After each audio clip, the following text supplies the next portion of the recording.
9 through 12. I was biology, so mostly 10th graders and then this past year I was math.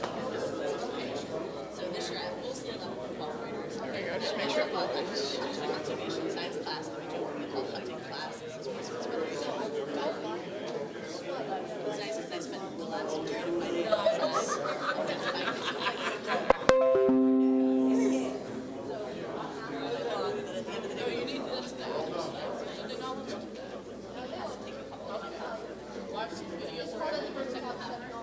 So she's in the building with me this year. We're constantly stepping on each other's toes, if you know what I mean. So she signed up with me for the first period of the day for chemistry and the last period of the day for conservation. And I'm not surprised. Okay.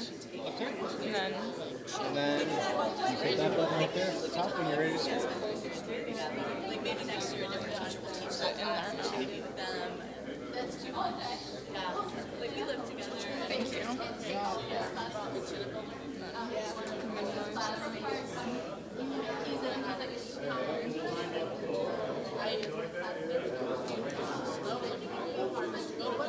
I don't want to X out of this. Yeah. Well, it's not up there, is it? Okay. So what are we going to? And so No, this is no. I'm a top teacher. We teach chemistry. That one? Do that one? Okay, thank you so much. No problem. Render Choice is taking that class. And so she has to do tests. It's funny, but someone was like, oh, just taking the test ahead of time, giving her extra credit. Okay. Thank you. No problem. Never get there. Yeah. Katie gets her own time. Hey. No, it doesn't. Yes. Oh my God.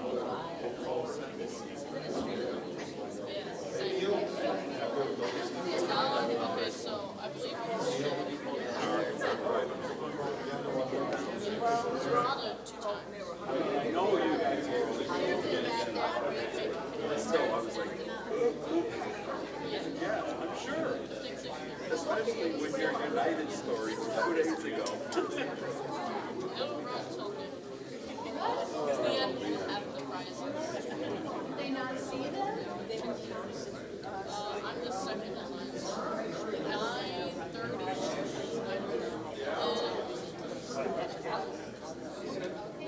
Saturday morning Hamvention. Let's calm it down. Let's calm it down. Is this on? Morning, everyone, and welcome. Don't forget to fill out your prize tickets and leave them at the table up front. We got about 5 minutes till the program starts.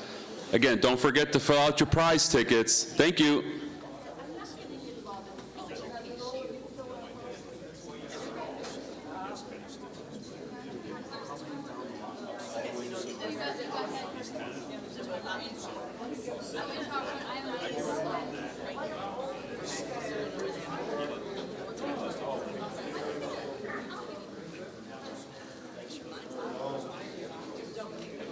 Picture.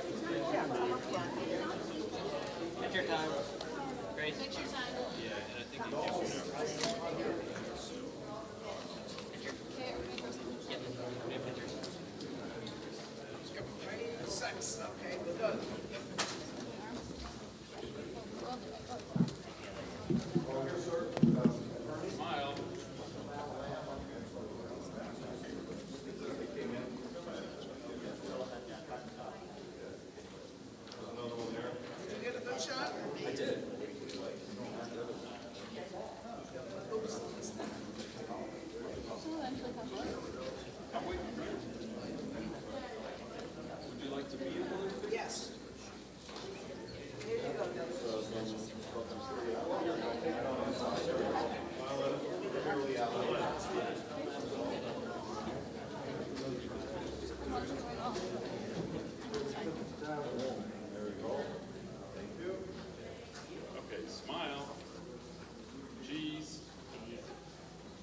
Anybody wants the group picture before the craziness begins? Here's everybody.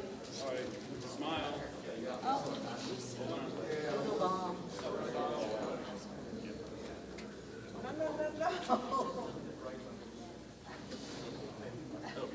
Okay, smile, everybody.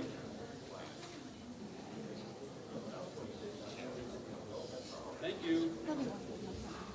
I'm Dave Bart. I'm the president of Radio North America. I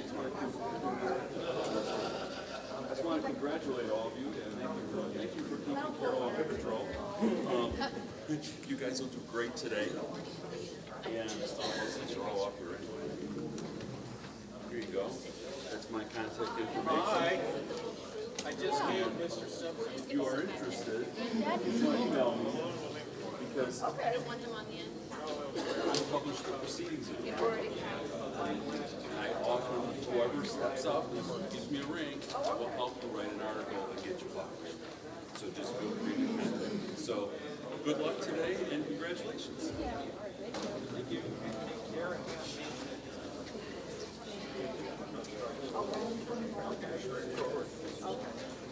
You got a great shot.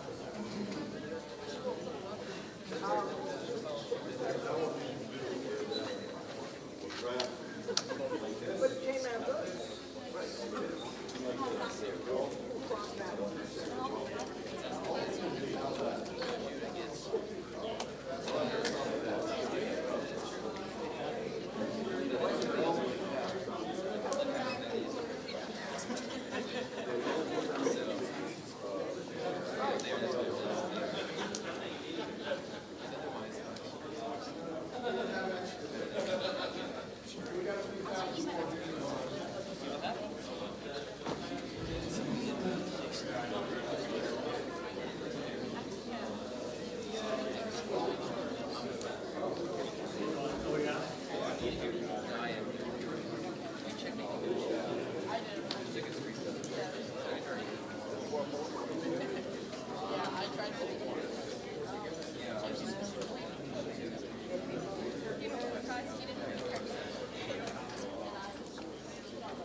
Hi. Okay, good morning. We're going to start in about 2 more minutes, so if you haven't already put a prize ticket in, please do. We have an unbelievable amount of great prizes to give out today, so make sure you've got your card put in up here. And we shall start in 2 minutes. Everybody good?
Well, good morning, everybody. It's an effort not to say class after that. But good morning, and if you haven't already filled out a prize ticket, please do so and put it up front. Okay, since the pandemic, I have always begun every one of the really big forums that I do, and this is the top of the heap of the big ones that I do, with this saying: we don't get to choose the times that we're born into, but we do get to choose how we participate in and contribute to them. And the fact that you're all here to support the young people tells me that you get it. And as I just told all of our young presenters, this is the best audience they will ever speak in front of, unless it's their families or pets at home, etc. And through the years, this audience has been dubbed the love audience. And that's the truth, because as somebody myself who's standing up here, you can feel it up here, as they will when they each get up to the podium to speak. It's the most supportive group you can have, and personal thank yous from me to all of you for being so supportive through the 34 years of this youth forum. So, you certainly all have my thank yous. It's a big part of this wonderful experience that they're all about to have here. And again, I will say, if you just walked in and you haven't put a prize card up front, please do so. Now, again, we only have 3 hours.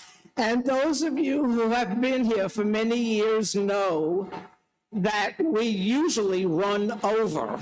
And it seems to go really fast. So I promised the next speaker I would do my best to not let that happen again today.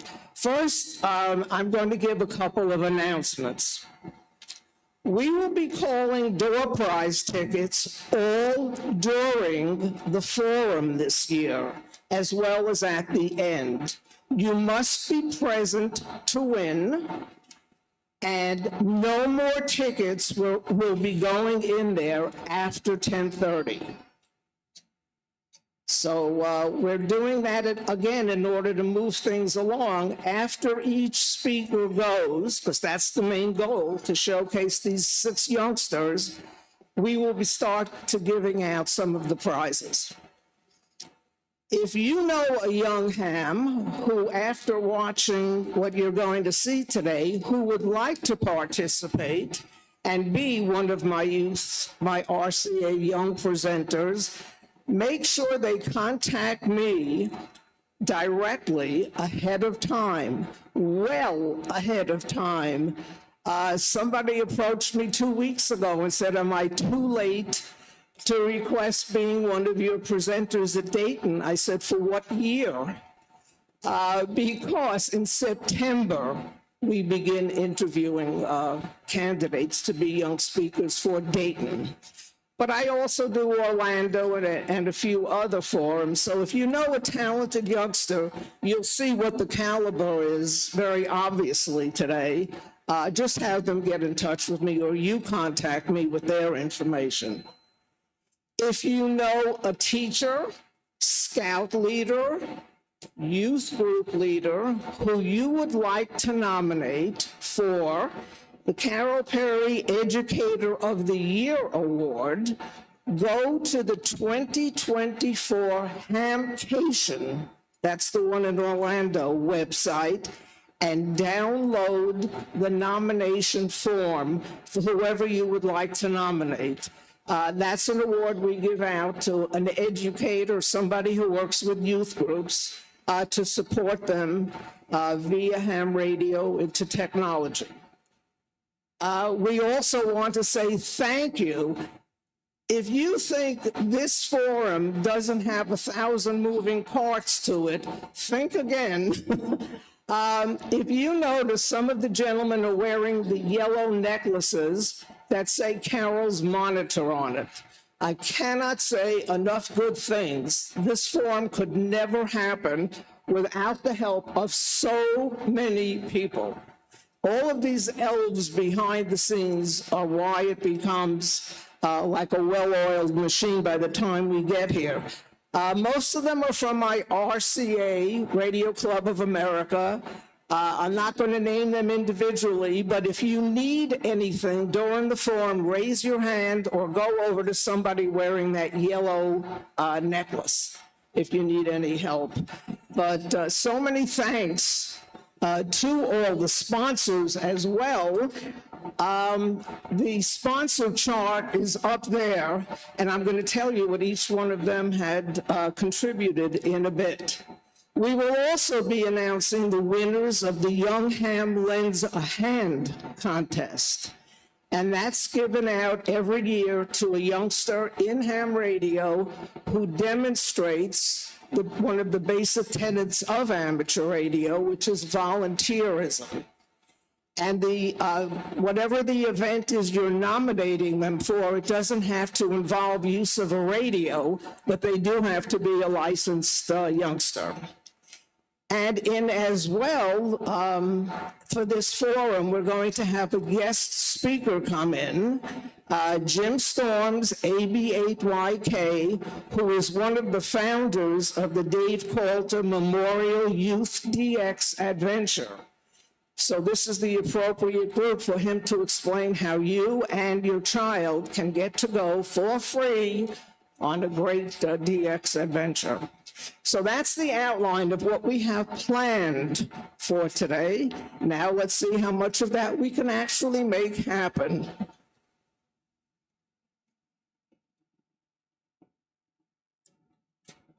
Okay, I did want you to focus on that sponsorship chart. Here are some of the prizes. ICOM, one of the big donors for decades to the Youth Forum. These youngsters have received personalized jackets. Why don't you stand up, Colin? These were mailed to them ahead of time this time. They've also been sent backpacks. You want to hold that up? Personalized backpacks. And today they're going to be receiving an HT from ICOM. So thank you. We thank ICOM, and ICOM has donated for adults only. This is my thank you to the Love audience. This drawing will be only for the adults, an IC705 radio. So stay tuned at the end for that. Okay, thank you.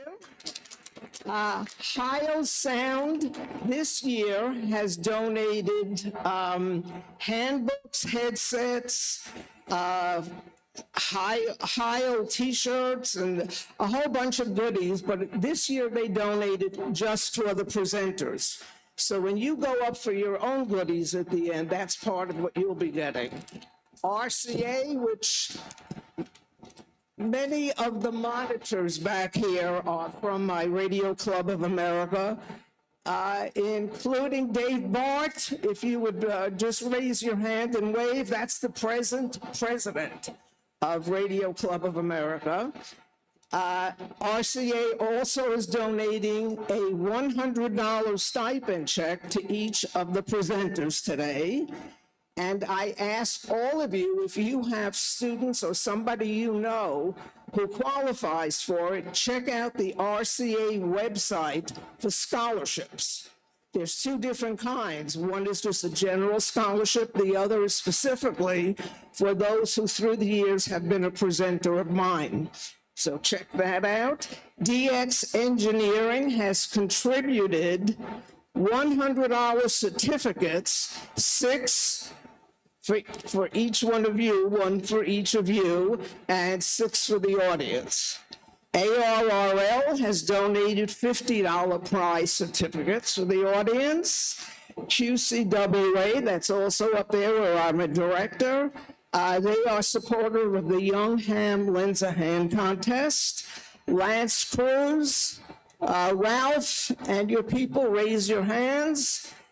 For 28 or more, probably for 32 of the years of doing this youth forum, Ralph Irish and his club, Lance Cruz Amateur Radio Club, they're the ones who donated those beautiful tickets, the prize tickets. They're the ones that have them printed every year. They've been a contributor to this forum all those years, and as well, they work with MFJ, and you will be the recipients, whoever wins, of $1,000 worth of door prize tickets, thanks to MFJ and Lance Cruz Amateur Radio Club. So, and plus they bring personnel here to help us out as well. So that's all appreciated. When you go by the ICOM or MFJ booth, be sure to thank them for all of their support. And we also have, is anybody here from PCARS? All right, okay. That's the Portage County Amateur Radio Service, one of the most fabulous clubs around. They and Lance Cruz are my two favorite clubs, besides, of course, the ones that I belong to, like RCA. They were the 2018 Hamvention Club of the Year, and for good reason. It's a fabulous club, and they are a big supporter, as you can see by the chart, of amateur radio, youth in amateur radio. NL7XM is a good friend of mine, Pete Veronis, who is a call sign historian. If you ever want to find somebody from years ago, he's got the world's biggest collection of call sign books.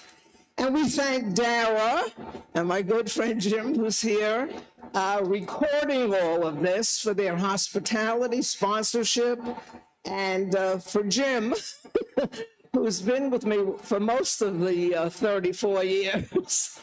And I believe if this is being live streamed, the DARA, no? Okay, after it's recorded, and it will be on the DARA the DARA YouTube channel.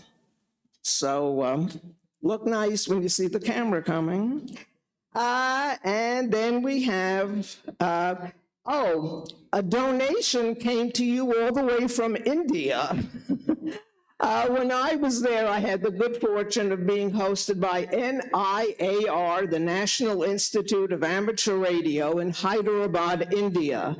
And I don't see them here yet, but they're going to be attending here. Oh, here you are. Oh, raise your hand. There's Moham. Welcome, welcome, welcome.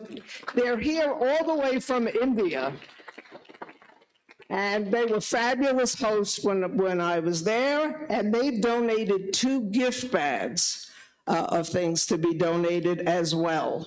So I think I covered all the goodies, so let's get started. And I am going to announce the winner. Well, this year we had 2 winners of the Young Ham Lends a Hand contest, and that should put a smile on everybody's ham radio heart. The fact that we couldn't decide and narrowed it down to 2 winners. So each one will be receiving a $100 check from RCA and QCWA, who sponsors it. This contest was started in 2012 by Evan Rolick, K9SQG, and myself. It's a contest created to reward the efforts of young hams who had given back in some ways to their communities, schools, neighbors, handicapped individuals, seniors, or military personnel in need of assistance. The idea is they've got that spirit. And we have 2 winners. The first one is, and I've already spoken with him, he doesn't know he won. I just asked if he was going to be here, and he said he had a conflict, he couldn't come this year. Some of you may know him, Kees van Osprey, W0AAE. He's 19 years old. Kees is currently the QSL manager for Yoda Americas. He also handles public relations, scheduling young operators, managing logs, and recruiting operators. And he is also active in remote ham radio, which is a youth initiative. So he is one of the winners. And the other one is, and I know they're supposed to be here, but I don't see them yet, Bernadette Wagner. Over here. Ah, there you are. Bernadette, age 16. Didn't see you there, Rick. Bernadette's dedication to recruiting other young people into ham radio, her involvement in her ham radio club and scouting community, her commitment to community service through her church, and her selflessness in helping her younger siblings are all examples of her outstanding character and her desire to make a positive impact on the world. Bernadette, are you here? You want to stand up? So congratulations to you. The check is in the mail. Okay, those were all the announcements. And now, again, they've had a chance to cool down a little bit. Again, remember who you're speaking in front of. It's like you're in your own home. Okay. Just think of what it takes for a young person to get up at a podium in front of people. And for all the years that I'm doing this, I am always in awe, and I just gave myself a chill, that these young people do this, and kudos to all of you. I think it's terrific. Okay, first up is Lyle Strong, KE0ZNV. Deep breath, and up at the podium. And let's give Lyle a nice big welcome.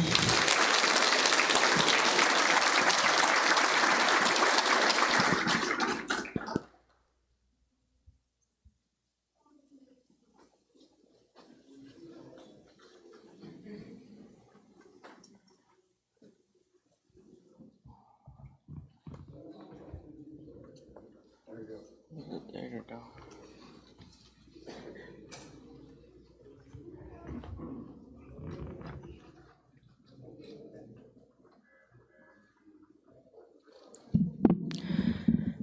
Okay.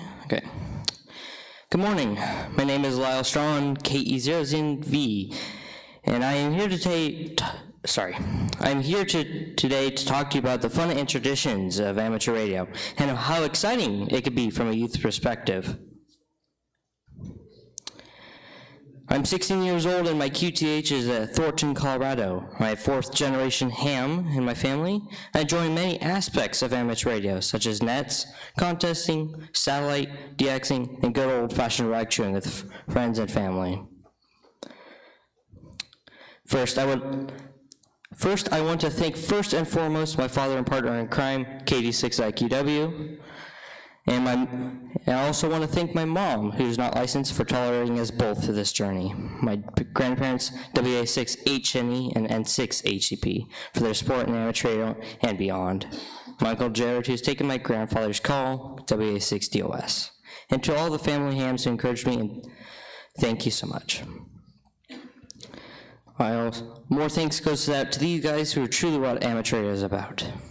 First of all, Dave K7UI encouraged me and supported me while talking 80 meters at my grandfather's station to pursue my general license. He even sent me a donation to help me with my amplifier. Dave's and my family's encouragement got me to where I am today. Ed Engelman, KG8CX, leader of youth and the best cheer ham you could find. My love of net started with his dedication to youth. Paul Goulet, KC5CLIY, introduced, inspired, and elmered me into my first youth contest, the ARL School Club Roundup. Paul's dedication ignited a passion for me. But last but not least, Ed Safara, KG8YA, a complete stranger in a lecture that had a quote-unquote spare amplifier that he shipped to me. His kindness made my signals soar. Traditions, they come in many forms. In my family, our tradition that is passed down through generations since ham radio. For me, these shacks are all where it started. My grandfather's shack on the left, my great-grandfather's shack on the right. These shacks represent memories and stories that will be passed down from generation to generation. My father's family used ham radio for a few reasons. One of the reasons was being able to stay connected to family even if they are across the country. My grandfather had to travel a lot because he was in the Coast Guard. So keeping connected was vital for them to say hi and see how they were doing. It was even the method used to relay the birth of my dad. My grandfather was based on Angel Island in the San Francisco Bay. My grandma and grandpa used a simple CW setup so they could talk to him while he was on duty. One of the most important aspects to me of our tradition is the time spent with family. The bonding while we create working on antennas, working on the shack, and working on the airwaves is irreplaceable. Spending time with my father and ham family has strengthened our love for one another. Every time we were together, we talk about current and past projects. Many induced laughter for the antics that had ensued. I truly believe the heart of amateur radio belongs in the family. It's a hobby to share. It's a hobby to bring you closer to one another. I encourage each and every ham here to take the time to share your passion, whether it be your child, your grandchild, your great-grandchild, or even a neighbor's kid. Introduce them and keep them engaged. Every project is another moment to connect to each other. There's something nowadays for everyone, whether it is good old voice contacts, CW, digital, satellite, and so much more. It's a challenge that makes it fun. Traditions also build incredible memories. On the left is a picture of my great-grandma Jean, KF6 IEX, who is sadly silent key. In this picture, she was operating aboard the station Battleship Missouri, BB-63, in Pearl Harbor, Hawaii. She was able to make contact with family in California that day. She was also known worldwide with a wall of certificates and QSL cards. In the top center is my Uncle Jared, who's taking my great-grandfather's call, WA60OS. He's sitting with my grandfather, WA6H&E, at our family ranch in California with a portable rig, making the first HF contact between the family ranch and my shack in Colorado. Bottom center pick is me taking our hex beam down off our temporary tower to be installed on our new tower with my dad. We are always learning and working together. Top right is my grandfather, WA6H&E, playing with our new shack in the early days. His knowledge of electronics and radio has been instrumental in the pursuit of amateur radio. Bottom right is a picture of me installing new boards to modernize my great-grandfather's SP200. With me in this picture cheering me on are WA6 HNE and N6 HCP. These memories are irreplaceable for me, and I encourage everyone to become more involved with sharing their love and passion to keep these traditions alive. In my first day of learning amateur radio, I asked about RFI energy. My grandfather smiled and asked my dad to find a fluorescent light bulb. He tuned the amplifier to 160 meters, had my dad hold the light bulb near the antenna. It's frozen. Sorry about the audio. I got some video right now. There we go.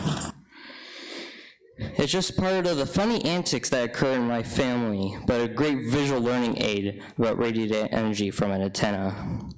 The lessons and laughs continue through the night as we worked the radio long into the night. Small fun moments in time like this are fun to me. There are, in my opinion, a lot of different aspects to ham radio that they appeal in their own way to all types of people. I want to share a few as a youth I truly enjoy.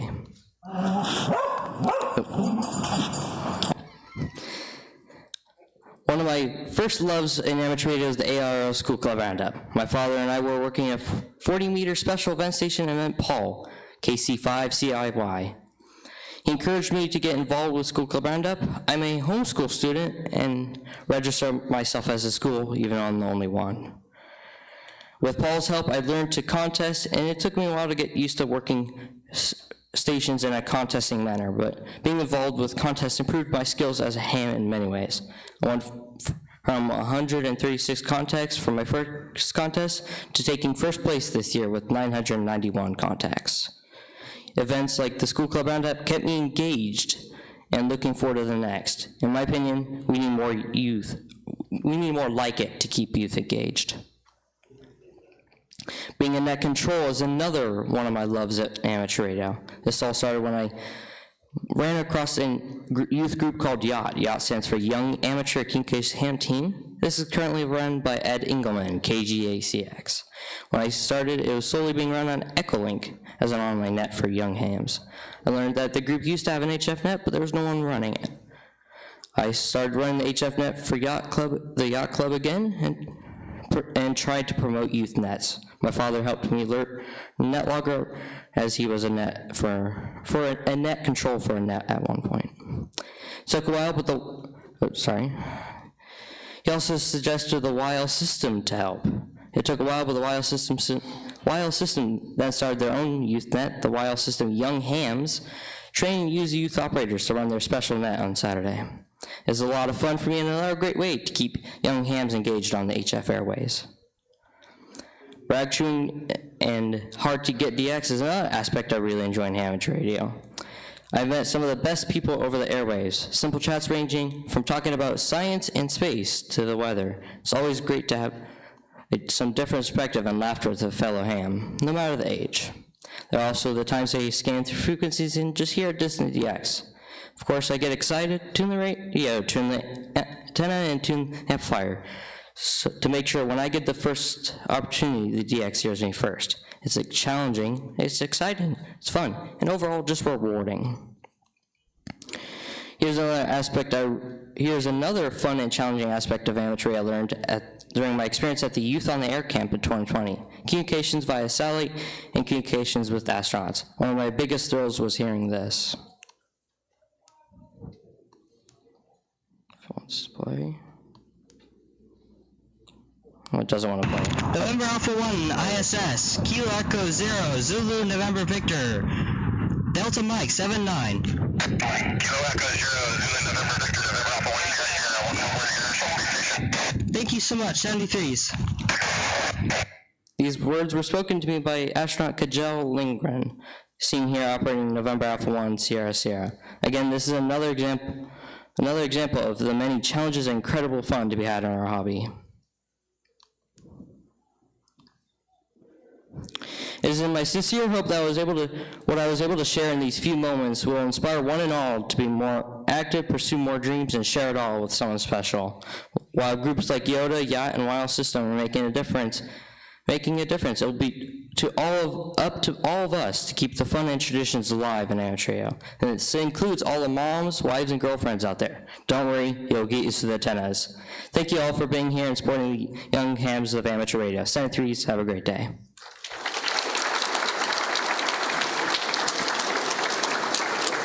Thank you so much. This was the first one to get up here, so special thank yous to you. That was a great presentation.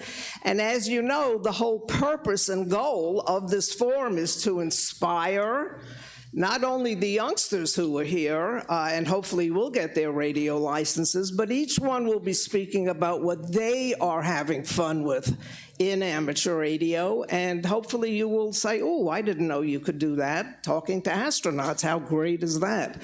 So the idea is for inspiration, and those of you who have youth groups, You'll pick up a lot of good ideas, I promise, when you hear what their topics are.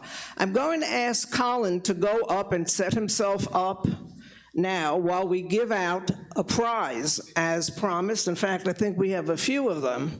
Stan? I'm familiar with this.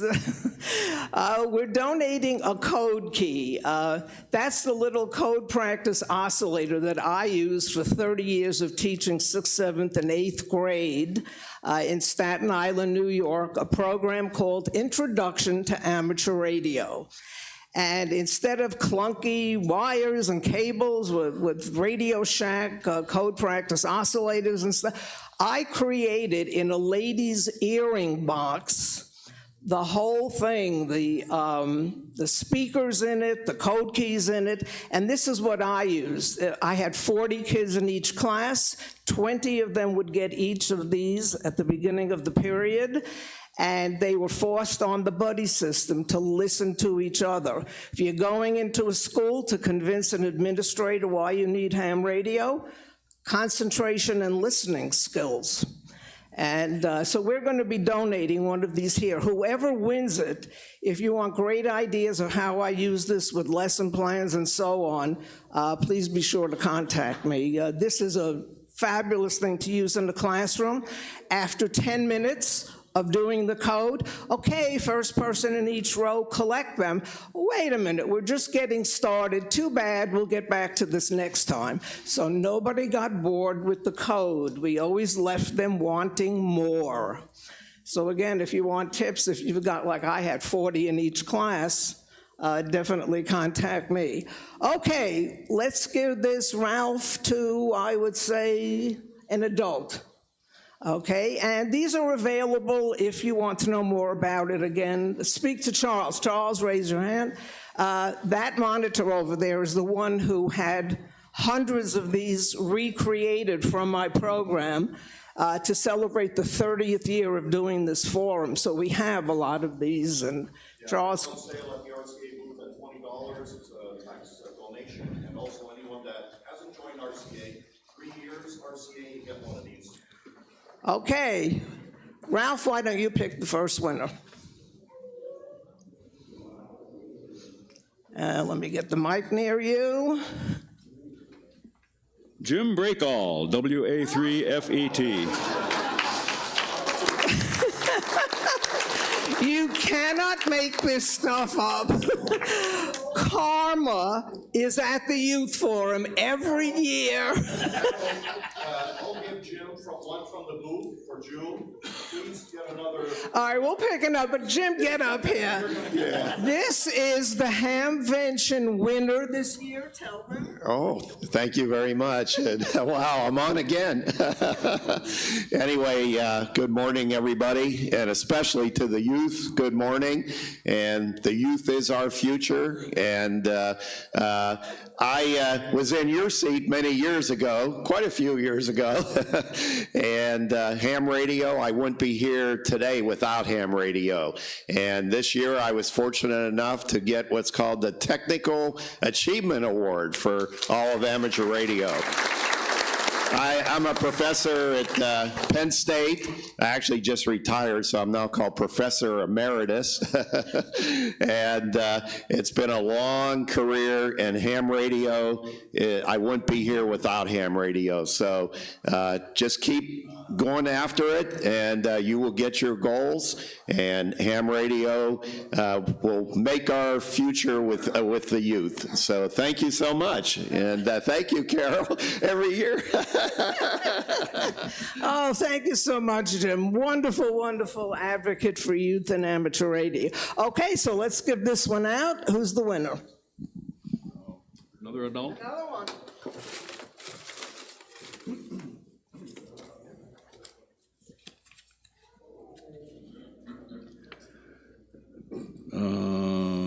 Good luck. Jeremiah, maybe? Oh, good, I get the ones that can't be pronounced. Jeremiah Holsworth. Jeremiah, there you are. The code key. That's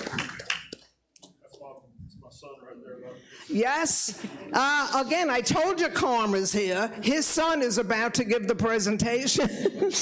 I promise you we don't stack the deck here. Okay, well, use it well.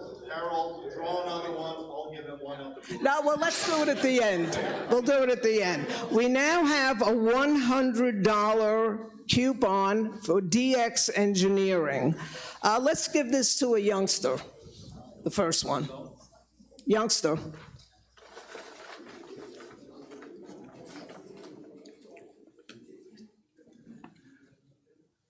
Irwin, W00OYY.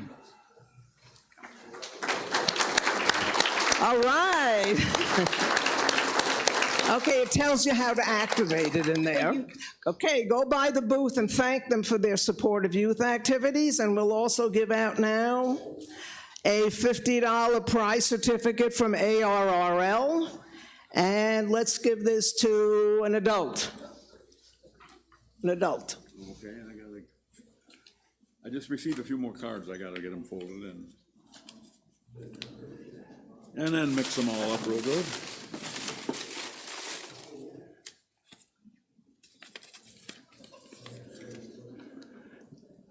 Janice McCormick, N8EI. Say the call sign again. N8EI. Right down there. Up.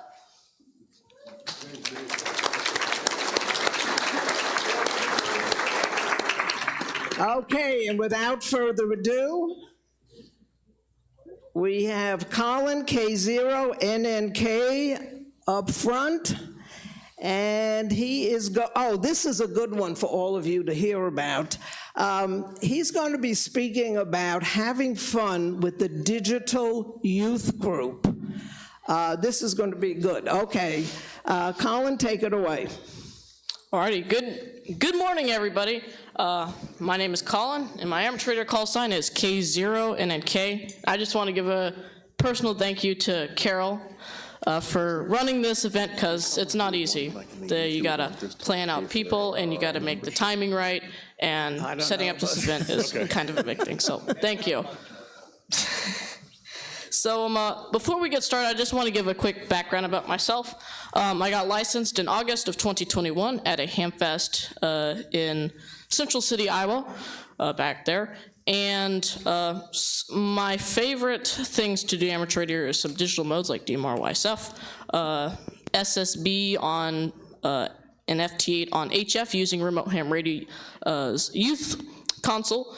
And also, I really like Hams over IP Ham Shack Hotline, as well as All-Star, which I have a personal All-Star node that's ran on my own ham server that I like to connect to different nodes with. So let's talk about DYG. So I want to give a quick background about ourselves. So we are a youth amateur radio club. We are for the youth, but adults are also welcome. We have a Discord server, so that's how we communicate with each other. Our board members are our youth, so we're ran by the youth, for the youth. And if people have a question, generally speaking, we answer them, whether it be advanced questions all the way to beginner questions, because we got over 200 people there that there's someone that generally can answer a question. So if there's a new licensed ham radio operator, we would like to give them a Battlefield UV5R if they don't have a radio, if they just got their license, and they are a youth. And we also run nets on different digital modes and stuff like that. And most importantly, we have fun. So here are our board members. We have KI5 UKE Joe, he is our president. Myself, Colin K0NK, I'm the current vice president and founder. Our secretary is Wyatt, KF0HWV, and our treasurer and very technical guy is Caleb, KO4UIJ. So let's get into the beginning of this. So we started out, I got into DMR in early 2022, and I found 4 youth on Brandmeister. So I decided that we should start some kind of fun net, just to check in, see what we've been up to, and what kind of contacts we've been making. And then after a month, I thought, let's have fun, start a group, why not? And then we started a Discord server towards the end of January 2022. It just grew from there. We renamed the group to the Digital Youth Group instead of it being the Digital Youth Net Group. And we also decided to get a real club license, and after applying for a vanity, we got a call sign of N0DYG, and we are now an official youth amateur radio club. So let's shift from the digital youth and go into DMR. So what is DMR, you may ask? It is a digital mode, and one of the features that it has is 2 different people can use one repeater or a hotspot using 2 time slots. So basically time slot is like it's almost like 2 different frequencies, but it's using the same frequency using switching, which is a feature with the digital. So 2 people can be talking with 2 totally different people with one repeater, which is really cool. The bandwidth is half of the normal analog standard, being 12.5 kilohertz. You can use a hotspot to it's basically a simplex repeater that gets you access to the internet to talk to people around the world. And the same goes for using a local repeater that's connected to the internet, except it goes a lot further and a bunch of people can use it that's in the local area. So there's different kind of networks for DMR. You got Brandmeister, TGIF, DMR Mark, DMR Plus, etc. Brandmeister being the biggest one that has the most activity, is also the fastest growing one.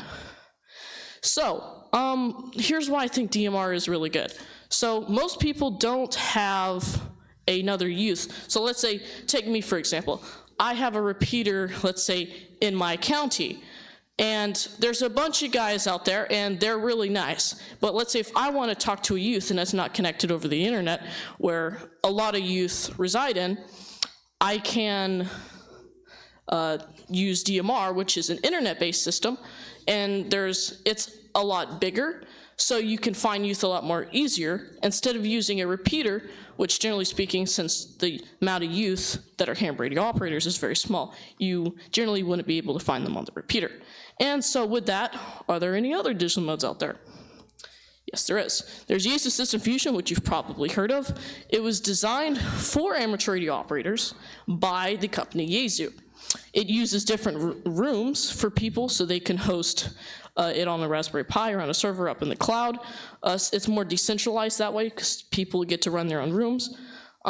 There's 3 different modes. You can kind of think of it like DMR with the Brandmeister and TJF. You got YSF, WiresX, and FCS. YSF and FCS is more hotspot based, but repeaters can use them. And then WiresX is Yaesu's personal system where you can get an HRI 200 and hook it up to radio and get a room that way. Both are very, very nice modes out there. And there is another digital mode called D-Star, which you've probably heard of as well. It uses older technology, and a lot of repeater linking systems that are digital use D-Star because it's really nice and easy to get a D-Star hub, which is really cool. And it's kind of similar to All-Star, except All-Star is analog. And there are also other modes out there like NXDN, P25, M17. There's so many out there, I just could not list it all in time. So let's talk about the nets ran for the youth and adults. We got the Digital Youth Net, which I personally host every Friday at 8:30 p.m. Eastern Time on Skyblink, as well as the Yacht Echolink server. So Skyblink is basically a repeater linking system. They got digital modes, they have analog repeaters, All-Star, Echolink, everything.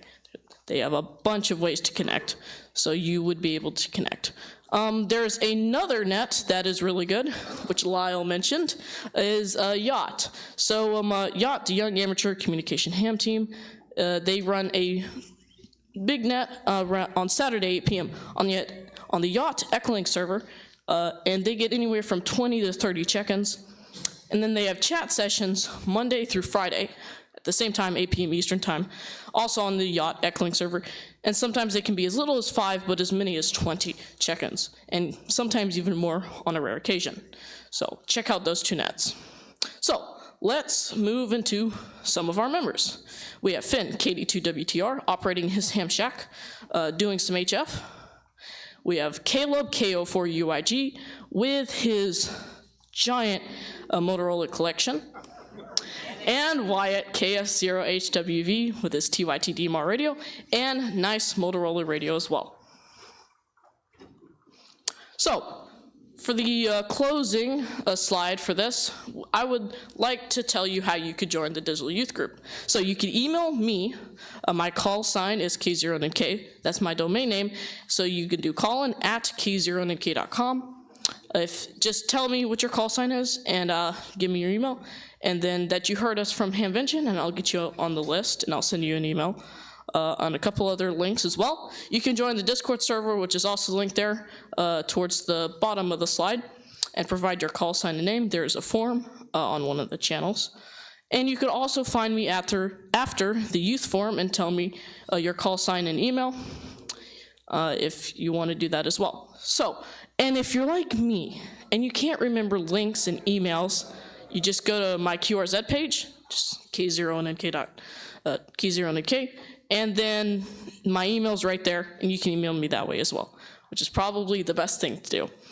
And you could also visit our website, k0nk.com/DYG, and all this will be linked on my QRZ page. So, thank you for listening. 73 from K0NK.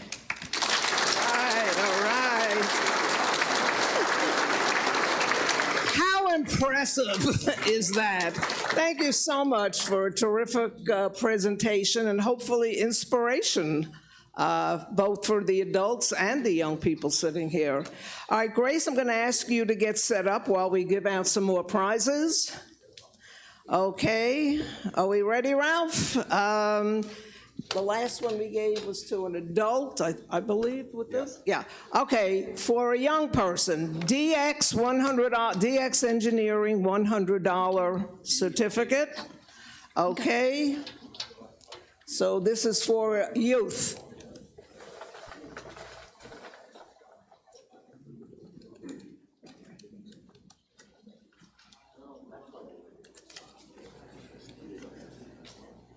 Dominic Wagner. Dominic Wagner. All right.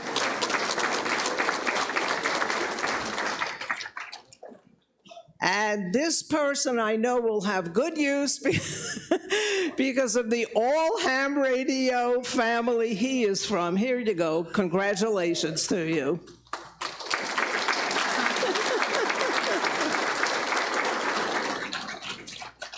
Okay, that's another PCARS member. Okay, $50 prize certificate from ARRL for youth.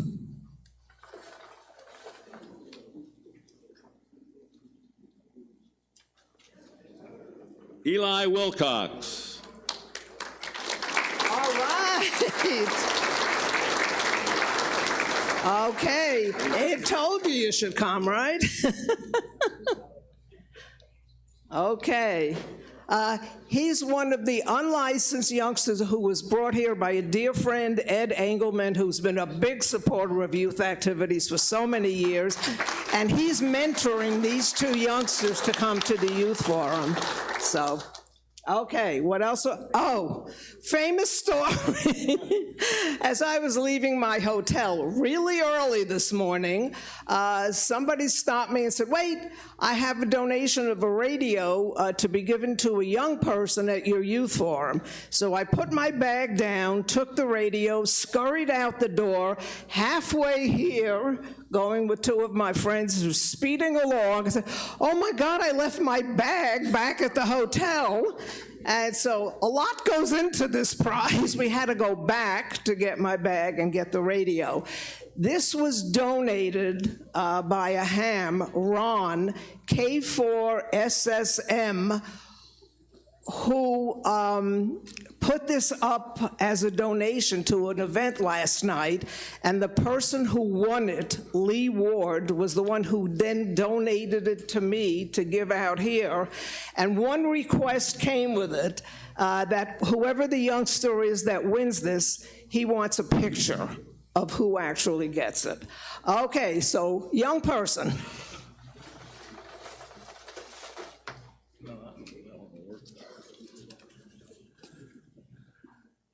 Bradwin Premiere. All right. Eris. Okay. 1, 2, 3, cheers. Okay. All right. Congratulations. Okay, you're in for a real big, well, they're all treats, every one of them. But this one, first of all, we have a YL up front at the microphone. Grace Pape, KE8RJU, 17 years old, comes from an all-Ham family, a very, very impressive young lady. She also, I'm giving a plug to your club, her local amateur radio club allowed her to practice her presentation, et cetera, in Holland, Michigan. So we give credit to them. And she is recently lucky enough to be involved as an operator in an ISS contact. 30 years of teaching amateur radio, that is still the most exciting thing, not only for the kids, but for the teacher as well. I'll never forget the contacts that we were lucky enough to make. So it is a great pleasure to introduce Grace. Can't wait to hear your presentation. Thank you. Good morning, everybody, and thank you, Carol, for having me. My name is Grace Pape, and as Carol said, my call sign is Kilo Echo 8 Romeo Juliet Uniform. All my life, I've grown up surrounded by amateur radio, from hearing my dad in the basement early in the morning, working a rare grid, to watching the antennas rotate in the front yard. Even though I was surrounded by amateur radio, it wasn't until my freshman year of high school, in 2021, that I was licensed at the age of 15. That year, my grandpa was celebrating 60 years of being an amateur radio operator, and I got licensed to honor him. Fun fact, my grandpa was also 15 when he got licensed.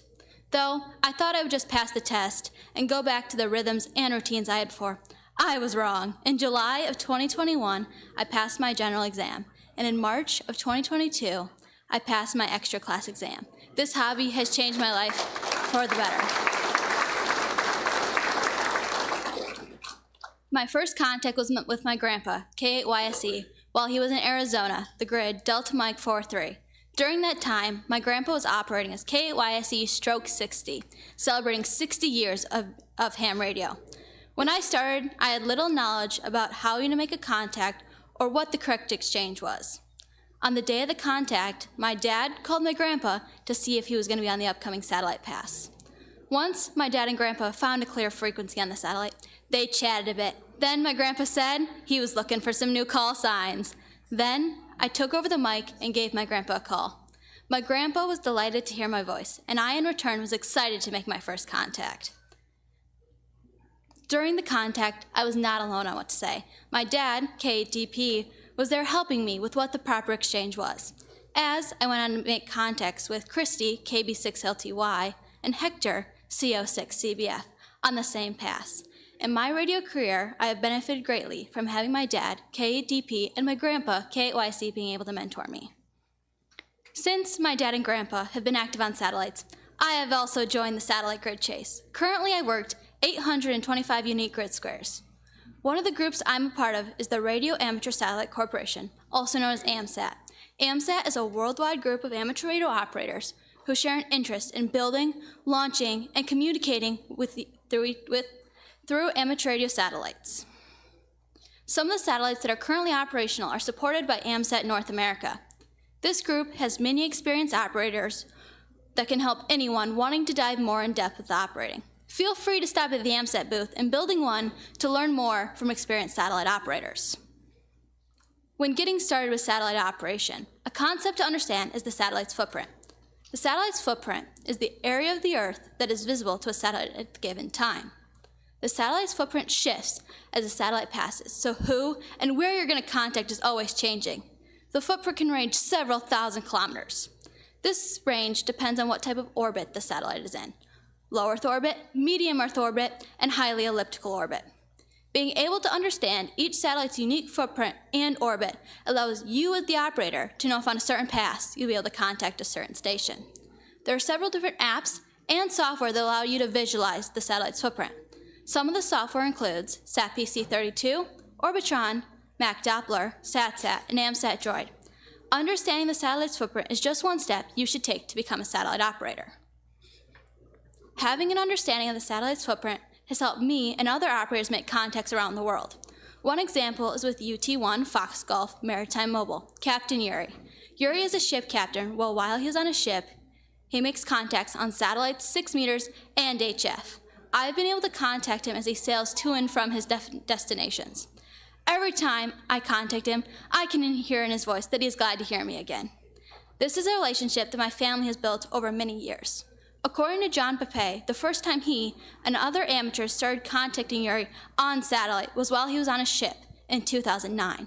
This relationship started from just making contacts, allowed my family and I to meet up Yuri and get a tour of the Barnacle while he was in port. Another concept to understand before operating on satellites is the Doppler effect and how it affects our perceptions from signals orbiting the Earth. When communicating through a satellite, the frequency must be adjusted to compensate for the Doppler effect. As the satellite moves towards the max elevation, the received signal will appear to increase, and as it moves towards the loss of signal, the frequency will appear to decrease. The opposite is true for the transmit side, so the frequency of the satellite can remain constant.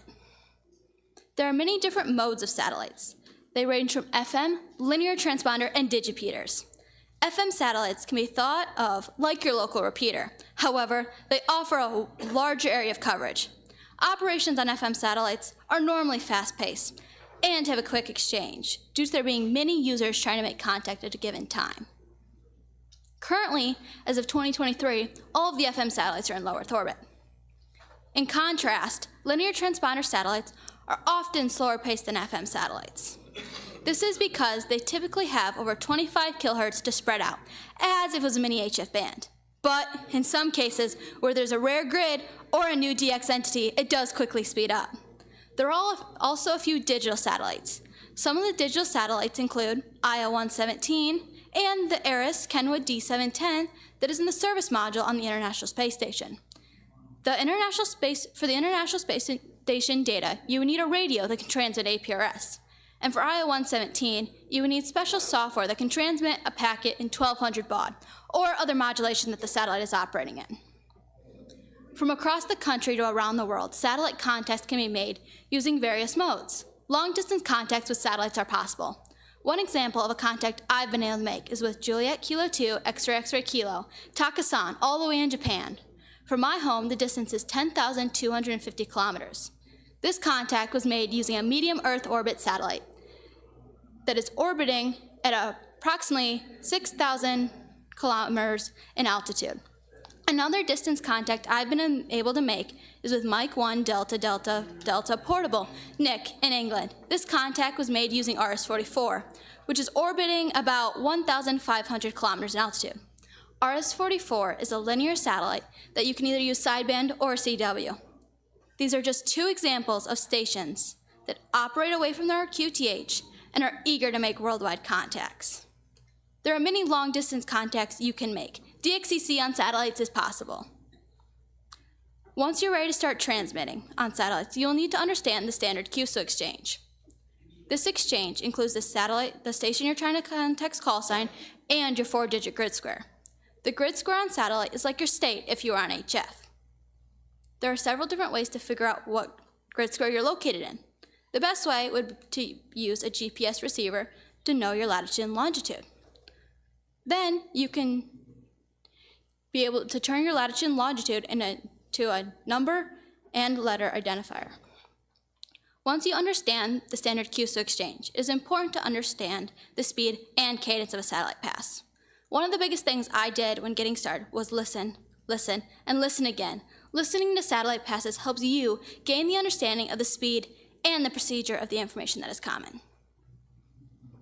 From across the world to 420 kilometers in space, I had the privilege to make contact with Dr. Kjell Lindgren while he was aboard the International Space Station, operating as November Alpha 1 Sierra Sierra. Kjell served as the flight engineer for Expedition 67 to the International Space Station, and Kjell splashed down off the coast of Florida in October of 2022. One day back in June, I heard Kjell Lindgren was operating during his free time, so I listened in the afternoon passes of the ISS in anticipation he would be there. As I tracked the pass, I heard nothing. But then all of a sudden, Kjell Lindgren was making contacts with other operators. So I waited my turn and then keyed up my radio and was able to make my contact. In reply, he welcomed me aboard the International Space Station. Just a few weeks ago, I had the opportunity to be a control operator for an Eris contact at the West Michigan Aviation Academy. One of the teachers said the ham radio group made something very complex look easy, and that's something that has stuck with me since the Eris contact. The team had to make sure all the equipment, coax, and more worked correctly. This took hours of teamwork, preparation, troubleshooting to be prepared. In the end, when we made the contact, something complex looked very simple. Being a part of an Eris team has inspired me to continue real-time learning every satellite pass. One of the missions of Eris is to inspire students to pursue interests in STEM, science, technology, engineering, and math, and to engage them in the radio science through amateur radio. As I called November Alpha 1 Sierra Sierra, you could feel the excitement in the gymnasium as over 500 students and staff waited to hear the astronauts return. After the event was over, we had several students that were eager to learn more about amateur radio. This contact was inspiring to all. What started as just passing a test has changed into a daily part of my life. I have met amazing people on the air, built relationships, learned problem-solving skills. Amateur radio satellites has given me the ability to participate in a goal-oriented part of the hobby. I would like to thank the Holland Amateur Radio Club, Kilo 8 Delta Alpha Alpha, and everyone else who has helped me prepare for this presentation. I would also like to thank everyone who has come to support me today. If you would like to hear more about my experience with Eris, please come to the Eris Forum in this room after the conclusion of the Youth Forum. Thank you.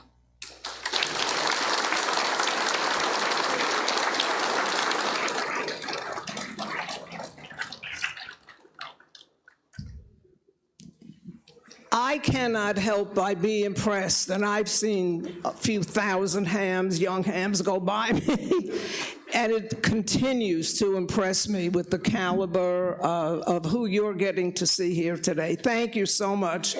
Excellent presentation. I'm going to ask you to get yourself set up while I invite Ralph Irish. You want to tell them what you're about to give out? Okay. We've been dealing with MFJ in the last 10 years probably, and they've been kind enough to donate, or we've been buying the gift certificates from them for $100 or $200. So this year there's about $500 worth of those that we spent. That's going to turn into $1,000 worth of spending money for various people. Okay. So that's from Lance Cruz Amateur Radio Club. They've got people here as well as wonderful donations. I'm going to say for 3 decades at least. Yeah, Ralph has been here donating to the Youth Forum. So, who are we giving to first? Youth or an adult? Adult. Okay, you pick.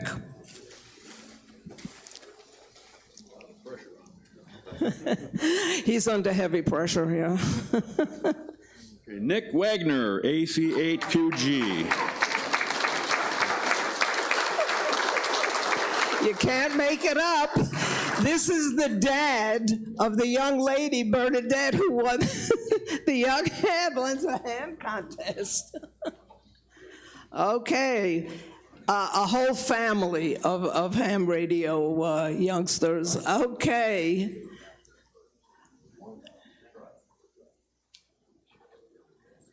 Well done, well done. Okay, what else we have now? We're going to do 3. Oh, let's do a one for youth. Okay.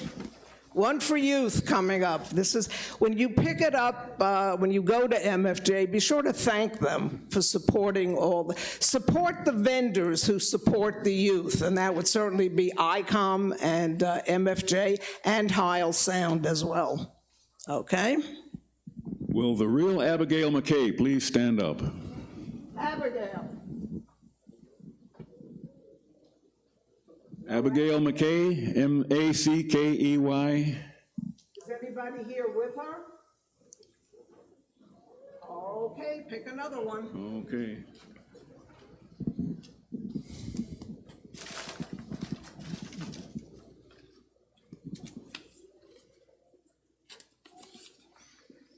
Sam Washburn.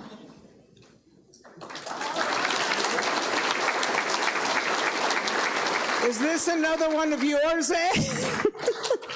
Again, a young person brought here with a mentor to be inspired to get a license. Well, if you're not inspired by now, okay, go have a good time at MFJ. Okay. Sure. One. Emulsification, thank you. Okay. All right, Ralph, one more. Let's give an adult. Okay. Pull one up, John. Okay, John, also from Lance Cruz, is picking. All right. And we have Elizabeth Cadwell, N0 UTP. Elizabeth? Okay, so that's 3, right? That was 3. Okay, thank you, Lance Cruz. Thank you, Ralph. Thank you, MFJ. Okay, Javen Miller, 17 years old, who is up at the podium right now, has, that's W8UA, has presented with me before, and what a very impressive young person this is as well. And he's very passionate about working with antennas and doing CW, and he's given wonderful presentations, both virtually, and now you're going to see him in person. Javen? Thank you. And good morning, everybody. How are you today? My name is Javen Miller. Amateur radio call sign is W8UA. And as Carol mentioned, today I'm going to be talking about my 2 favorite activities in amateur radio, which are experimenting with antennas and operating Morse code. Without further ado, let's dive right into the first topic, which is antenna experimentation. Now, all this fun started a couple years back in 2019 when our family decided that we wanted to set up our first HF station at home. After doing a little bit of research on various antenna designs to see exactly what we could put at our place, we eventually ended up designing and then installing a 40-meter off-center fed dipole in our attic. I have a picture of that here. Just installed it among the rafters, and it actually works quite well in the air, and I still have it up today. But it was really from that point on when I discovered how much fun it was to experiment with antennas and see really how they compared with each other. Now, at the time, I didn't really have a whole lot of room in my budget to spend money on hundreds of feet of wire or, metal tubing or other antenna components or the infrastructure to put them up either, no towers or things like that in my yard. And so I had to find some other way to be able to, test other antennas and experiment with them without, having all that. So that's when I came across and discovered antenna modeling software. After doing a little bit of research on different types of modeling software, I eventually ended up selecting Manigal, which is a free piece of software to be able to model any antenna. What I have drawn up here is a 20-meter Yagi antenna, as you can see, and the way that you enter in the antennas is just by entering in XYZ coordinates for each of the wires. You enter in the start and the end of each wire, and this allows you to draw just about any antenna. Once you do that, then you can go back to the previous window and you can see what you drew in a nice three-dimensional drawing and design just about anything.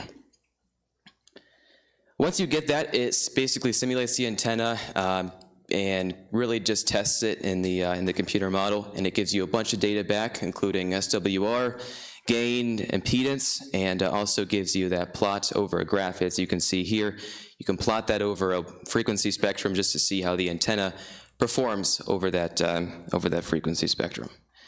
The next slide here, I have a picture of a radiation pattern of the antenna that I drew up the 20-meter Yagi.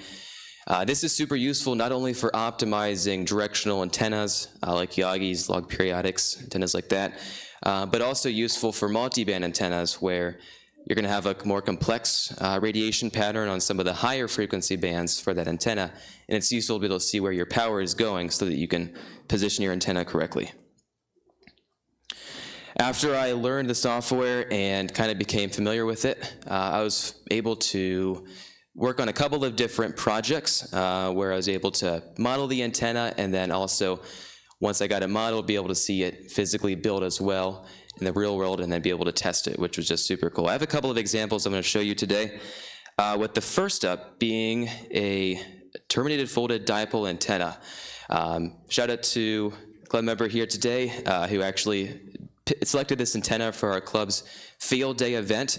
This allows us to basically, using complex filtering and networks with triplexers, bandpass filters, allows us to use up to 5 radios on the single antenna with its broadband nature, low SWR in each of the 5 bands, and get on using our field day event that way. So that was super fun to be able to model the antenna, see it being built, and then get it on the air for the event.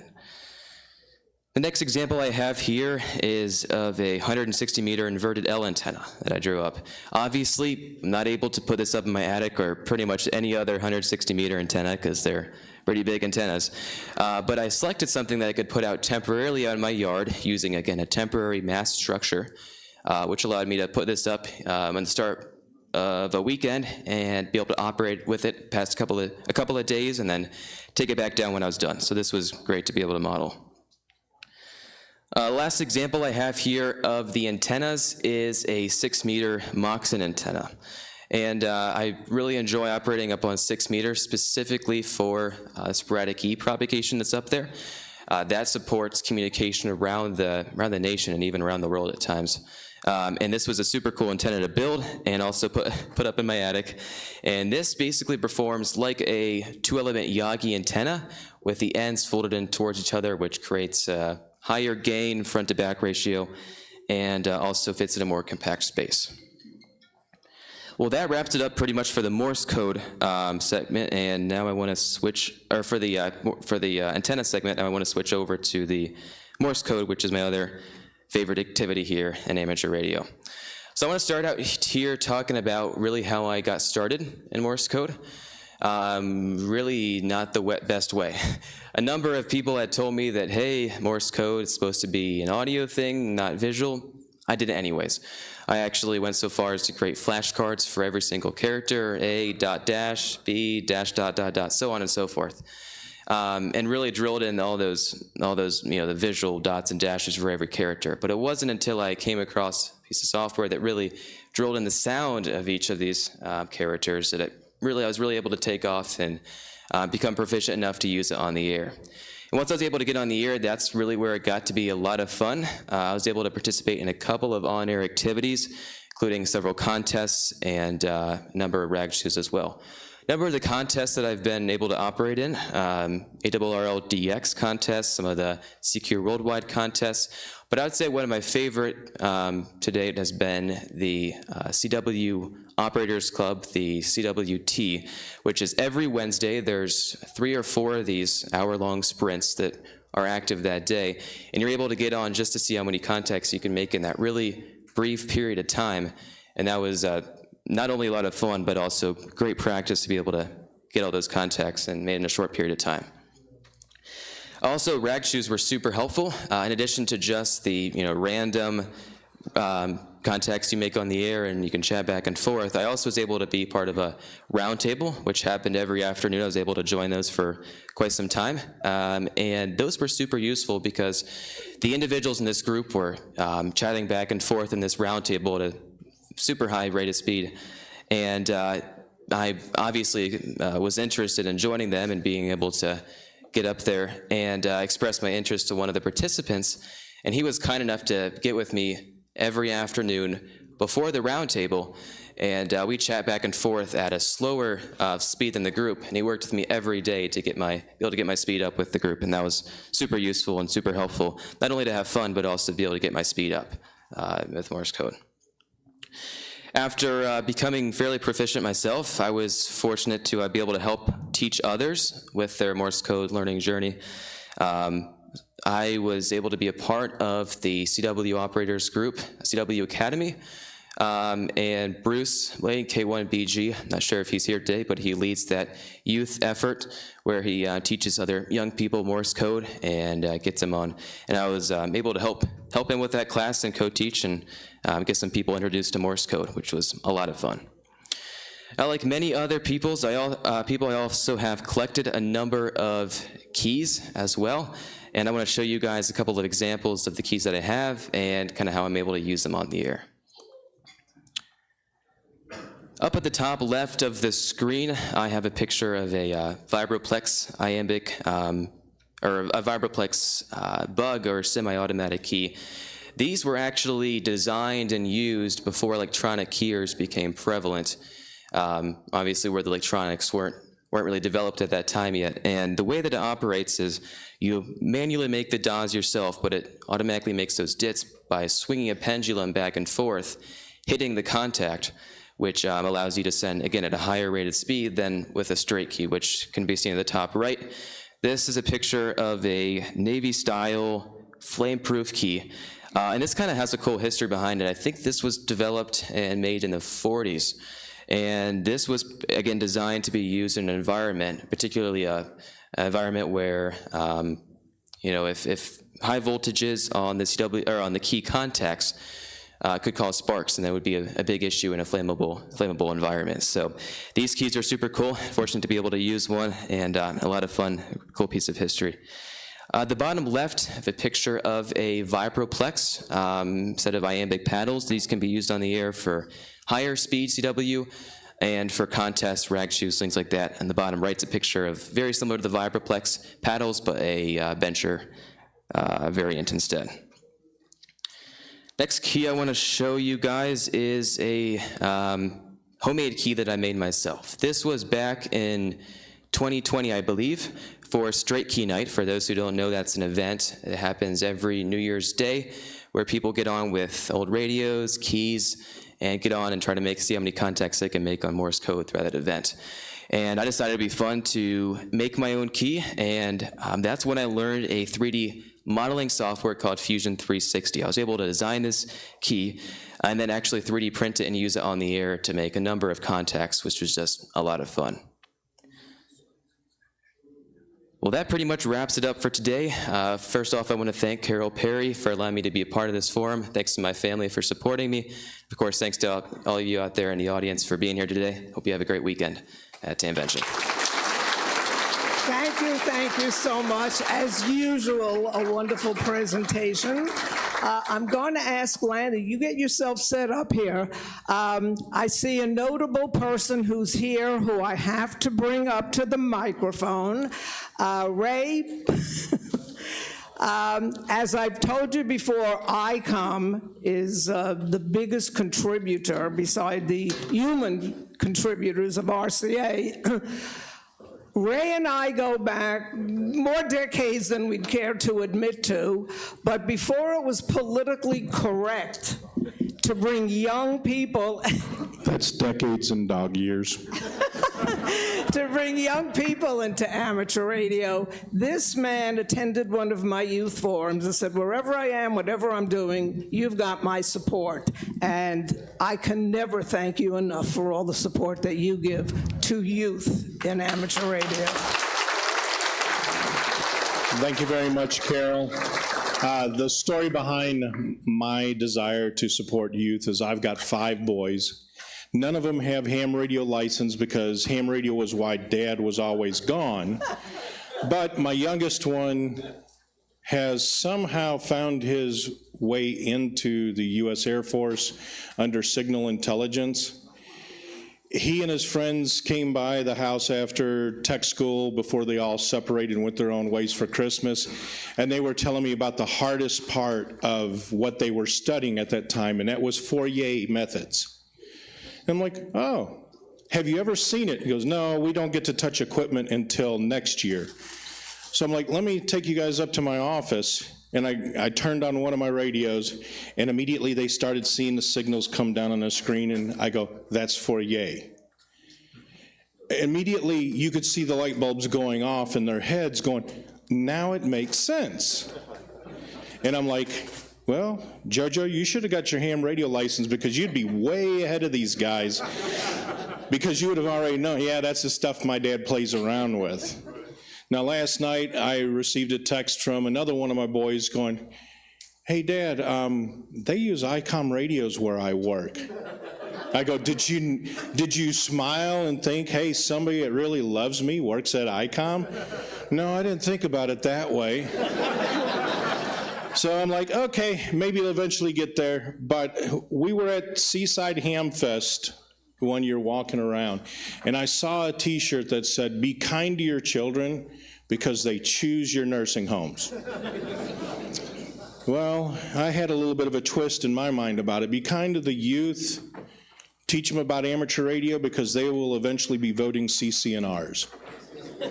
So I don't care if the youth get their license or not, just that they see us in a positive manner, whether we're helping the community, we're having fun in contests, pile up DX, any of that stuff, just so they understand we're not the weird ones that they have to worry about. We're the weird ones that they want to have on their team. So thank you, everybody. Thank you, Ray and ICOM, for all that you've done. I see some of the backpacks already.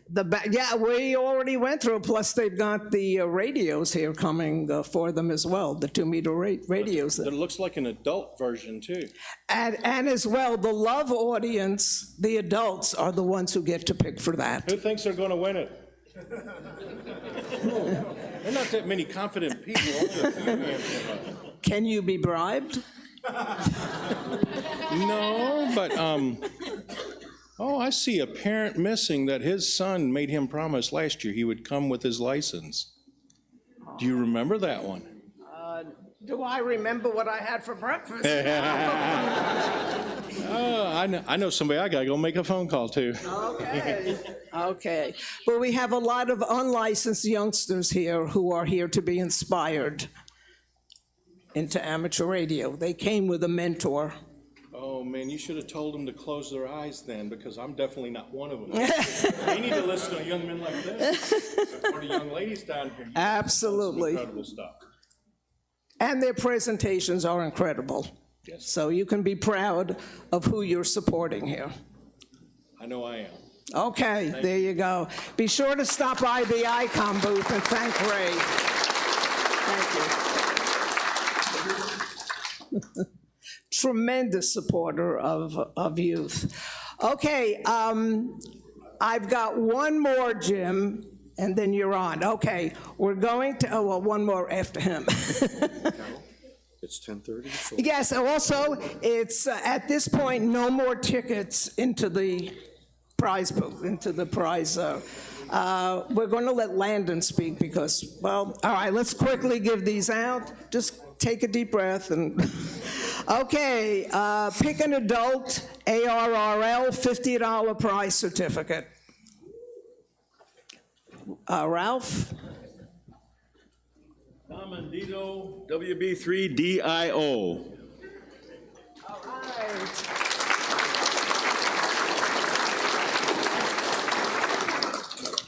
Okay, here you go. Thank you. Okay, and the next one is $50 prize certificate from ARRL. Another adult.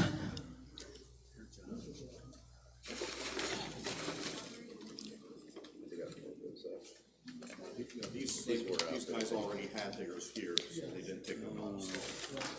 A little challenging here. Can't read it. Reza, RAHMANI, NN8N. Oh, Reza, he's the one who's been helped. There you, well-deserved, again. This is the tech support person who's been here since early morning to make sure all the kids properly got their presentation. Well-deserved that all their presentations were properly loaded. Okay, and a DX $100. Let's give it to a youth. It tells you how to activate this, whoever gets it. Emma Bustrar, KE8IKS. Okay. Okay. I remember you from yesterday at the instructors forum, correct? Yeah. All right, a devotee, well deserved. Carol? Emma? All right, let her, okay, now we're going to let the presenter go now. Okay, we're going to let Landon, who is up at the microphone. Landon Baumgartner, Keatju. Okay, oh, this is going to be also an interesting one. Antenna building and why you should build your own antenna, opportunities for new ham, including in civil air patrol. Okay, take it away, Landon. Howdy, I'm Landon Baumgartner, KE8TJU. I'm a general class operator, martial arts champion, and a cadet staff sergeant in Civil Air Patrol, aka CAP. I've been a ham for 1.5 years now and a general for most of my time as a ham. I became a ham shortly after my dad, WV8U, got into the hobby after a 20-plus year absence. Today I will be talking to you about antenna building and why you should build your own antenna. Antenna building is a very tedious, grueling, yet rewarding project. What makes antenna building so hard is that you need antenna to have a low SWR where you're going to use it, but this can be a very long and tiring process. You can have one good day, but the next is hard and frustrating. You can spend weeks and even months tuning antenna, but in the end, you're proud of what you have built. Here's my 5-step guide to building antennas. So you may be wondering why there's a big question mark on my screen. Let me tell you. The first step in building an antenna is answering these questions. What is the antenna for, and what do you want it to do? Once you answer these questions, you can start brainstorming ideas of how you will make the antenna work. Be sure to write down all these ideas so you can remember them. The second step of building an antenna is picking a fun and catchy name like DX Conquistador, so you don't have to call it a boring name like 30-foot fourth wave fan vertical. When I'm thinking of these names, I take the antenna's best quality and convert it into a different language to make it catchy and funny. Up on the screen are some of my favorite places to get antenna supplies, which include Send Cut Send, laser cutting, Jackknife fiberglass poles, and R&L electronics. This leads me into step 4 of building an antenna, getting my supplies so I can start taking the correct dimensions. This picture, I'm measuring the DX Conquistador, my dad and I's version of the DX Commander. The DX Commander is a fourth wave fan vertical that is made and sold commercially by Colin M0MCX. In step 4 of building an antenna is getting the dimensions of the mast and wire to design custom parts if necessary. For example of custom parts we have built in the past, like guy plates and wire organizers. We design these in 3D design softwares, and then we order the parts from Send Cut Send. In this slide, I am testing an antenna in my backyard right after I put it together for the first time. This leads me into step 5 of building an antenna. This step is assembling all the parts and testing it. These steps include cutting the wire to the length it needs to be. For testing the antenna, I use a Nano VNA antenna analyzer, which is a great inexpensive antenna analyzer. Then I figure out how much I need to cut or add to the antenna for where I want it to be resonant. I do this by using basic antenna length calculations. This is the part I talked about earlier of what makes antenna building so hard.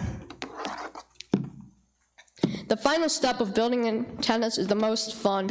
It's getting on the air and making contacts, whether it's in a POTA or at home. Here are some antennas I've built in the past. We will start with the DX Conquistador, a fourth wave fan vertical that me and my dad built off the famous DX Commander. We started by using the DX Commander's instructions with our own parts. We made a few changes along the way, such as lower loss wire, also a green pole to blend into the woods, and a pipe in the bottom to make it more stable. The next antenna I will talk about is the DX Muchacho, which was a scaled-down version of the DX Conquistador with a 20-foot pole instead of a 30. The Muchacho had a 17-meter element, a 20-meter element, and a 40-meter element with a coil to raise the electrical length on 40 meters. About 1,200 airplanes crash every year. Only 1/4 of those crashes are fatal due to a handy tool inside of airplanes called an ELT, or an emergency locator transmitter. When an airplane crashes, an ELT goes off, then local ATC towers receive these signals and contact the U.S. Air Force, and they deploy a Civil Air Patrol emergency services team. When CAP gets into the field, they start using a little ELPer, which is a directional antenna. A little ELPer is an urban direction finding unit. Being on a CAP ES team, me and my dad noticed the problem with the type of antenna CAP used. It could take you 180 degrees in the wrong direction away from the downed aircraft. So when we got home from training, we started to think of ways we could improve the antenna. We ended up looking at another ham who's in CAP solution, which was a tape measure Yagi. He made a couple of improvements to his design, then I built it. We now call it the Eris Chasseur.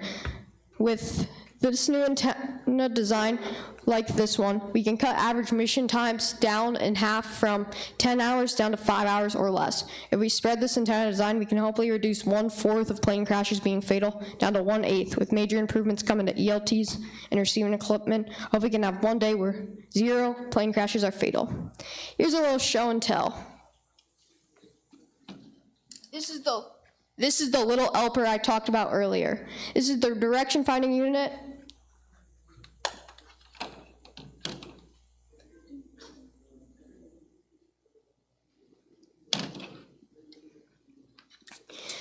Here is an ELPer antenna. This is the antenna that could take you 180 degrees in the wrong direction. I brought a smaller version of the size we'd use for this frequency because I couldn't fit it in my backpack.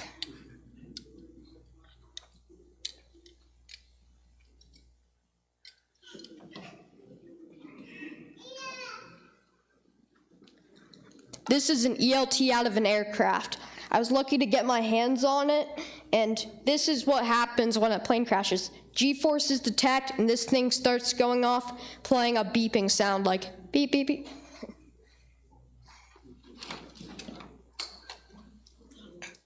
This is the Eris Chasseur, the improved design, and this makes it so we can cut average mission times down from 10 hours to 5 hours or less by taking us pinpoint in the right direction. This, you point wherever the signal is strongest, that's where it takes you.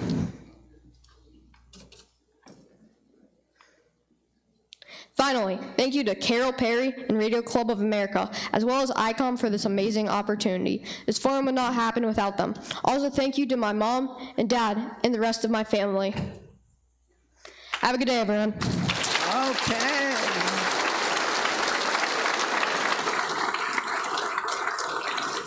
Okay, again, what we're doing in this particular forum, for a whole lot of different reasons, we're kind of trying a different routine here to expedite so that we don't run into the next 3-hour forum. I must, though, take out a moment to thank all the people at DARA. You cannot even imagine the things that went on behind the scenes here that Michael Coulter and Chris in charge of forums did to make sure that everything was properly adhered to, that I have requested to make this go smoothly for the young people. So hats off to all of you guys, you're terrific. Okay, again, I'm breaking the routine because I know the next young lady very well, and she's a pro. If it's okay with you, and she's our last youth speaker, I have somebody here who I know his time is really pressed because this is your Hamvention chairperson for this year, Jim Storms, and so if you don't mind, we're gonna let him slip in here, okay? Jim Storms, no, we're not doing this now, when he's done. Okay, Jim, AB8YK, is one of the co-founders of the Dave Coulter Memorial Youth DX Adventure. If you, beside the astronauts, which we said was an incredible ham radio experience, what he's involved with others is an amazing adventure for young people and a parent. So Jim, Please, this is your audience. Okay, here you go. Jim Storms. Welcome, everybody. Well, I feel right at home with all you youth presenters because I have the same vertical element that you do. Everybody's always telling me to stand up also. So, welcome. I'm glad to see all you guys working hard. I see some Dave Coulter Youth DX Adventure alumni in the room, so you can corner them and ask questions later. We call it a DX Adventure, not a de-expedition. And the reason we do that is because we have way too much respect for these guys who go to places like Bouvet, risk their lives and all that. I go stay in an apartment somewhere or a house somewhere, and that's where we hold it, at an established station. So that's why we call it an adventure, because it is. It's an adventure. We go to, have gone in the past to a foreign country, Costa Rica, Curacao, and operated a team of kids who were the ones on the radio. They were the DX. And if you've ever worked a contest and thought that was fun, you called CQ in a contest and you got a few people to come back and that was really cool, ask the ones who have been on a trip, what's it like? Last year, we took the radios and set them up. They made one call, and you could not pick a call sign out of the return. So, and it worked that way the whole trip. The goal last year was to beat the record of 6,123. Instead, they did over 8,000 QSOs in 3 days of operation. So, if you really want to get your feet wet in a contest style or DX environment, this is the place to do it. We pay for, do fundraising, we pay for tickets and everything from the point of US departure to return. We pick up all expenses. You gotta get to the point of departure, that's your job. The biggest problem we had this year, we had to cancel the trip, because the largest problem was no youth had passports. The first one that got their passport was on May 4th, and we were going in July. We can't buy tickets. So we ended up having to cancel the trip. It just wasn't possible. So we're stepping back. We're taking a look at the effort and deciding we may do something yet this year that's different than what we've done in the past, but we're committed to keeping the effort alive. So we are currently, like I say, looking at what we're doing and how we're doing it and deciding how to move forward. Currently, unfortunately, our website is down. We are going to be working on a new site shortly, and the information, watch the information, it'll be coming out. But it's a fun time. We really have a great time. Uli from Germany, who has been our consortium host in Curacao, interestingly enough, he flies in there just for that trip, and he's staying at my house this weekend. He was really disappointed that we had to cancel and goes, let me know when the next one is. And he pays for that out of his pocket. And the PJ2T team actually lets us use their facility free. If you look at their published rates, you'd understand why free is a real big deal.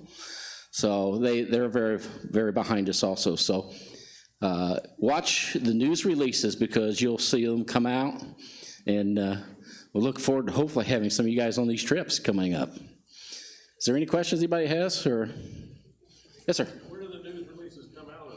Well, actually, you can see them on, if you're subscribed. This is not a commercial, understand.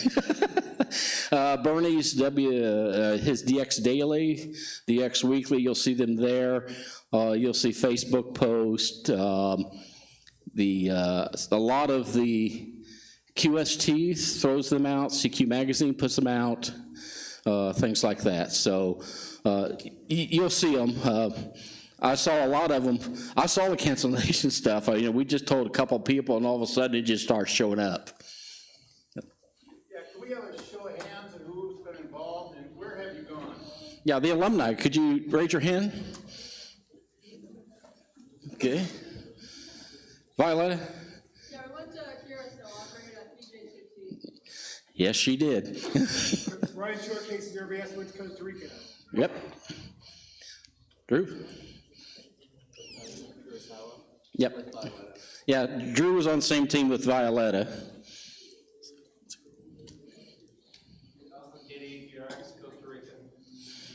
Yep. And they had the funnest time because they're from Canada. And it cost them a bundle to get there because they had, I think it was almost a 3-day journey just to get to Miami, wasn't it? Oh, I'm sorry, yeah, you're right. Yeah, there was another team from Canada. They came from Western Canada. You're right, you're from VOA, forget you.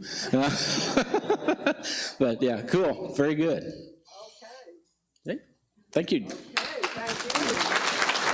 And special thank yous personally from me to Jim.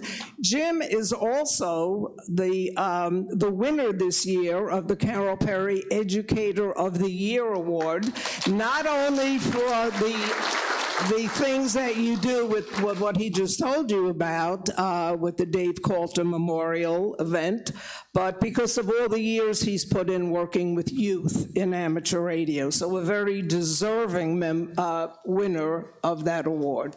Thanks. And all the machinations that he made sure took place at this youth forum, he deserves a round of applause. Thank you. Thank you.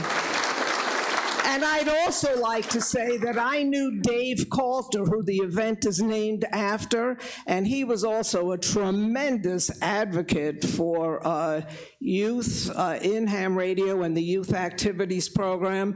So it certainly is justified that it bears his name. He was a wonderful gentleman. Neil, I see you're still here. You want to give a plug? Again, in the interest of time, Katie, I'm going to ask you to get yourself set up there. Okay. This is Neil Rapp. Real quick, invite everybody over to the Youth on the Air booth after this is over.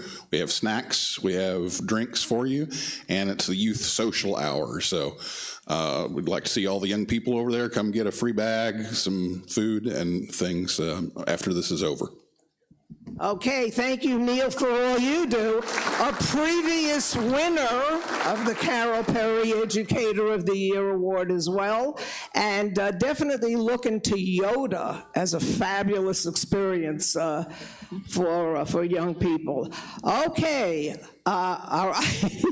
Again, my prize people, while Katie's getting set up there, we have so much of this to give out to you. All right, an adult. $50 ARRL prize certificate, an adult. Barry Torre, KHCLP, or CLD. Okay. There you go, you're welcome. And a youth. I'm gonna pick it while you're busy. We have, I told you 3 hours isn't enough for this forum. Aiden Kissel. All right. There you go. And we'll give out one more $50 prize certificate, a young person.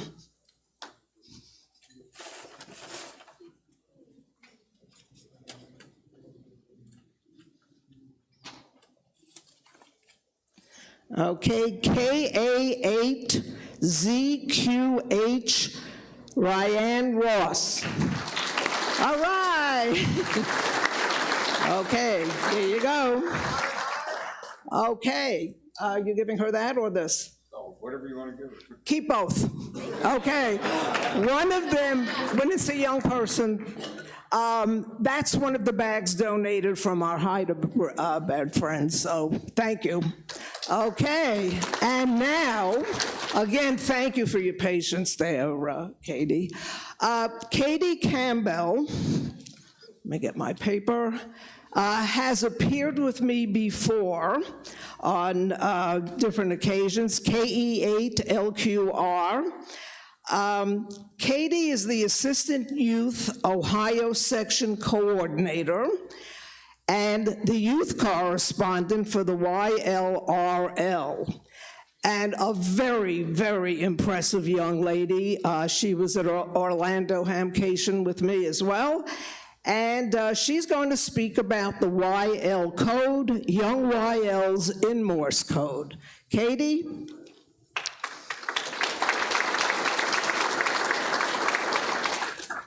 All right, thanks. So as Carol said, today I'm going to tell you a little bit about YLs in Morse code and YLs in STEM. And throughout the presentation, you'll hear me say young YL, which sounds really repetitive. But at the YL forum yesterday, we made a point. YL, young lady, applies to anyone of any age who is female in ham radio. So young YL, I'm not being repetitive, I'm just a young female in a ham radio. Okay, so we'll start with some info about me. I was first licensed in 2019 at the age of 10 in 5th grade, and then I upgraded to general and extra later that year, so I got my extra when I was 11. I'm the YLRL youth chairwoman, the assistant youth section coordinator for Ohio. I currently teach Morse code classes for kids with the Long Island CW Club. I'm the president of my school's amateur radio club, K8LPS, and I'm a yacht member. So, to start out, why would a young YL want to learn Morse code? Like, it seems like they'd be kind of a minority there. Some of them would just want to know a secret language, like it's kind of fun. Some people would want to communicate with further away places. I know that was a big thing for me. I wanted to be able to get better DX. CW is also a really good way to get on HF in a lower cost way, because you can operate with QRP. Some just want to have another way to communicate, and a lot of times it's because a parent told them they had to. So there's a lot of advantages, actually, to being a young lady in CW. First, it'll set you apart from others. So like in college applications and stuff, oh, you know Morse code. Okay, that's kind of a leg up. I asked one of my friends what she thought it would be. She was like, I don't know, but I think you're kind of cool. So there's that one as well. It's a really good way to generate interest among other young YLs in amateur radio and Morse code, but especially amateur radio. Sometimes people think you're a spy. I was at my lunch table my 5th grade year, and I just passed my general at Hamvention, and the school resource officer at the time, who was the radio club, he kind of founded it, came up to me and was like, oh, K8LQR stroke AG, and I was like, yeah, I was super excited, and he left, and this one girl goes, Katie, are you a spy? I definitely should have said yes, but I didn't. And then it's also nice because you're kind of unrecognizable. So when you're on SSB on HF, everybody can tell that you're a female, which is nice sometimes. You can break pileups really quickly. But it's also nice to have just unrecognizable voices and no one can tell that you're a female. So how does learning Morse code as a young female impact other areas of your life? First off, it gives you a greater historical awareness. I'm super interested in the Titanic and learning more about that. So learning about Morse code and learning Morse code for myself kind of helped me to be a little bit more aware of some of the forms of communication used. Obviously, there's increased neuroplasticity. That's been shown in a whole bunch of studies. And then there's also some social aspects to it. So a lot of times people would think, oh, you'll be made fun of if you're that much of a nerd. And it happens sometimes, but not as much as you'd think. It's also a really good way to make friends with other young people who are interested in the same stuff that you are. In my code classes, I know all of those people really well, and it's been a great way for me to be able to make friends. So we'll kind of move on to just YLs in STEM in general. And there's a lot of impacts, very good impacts, of being a young YL with a STEM education. It increases your confidence. You'll have increased technical abilities. So like Ray said, if you go to college, you'll already have a leg up if you're in a STEM field. Like, you'll kind of know what's going on. A lot of times you'll be taken more seriously as a female if you have a STEM education, and you also have greater exposure to potential careers. So some of my experiences as a young YL in Morse code and in STEM, I was able to meet Ruth Willett at Dayton in 2019 as a very new ham, and then I got to meet her again last year at Hamvention, which was super cool. And then I also got to meet Violetta. She was actually one of the first presentations that I got to watch here in 2019, and we got to meet each other yesterday, and it was super nice because these are both young females that I've looked up to, and it was kind of nice to be able to see them as I'm doing things that they did at one point. Yacht is also something that I've been super active with. Ed Engelman, KG8CX, runs the net, and he's been super instrumental in helping me throughout amateur radio. I joined Yacht when I was 11 years old, and I'm still checking in very regularly. And it's just super nice to be able to meet other young people throughout the country and throughout the world who are interested in the same things that I am. I've participated in a lot of fox hunts with my local clubs and my school club. In the picture on the right side, you see that's my school club. That was one of the first years that we were together and doing stuff as a club. And then on the left, that's my little sister and I. She does have a license, doing one of the fox hunts with a local club. So just getting active and involved with some of the local clubs has also been super nice. I've been super active in field day as well. All the way on the right, or all the way on the left, sorry, you see my sister and I operating. It's definitely very fun to be able to operate with my family. In the middle, I was at a local club's field day setup where I kind of got some help with CW, just being able to get set up and make some contacts. And then all the way on the other side is my youngest sister, who is not licensed yet. She was making one of her first contacts, and she gets on the radio, and she calls CQ once. She goes, "Katie, where is my pileup?" And I said, "Evie, you might have to call CQ more than once to get a pileup." Another thing that we've really enjoyed are the ARL school club roundups. We are very active with those, and as a club, it's a really great way to be able to bond with the other club members, but also to actually get the kids interested. Until the school club roundup, sometimes we have a very heavy focus on electrical theory, and middle schoolers do not like electrical theory. So the school club roundups are a really good way to show them that you can actually do things with the stuff that you're learning, and they are able to make a whole bunch of connections with that as well. I was also able to participate in Yoda Camp last year, which was a super awesome experience. In the picture all the way on the left, the top one, we got to do a high altitude balloon launch, which was super fun. That was probably my favorite thing we did at camp.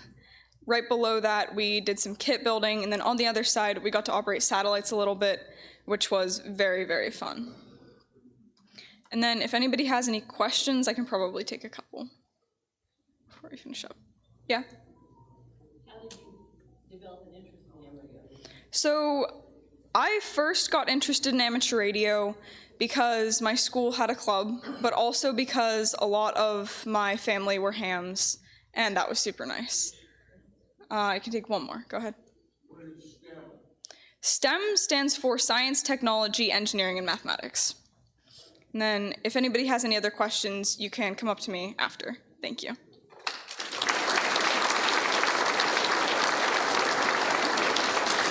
Okay, we're going to be giving out more prizes now, but if you want the group picture, I'm just going to ask them all to just stand up quickly if you've got your cameras ready, if you want to get that group shot. Guys, if you would just, there, by the way, that yacht, just turn around, face the audience.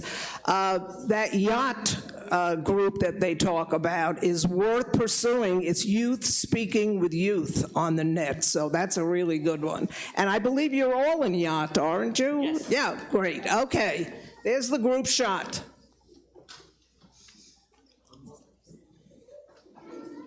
One, two, three, emulsification. 1, 2, 3, emulsification. And we need Carol in there as well. Get in there, Carol. Okay. Let me get in here. I'm going to get in here right in the middle. 1,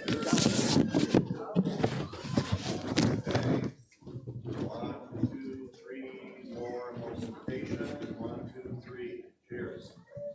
Okay, thank you, everybody. Okay, I just saw somebody who was going to ask to come up quickly. Michael?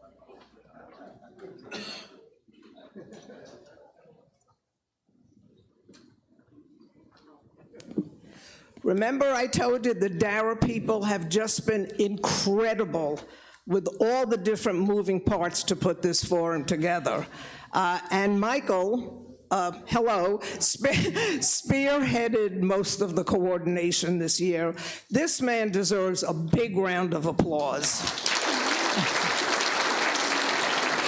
And in addition, the Dave Calter Memorial event that you heard about, Michael was David's brother, is David's brother.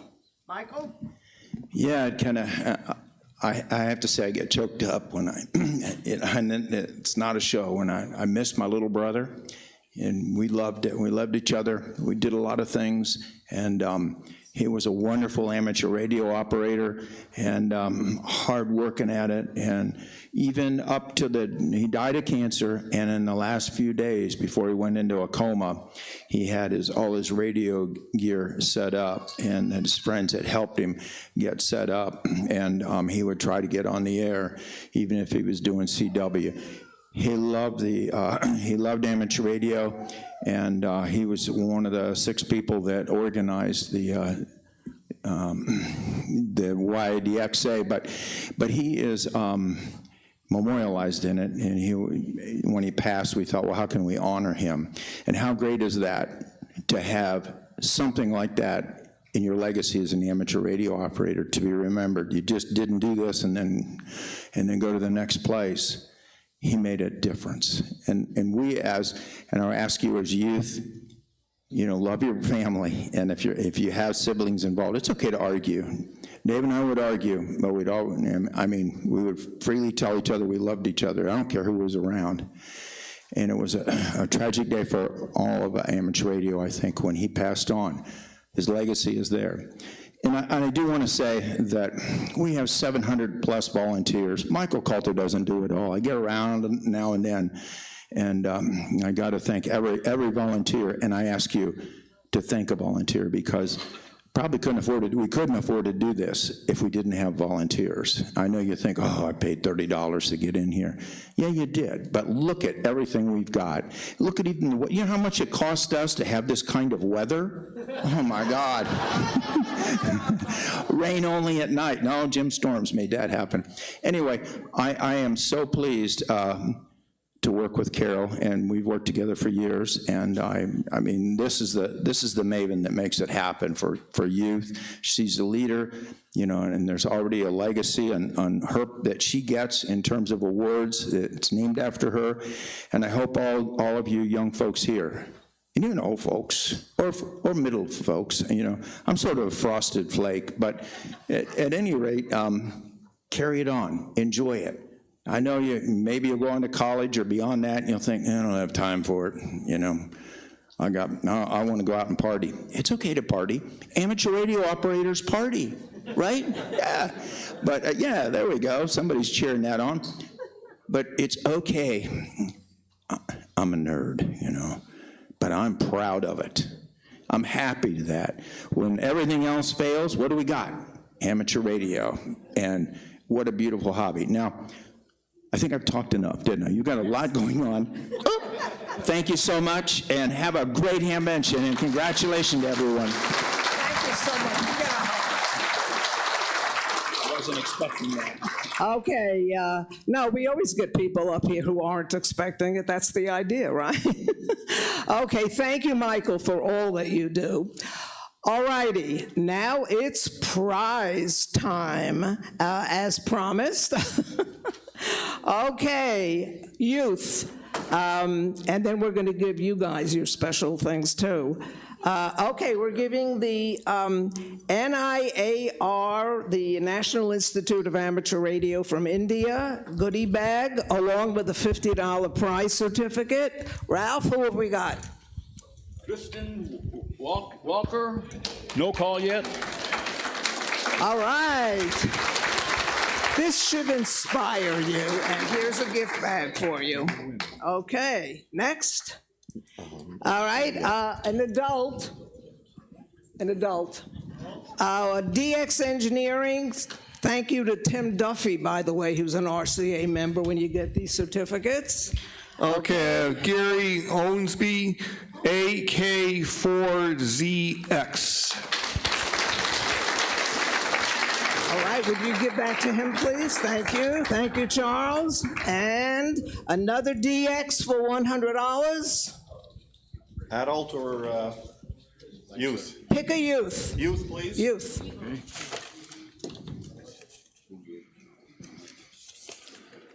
Landon Baumgartner, All right, one of our KEATJU. presenters. Here you go. There you go. Okay, and you got another youth there. DX Engineering, $100. Just like.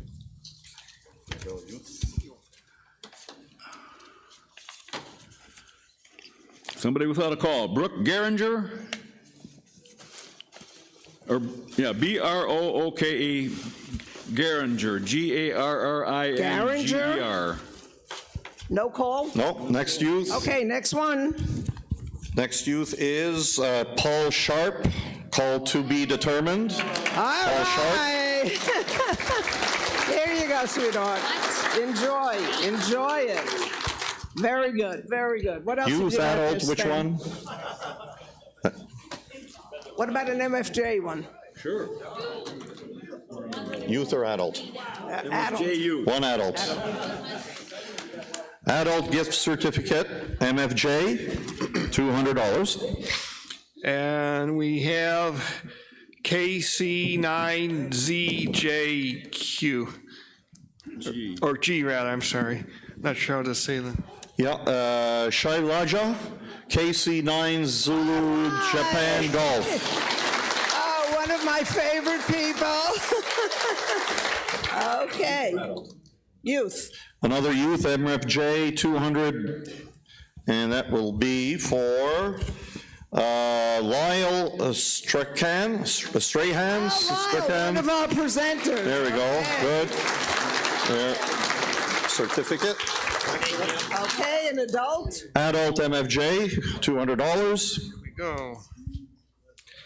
And it is Nirmala G, that's VU2MYN. All right. She traveled all the way from India to be here for this moment. Hi, sweetheart. Go over and they will give that to you. Is that all your MFJ ones? That's it. Well, we have all these antennas too. Lance Cruz and MFJ. Those have all been those are given for the out kids, now. okay. Okay, thank you. Now, I'm going to ask in alphabetical order, I'm going to ask the presenters to come and collect their loot, and then we'll do more prizes for the audience. It's going to look like Christmas morning here soon, you'll see, so get your cameras ready. All right, in alphabetical order, Stan, we've got a certificate for you from the Radio Club of America as being an RCA Young Achiever, and we also have a $100 check for each of you, and we also have the, oh, you have another DX, oh, and the DX, you've got some DX coupons in there as well. And why don't you get someone to help you with all that, and the checks and the Heil goodies, as well as the MFJ goodies. All right, first one, Landon. Why don't you go and collect your loot? Next is Katie. That's all for you. There we go. Wow, Landon, you look spoiled. You got a bag for that? Yes, you do, when I come back. Colin? Javen? All well-deserved. And that's after we shipped packages of goodies to them. Oh, that's missing a shirt. Sorry. They wondered why I told them all to bring U-Haul trucks with them. Grace? There you go. Congratulations. Great presentation.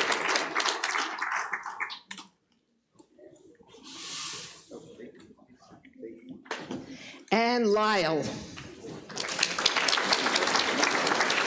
There we go. Congratulations.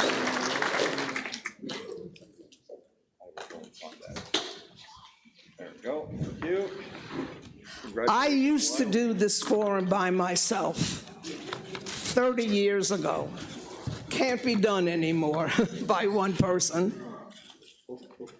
One of you guys is missing a book. You realize we were younger then. Don't remind us that we were younger then. Okay, now we can give out all the rest of the goodies. And what else have we got here, Stan? They all got their antennas. Everybody's got the antennas, so we'll give these to the audience then. Double check, everyone got your antennas? Antenna. Then it's an MFJ donation. Okay, young person. For The MFJ antenna. Okay, Arjun, P-U-S-U-U-R-U. All right. Come and get your antenna. Okay. Antenna, there you go. And we have another one? Adult or, yeah, we have another one. An adult. One adult, there we go. Presto. And, no? That is, yeah. There we go. Okay. Yep, Colin Campbell, KB8VAQ. All right, Katie's mom. Antenna. Okay, Katie's mom. Wow, we cleared these tables. Okay, and what else have we got? I think that's... No, I don't think so, Stan. Come on up here. And the bidding starts $5,000, $5,000, $5,000, 6666, a little humor. Okay, this is Rayet Novak and my thank yous to, again, all the adults for all the support. Certainly the presenters wouldn't be here without the support from family, friends, of course. But we love to reward. You're such a fabulous audience, and we love to. So this prize, the ICOM, is anyone? Oh, Lloyd. Lloyd, raise your hand. He doesn't want to get embarrassed, but Lloyd is the one I've been working with for your jackets and the bags. Thank you, Lloyd. Okay, so this is for somebody in the love audience, an adult. Okay, an adult, Robert, why don't you pick? The tickets of people who have won smaller things already have been left out. They're now going back in the box. So everybody has a chance at the... Okay, everybody's got a chance to win. Carol? Of the adults. Okay. I let Robert has been my driver and my helper and my monitor to make sure I got here on time today. All right, Robert. Oh, boy. SHAILAJA. That's the only name. KC9ZJG? Oh, my God. She won it again.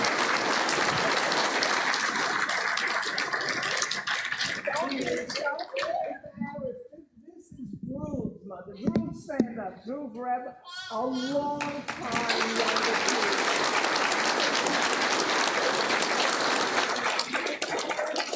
Fabulous supporters of the youth forum, so well deserved. There you go. Don't be embarrassed.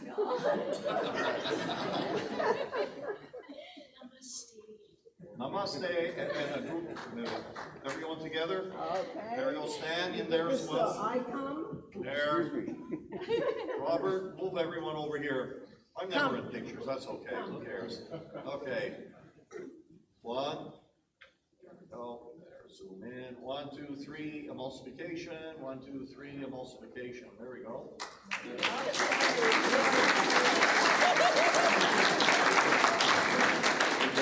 Okay, now, is there anybody who has any questions?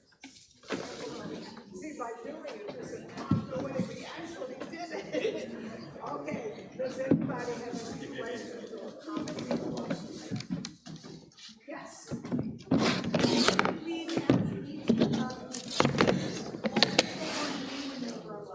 Oh, okay, where's the microphone?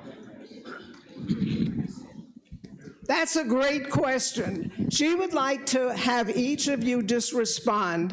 What would you like to be when you grow up? And again, I remind you, go to the RCA website. There are 2 different kinds of scholarships being offered there. So partake, you automatically now would automatically qualify for the RCA Young Achiever scholarships because you've appeared at a youth forum with me. So when the time comes, keep that in mind. Okay. So what would you like to be when you grow up, Lyle? Military aviation or engineering.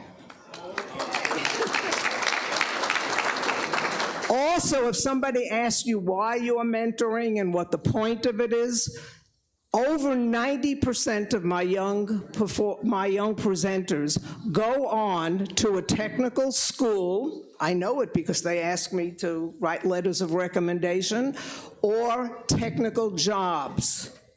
So that's one of the benefits of inspiring them through the fun of ham radio to go on to do technical things. Okay. An IT consultant. Okay. IT networking. Engineer. An engineer, something STEM related. An engineer, possibly electrical engineering. There you go. Okay.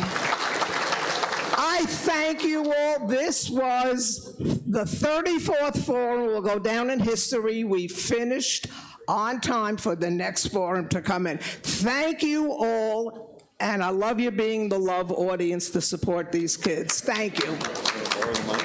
As usual, I'd like to thank everyone for coming. Spread the word. Thanks to ICOM for also giving a great prize to the adults, and we'll see you next year. Thank you, Carol.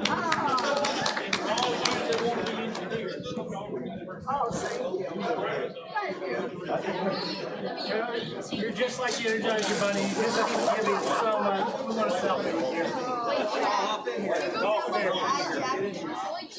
Good, Jordy. Oh,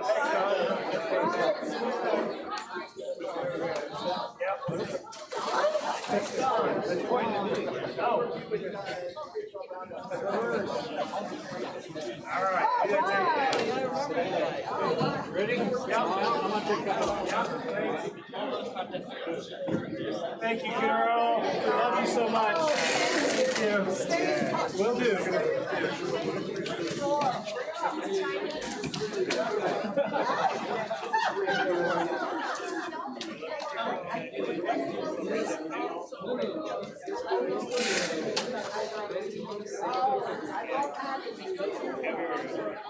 What are we doing? Clearly, hold on. Celebrity.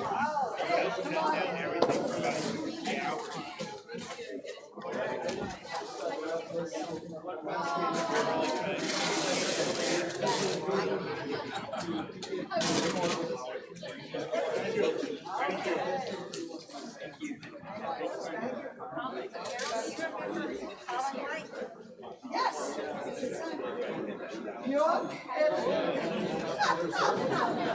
Wow.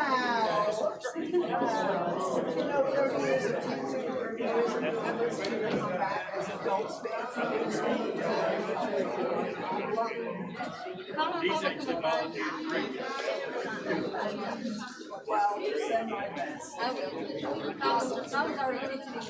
I will, no doubt. Yeah,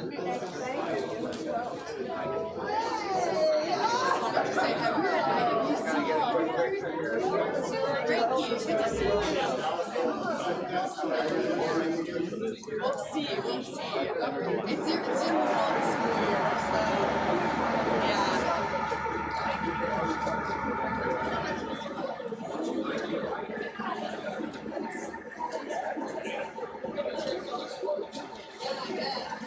This is my Dutch,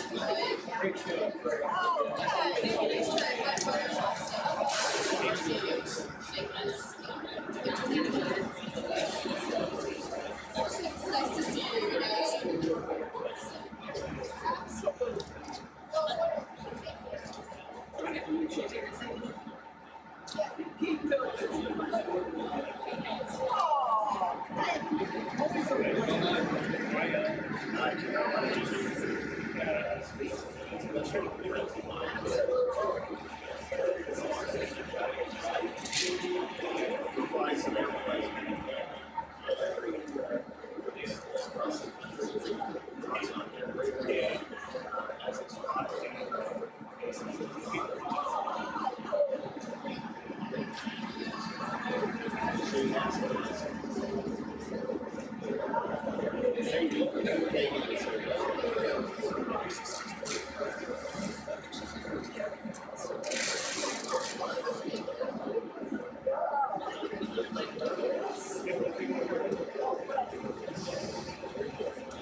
schools. All the above.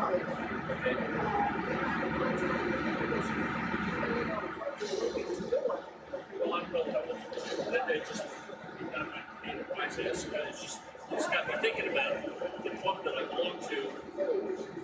You know, they have all the normal stuff. They don't have a, as far as I know, they don't have now stuff.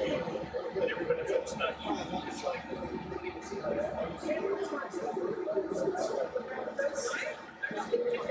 you don't need cards.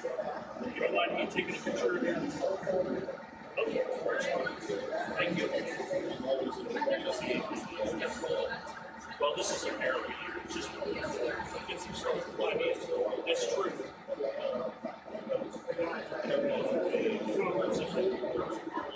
Great. Thank you.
I was hoping it wouldn't be this way.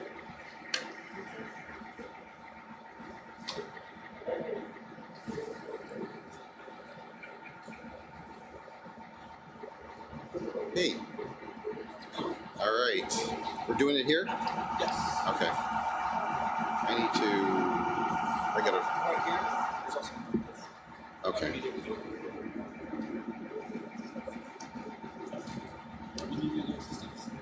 I'm not sure. I don't think so. Well, that's running now. Okay, good. That's ops. One question. I got one question before you disappear. We can take the mic off of here, right? Theoretically. Oh, really? Are you wanting to? We have multiple people talking back and forth, so that's why.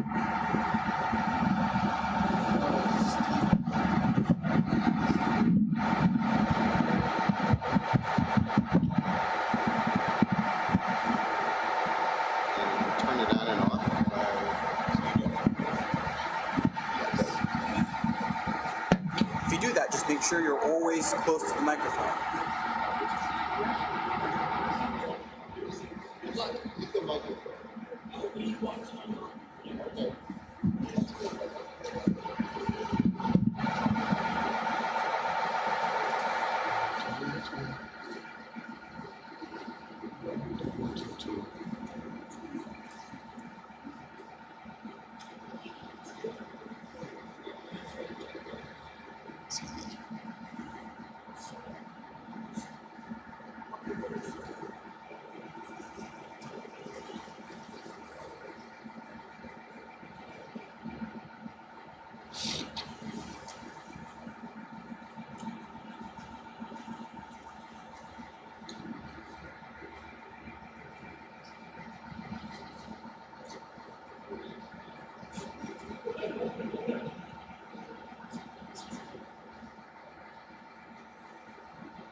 Can that one work? Try it. Test, test. Oh, I can move this one. She didn't tell me anything about that one. That's It's better. just in there.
Nick. All right.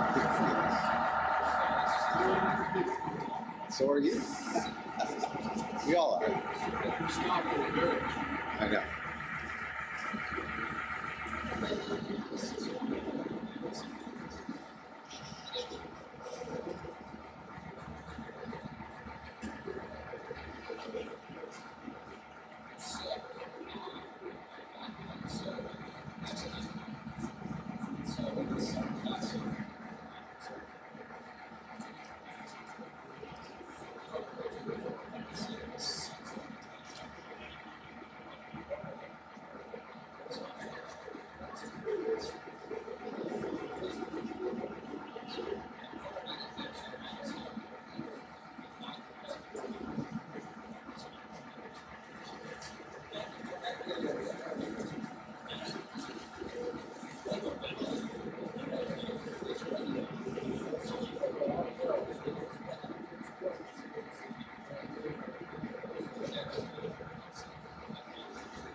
Yeah, we can. I don't like the fact that this is so constrained. It's not like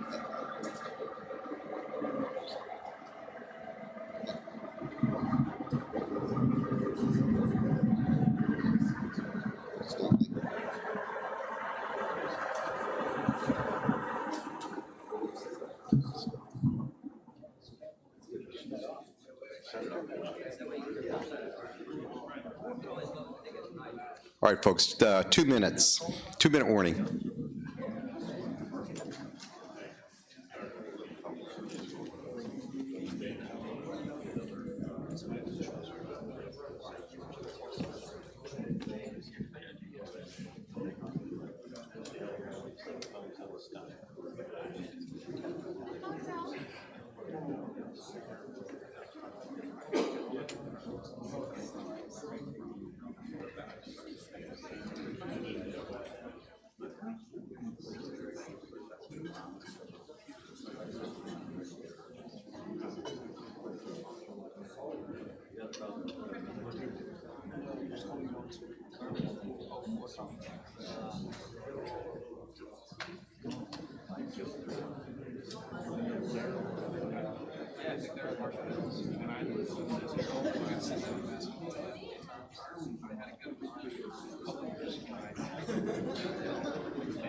He's ready to give you a 30-second warning now.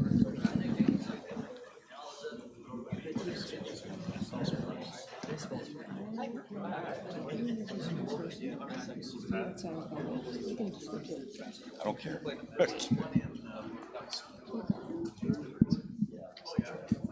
Good afternoon, everyone.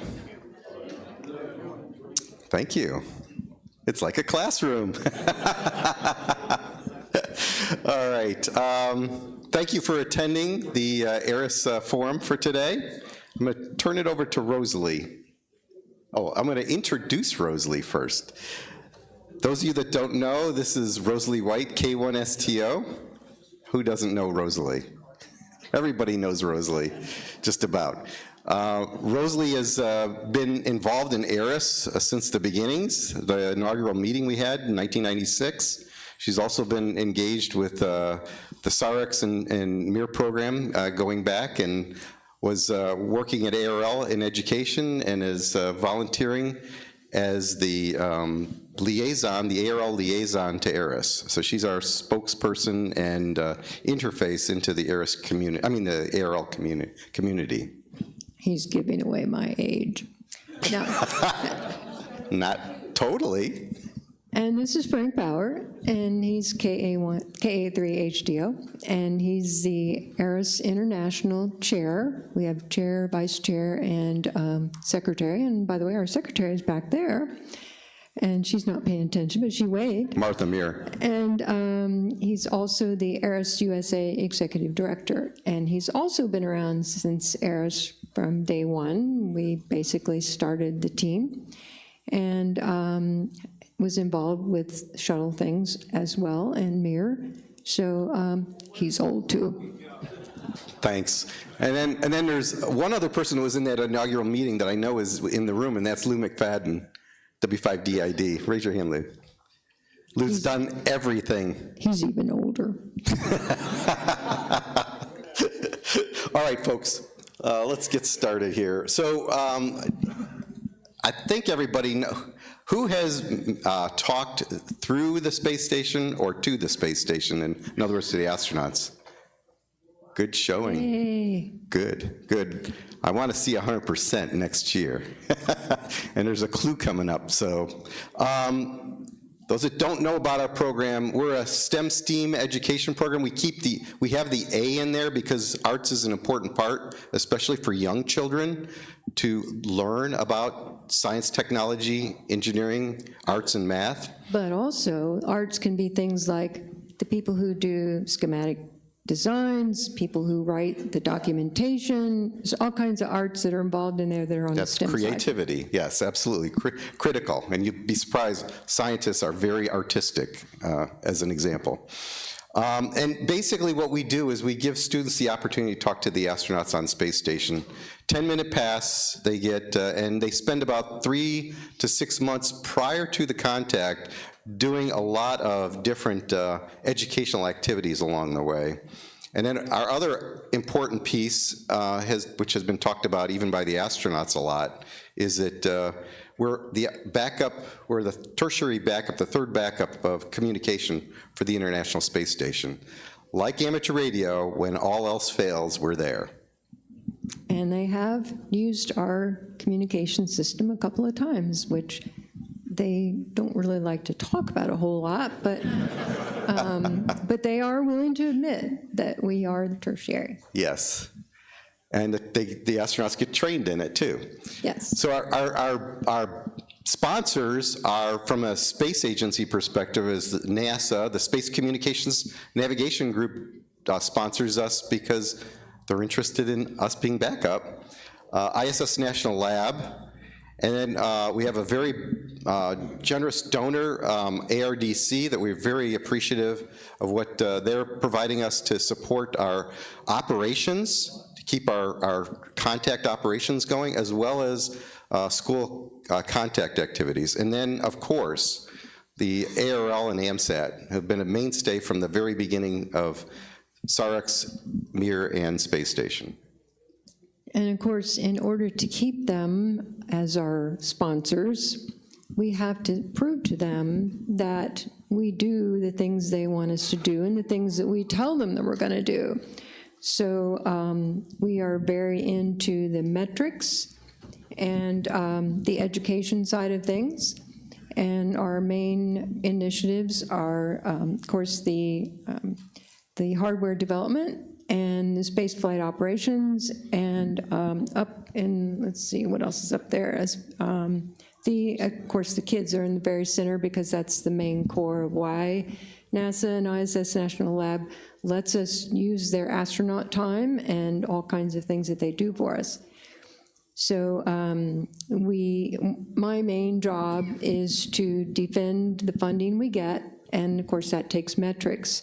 So for instance, Randy's going to count every one of you in here so that I can tell them my quarterly report that we did a forum and we had X amount of number of people here listening, including some school teachers. Any school teachers in here? There's at least a couple, I know that. Yep. And of course, they also are very fond of informal educators, and I know a lot of you are informal educators, and of course, young people. And they want to know ages of participants. So we divide it down and slice and dice the metrics all kinds of ways for our sponsors. And it's very important to them that, you know, it's taxpayer dollars and ARL member dollars and AMSAT member dollars. And so we have to prove that we're doing what they expect. Yes. So if you look at the bottom line number, 186,000 people last year we interfaced with. You can see quarterly, because Rosalie has to do the quarterly reports for us, quarterly what we've done with students and with educators, the public. And so it's pretty phenomenal. Every year we're, you know,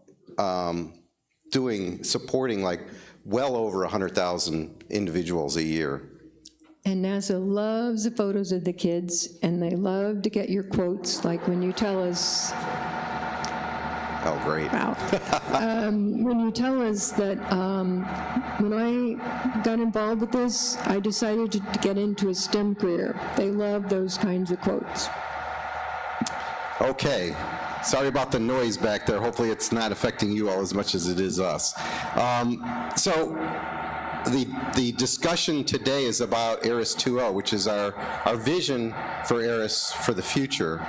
It's the next generation vision of amateur radio, actually amateur radio on international space stations and beyond, is the way I'll put it. And the reason I say that is what we want to do is make sure everyone understands that students are important, and so are lifelong learners. How many lifelong learners do we have in this room?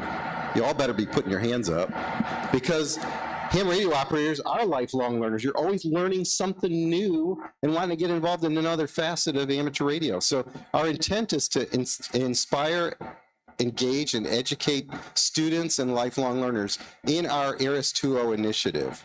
And so what we want to do is develop more educational outcomes, in other words, more facets for the hams, as well as capabilities for the students that get them excited about STEM and ham radio. And that includes educational projects and lesson plans. It includes also I get a lot of questions about space station's going to it's going to end in 2030. Well, guess what? There's other things that NASA wants to keep this going, and that's called commercial space stations. So we're talking about getting operational on multiple space stations, not just the ISS. The ISS will continue to the end, but we're going to try to get on those other vehicles. And orbiters and landers around the moon. That's a big challenge for the ham radio community. And it's available 24/7. Example of how we've been able to, as part of Eris 2.0 and our operations, we now have the voice repeater and APRS running simultaneously. So that lets you to do whatever you want to do 24/7, except for when there's spacewalks or visiting vehicles coming that make us shut off the radio. Other than that, we're operational. So we're now what's called a facility on space station.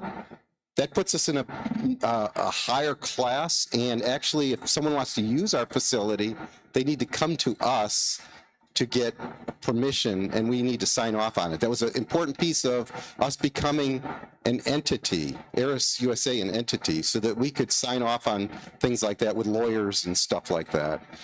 We're expanding to commercial space stations, starting with Axiom. Do you know what's going to get launched tomorrow? We'll talk about that in a minute, but there's a launch tomorrow of Crew 2 space station for Axiom. And then a lot of our educational initiatives, which we'll talk about in a few minutes, which includes student mission control, stereo, Sparky, and then STAR. So this kind of just shows all the things that are going on. And I'll tell you, the past 2 years, have been tremendously overwhelming for the Eris team to pull all this stuff together, to get the project managers to work it, and to actually implement and make things happen. But, you know, we're our own entity now. ARL Foundation and ARDC are providing some funding, which you'll hear about today. We're doing the Beyond ISS, which I just talked about, including Axiom, Orbital Reef, and other commercial space stations. We have education, which we'll talk about, engineering, which Randy Berger, our Director of Engineering, will talk about. I mentioned we're a facility. There's actually a project called NAVCOM that we're trying to work with the Italian Space Agency on. I talked about the operations, the voice repeater, APRS, ham TV is coming up. And then some experimentation. Last year, our Russian colleague deployed 10 CubeSats by hand off of space station. Pretty amazing opportunity. So I'm going to turn it over to Rosalie, and she can talk about our educational initiatives. Okay, so if you've been by the booth, which I hope you do, if you have not yet, we are in the Volta building, building 4, and we have things to show you about each of our education programs. We wanted to do more than just the 10-minute contact with the kids and the classroom activities that their teachers lead for a few months beforehand, because you've got these hot kids and you got to do something with them and hopefully introduce them to communications and STEM. So we wrote some proposals figuring we might win one. We won 3, and it was like, oh my gosh, now we've got to figure out how to pull off all these 3. And so we have all types of STEAM education that the classrooms do. It can be any kind of science. It does not have to be just space science. And it could be earth science, astronomy, geology, chemistry, anything. And so we have all kinds of activities going on in the classroom. It's always fun to see what the teachers come up with, something we've never done before. We also have the program, the first one I'll just mention in passing quickly, and that's the stereo program. And that's for students in education and to teachers in education to pull together some activities that have to do with providing space education in the classroom. And we got the grant from ARDC, which was lovely. It's a multiple year grant, which is really nice because then we know it will definitely continue year after year for a while. Definitely want to show you all about that. So do stop by the booth to see it. And it's got a kit called Sparky, which of course as hams would closely have a tie to that. And it contains various parts to it, and you can see some of those and put your hands on them at the table. Yeah, the other thing, the pictures on the bottom are the pilot workshop we had, our first workshop we had with the teachers. Martha Muir was integral in that workshop. It worked out really well. You can see the kits all bundled up on the right there, and the teachers all had a wonderful time. Learned a lot about amateur radio as well as wireless and waves and things like that. Okay, so Frank pretty much described the Sparky kit. Well, the second grant was from the ARL Foundation the past 2 years. They the next one contributed to that. Oh, okay, so there's two charts on here and it gets confusing. Oh, gotcha, thank you. So that's the space telerobotics using amateur radio, STAR, and we have a STAR in the room who worked with this program. Ansh, raise your hand, maybe stand up a little bit. Well, he's gonna stand up because he's gonna talk right now. So we'll let him sit for another minute, but he's going to describe to you the things he's done with that. It has to do with robotics, robots in the classroom, and I'm not going to take any thunder away from what he has to say about it, but it's pretty exciting, and it can go lots of distance too, not just in the classroom. Okay, come on up, Bunch. Whichever one you want. Hello, everyone. How are y'all doing tonight? So NASA undertakes a variety of exciting space missions, especially on the surface of Mars and the Moon. And at Eris, we want to bring this excitement to the kids. So with our app, students can experience the effects of propagation delay and get experience working with APRS, maybe even get their ham license. So at the start of this project, we created a list of all of the robots which were affordable, satisfied all the requirements. We created a use case document and listed all of the requirements. We eventually settled on the MBot because of its unique Bluetooth capabilities and remote control.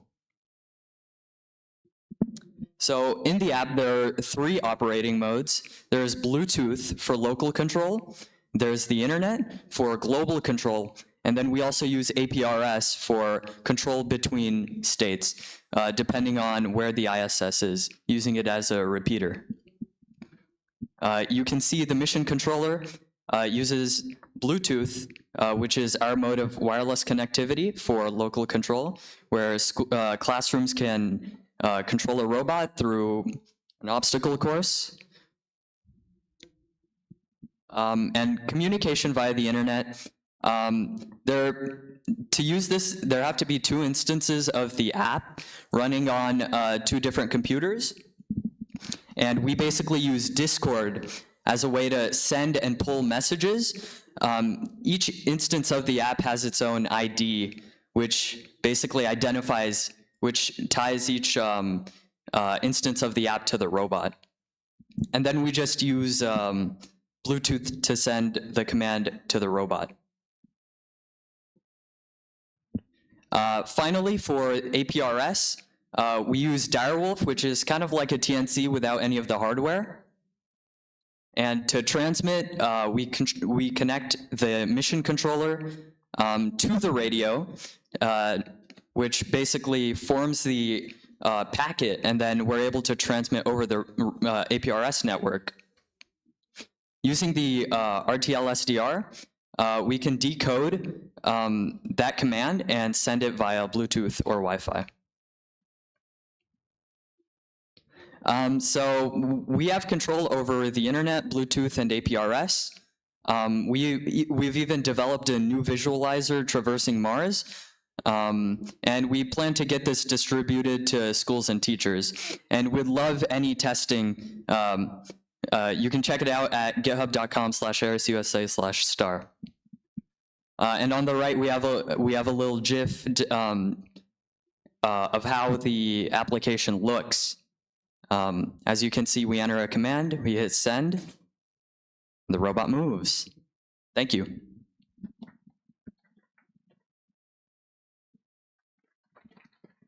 So one thing I will say that Ansh has done is we've had him for he's been an intern for 3 semesters, and he's taken this from what we said, what he said, the systems engineering all the way through. Now he's got to leave because he's got to go to Houston, and he's got prom tonight. So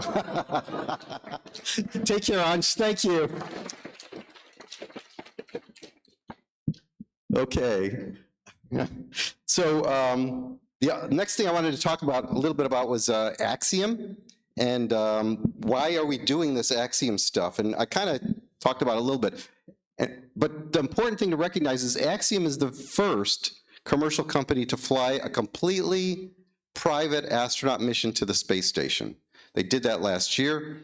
They're building modules. I've seen some of their design activities that can be attached to space station and later decoupled and independently flown. So when 2030 happens and space station decides to go into the water, because that's what'll happen, the Axiom system can continue to fly. So NASA's transitioning to commercial space stations going around the 2030 timeframe. And so human spaceflight's future in low Earth orbit will focus on the use of these commercial space stations. And so we want to make sure we're in on that, and we've got equipment so you all can continue to operate ham radio, and we can continue to do school contacts. And then last year, we did the first mission, which was in April of last year. 2 of the 4 astronauts on board, Mark Pathy and Eitan Stibbe, from Canada and Israel, flew, and they did several Eris contacts.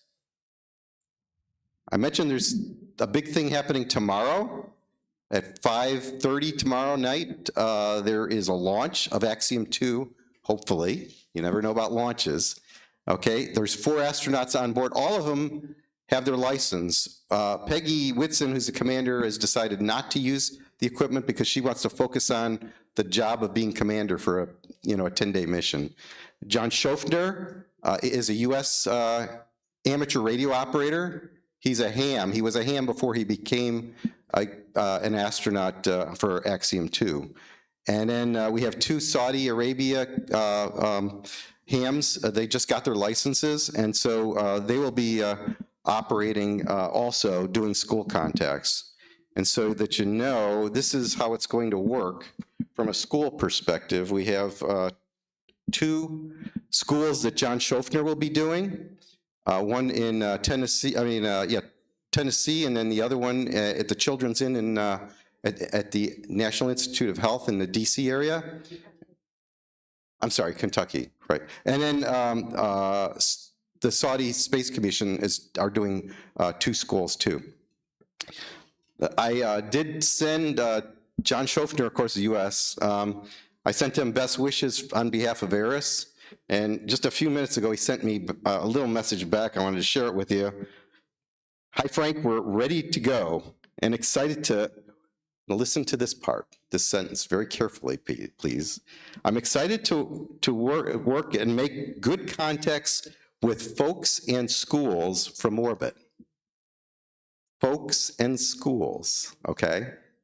Be prepared. I hope it works, okay? But that's your announcement for today. Okay, with that, I'm going to turn it over to Rosalie. Okay, so I'm going to introduce a young lady that you should all be very proud of. We're very proud of her. Grace Pape, that's that right? KE8 Romeo Juliet uniform, and she's was the person who got the contact started, which we call initiated the contact, for the West Michigan Aviation Academy.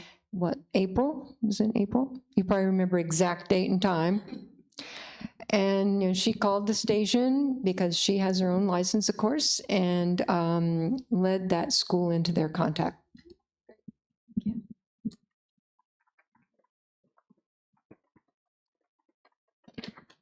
Hello, everybody. I hope you're having a good Hamvention. As Leslie said, my name is Grace, amateur radio call sign Kilo Echo 8 Romeo Juliet uniform. I've been licensed since my freshman year of high school in 2021. That year, my grandpa was celebrating 60 years of being operating, and I got licensed to honor him. Both my dad and grandpa have been satellite operators, and once I was licensed, I also joined operating. This past April, I was able to be a part of the team that was able to partner with the West Michigan Aviation Academy to help with their Eris contact, and my role on the team was the control operator. One of the teachers at the West Michigan Aviation Academy said, "The ham radio group made something complicated look easy," and this is something that has stuck with me since the contact. One of the missions of Eris is to inspire students to pursue STEAM, science, technology, engineering, math, and arts, and engage them with radio science. Being involved in this contact has shown me more interest in STEM and realized having a solid understanding of science and math concepts is important to build myself into a lifelong learner and someone who may make the complex look simple.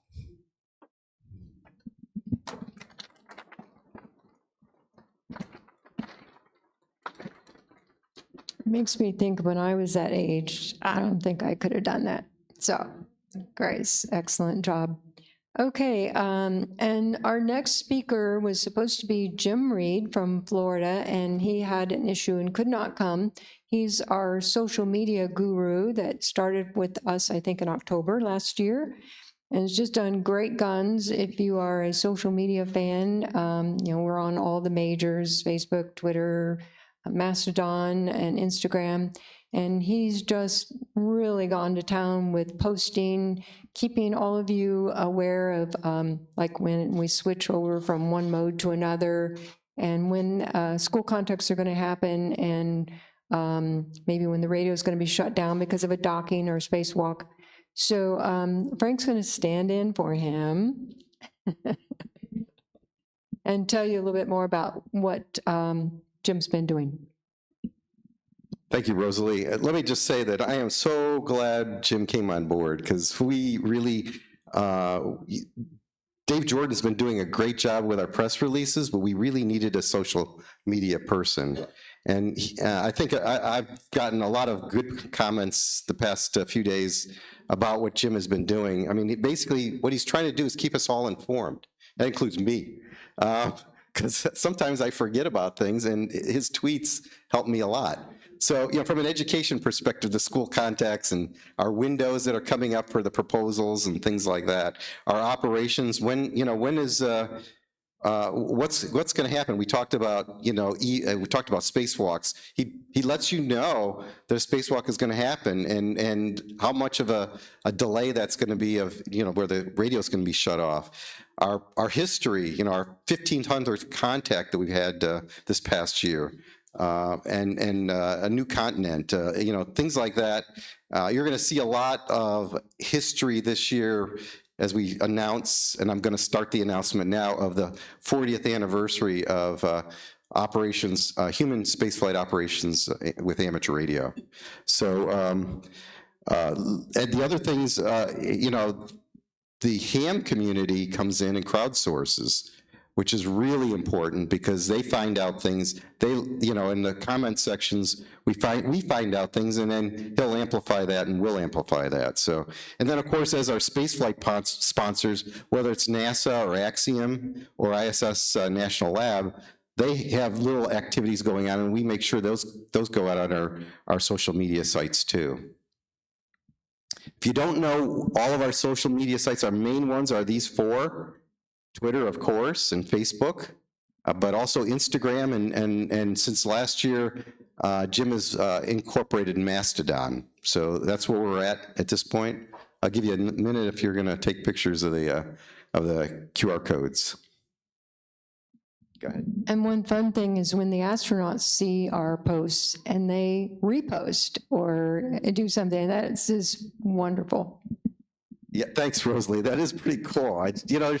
There's things about the position we're in that we see, and it's just absolutely, it's still amazing. Every day is exciting. And I want to make sure you all recognize that you can help. And you can help by liking us, following us, making comments, and sharing with others. The more people that know about what we're doing, the more we can do. And the more our sponsors know what we're doing, because going back to Rosalie's metrics, this is part of our metrics, okay? We show this every quarter to our teams. So help keep our name out there. That's just a little spelling wrong there. All right, so now I'm going to turn it over to Randy Berger, our Director of Engineering, and he's going to give an engineering update. All right, thanks, Frank. Yeah, I guess this afternoon, so good afternoon, everyone. Got a good-looking crowd here today, and appreciate that. Tell you that kids are really aspiring, right? I mean, Hunch and Gracie and Hope and everybody that are coming up, they're just amazing, right? And I started thinking about prom. I'm like, prom?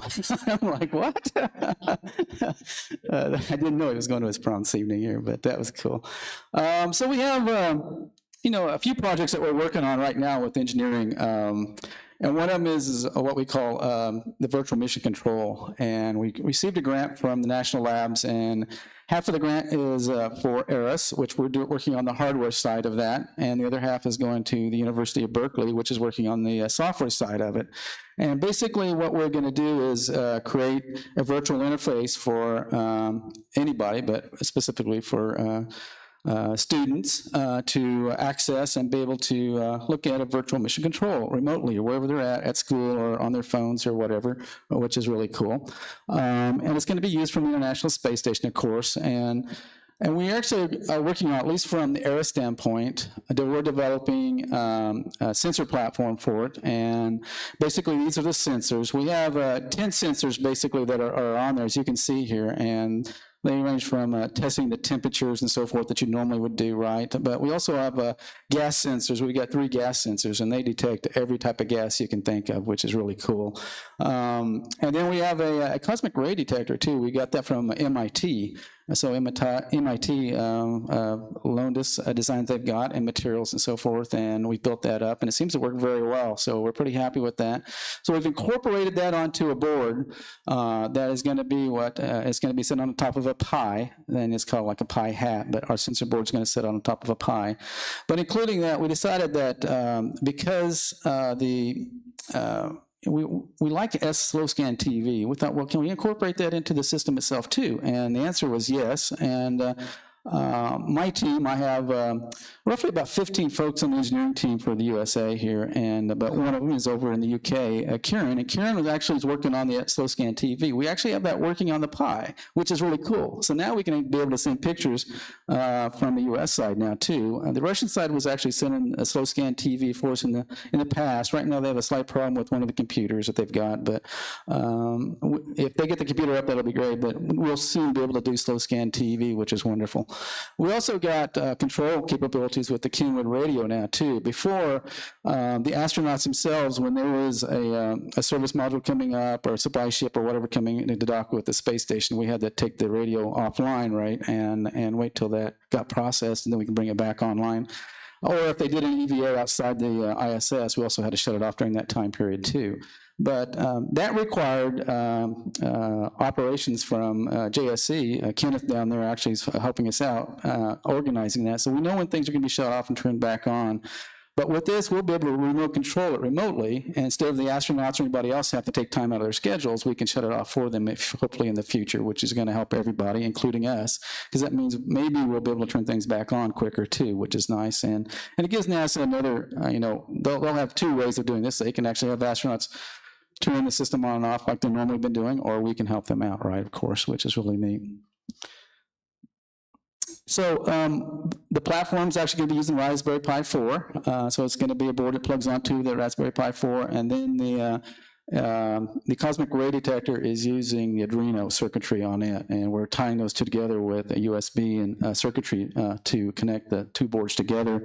The schematics and so forth, we've laid them out into separate sections, separate sheets on each one of the sensors, and so there's approximately about 11 sheets of schematics right now with that, which makes it really nice. So we're going to make that open source. So if other folks are interested, or schools maybe are interested, we can let them build their own boards and do that too, and that'll be pretty neat. The other thing is that we do have, we've started the documentation on it. We're over 50 pages. I think we're close to 56, 57 pages now in the documentation, which is nice. And I'm imagining by the time we get done with certifications and everything and some of the software that's being worked on, it'll be closer to 100 pages. And that's kind of where we're going at this point. So the circuitry itself actually is pretty straightforward. We're using the Raspberry Pi GPIO circuitry, which has a 40-pin connector, as you can see at the top of the screen there. But underneath that, almost every piece of the architecture uses I2C to interface to that, and which makes it really easy for us to program and utilize. And there's a lot of source code out for it already today. So there's not going to be a whole lot of development on our side, which is kind of nice, and that's going to help out a lot. So we do have a real-time clock. We've added that into there, as you can see here in the slow scan TV, is a software actually on there, and the interface to the radio is actually helping us out with that. So we're connected to the data ports and the COM ports on that, right, which makes it really nice, and we're able to do that. To send the data up and down from the International Space Station, there's two ways we can do this today. So one is using APRS, which is straightforward, right? We can send that with packets up and down. Or we can actually use data under voice, which Chris Thompson's developed that software, and as probably most of you know, he uses it. We use it on Fox, right? So they like Fox 1 and a couple other satellites. But if you remember how on FM the PL tones work, right, from 0 to 200 hertz, well, basically that's the area we're using for sending data, right? So it's you can still hear it. I can still hear it when I'm listening to it. I was listening to Fox, one of the Fox satellites a week ago, and I could still hear the, a little bit of the tones underneath of it, but the FM voice was over top of it. So that'll be the second way. So we'll be able to send the data from either when we're in the gateway mode, the repeater mode for that with the FM voice, or like right now with APRS mode over in the Russian service module, we'll be able to send via APRS. So the way it's going to work, we actually have the radio on top of the Kenwood D710 on top of the multi-voltage power supply, which we made a few years ago.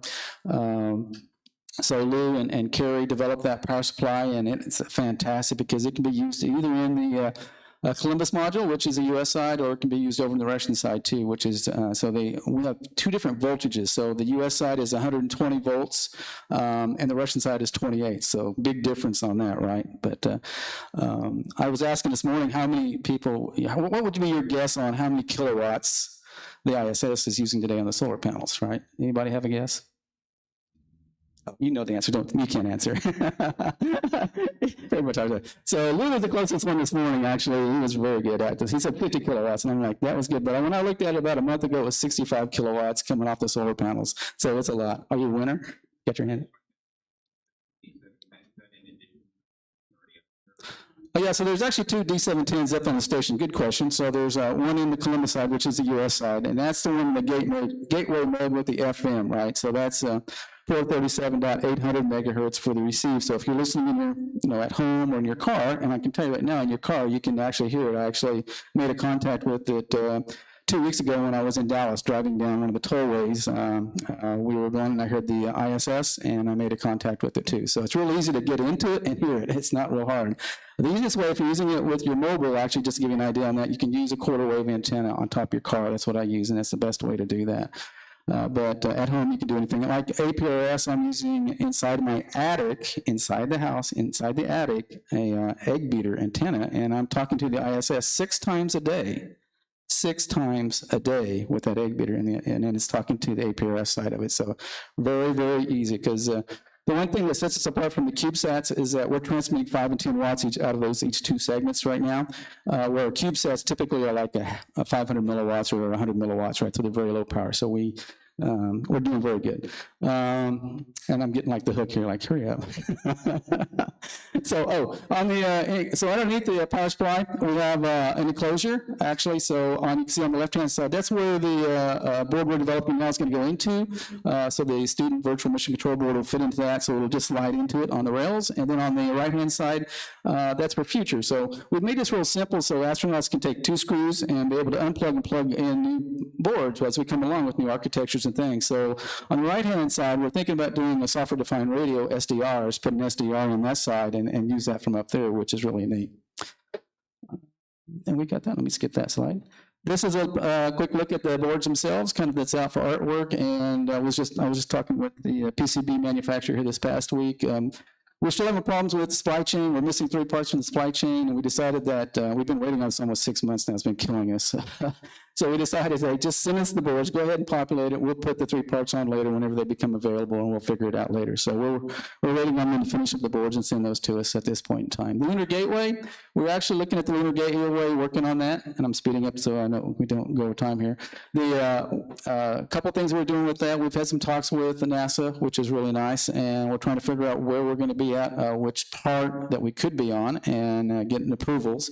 So we're working on that today.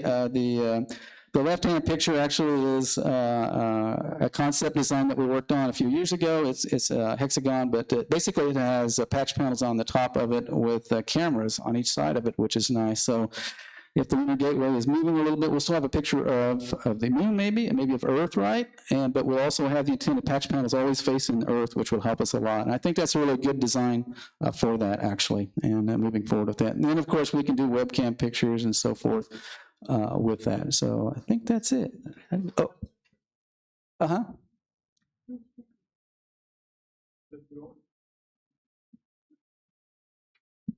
Yes. Yes. Interference with the EPA suits. We do not want the suits to be. Oh yeah. So the question is good point, Lou. Thank you. So the question is why do we disable the radios when there is a supply ship or a visitor coming up, or when there's an astronaut going outside the ISS? And the reason is safety. The bottom line, we don't want to interfere with anything. It's not that there's any problems or anything. It's just it's a safety rule, and that's what we're doing. That's NASA's rules. So we're okay with that. Yep. All right. So Playing jump rope.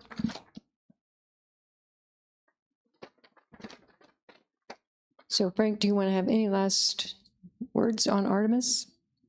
Okay, and advance the slide by hitting enter. Oh, it's all ready. All right. It doesn't, oh, gotcha. Okay, I'm on track here now. Our next speaker is another wonderful young lady, and her name is Hope Lee. Some of you probably are familiar with Hope because she's very active on the bands, and her call sign is November Delta 2 Lima. Take it away. Thank you.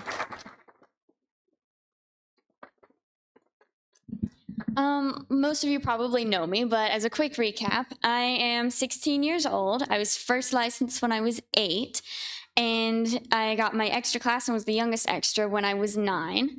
And since then, I've been involved in a lot of contesting. Like this was at a field day several years ago with my sister. We love to contest both with our family club and with other clubs. And we also like to do de-expeditions, parks on the air, and the biggest thing, in my opinion, has been satellites. This was a satellite activation at a national monument. several years ago, but I continue to do it because my very first contact being on satellite, I think it really sparked an interest in space technologies. And so that's what I want to do. That's been a big part of my goal and continues to be. And so that's why I was really excited in 2021. I went to Yoda Camp in Region 2. It was the first one ever in Region 2. And we got to participate in an Eris contact. So I got to ask a couple questions along with several other kids. And it was a lot of fun to be able to talk to someone who was an astronaut, because that's my goal, is to become an astronaut and to walk on Mars. Now,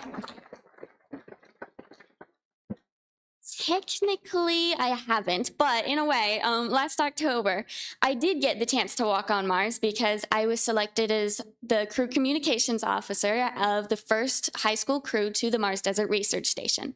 So that's my crew there, and I got to build the radio station that is now on the Mars Desert Research Station.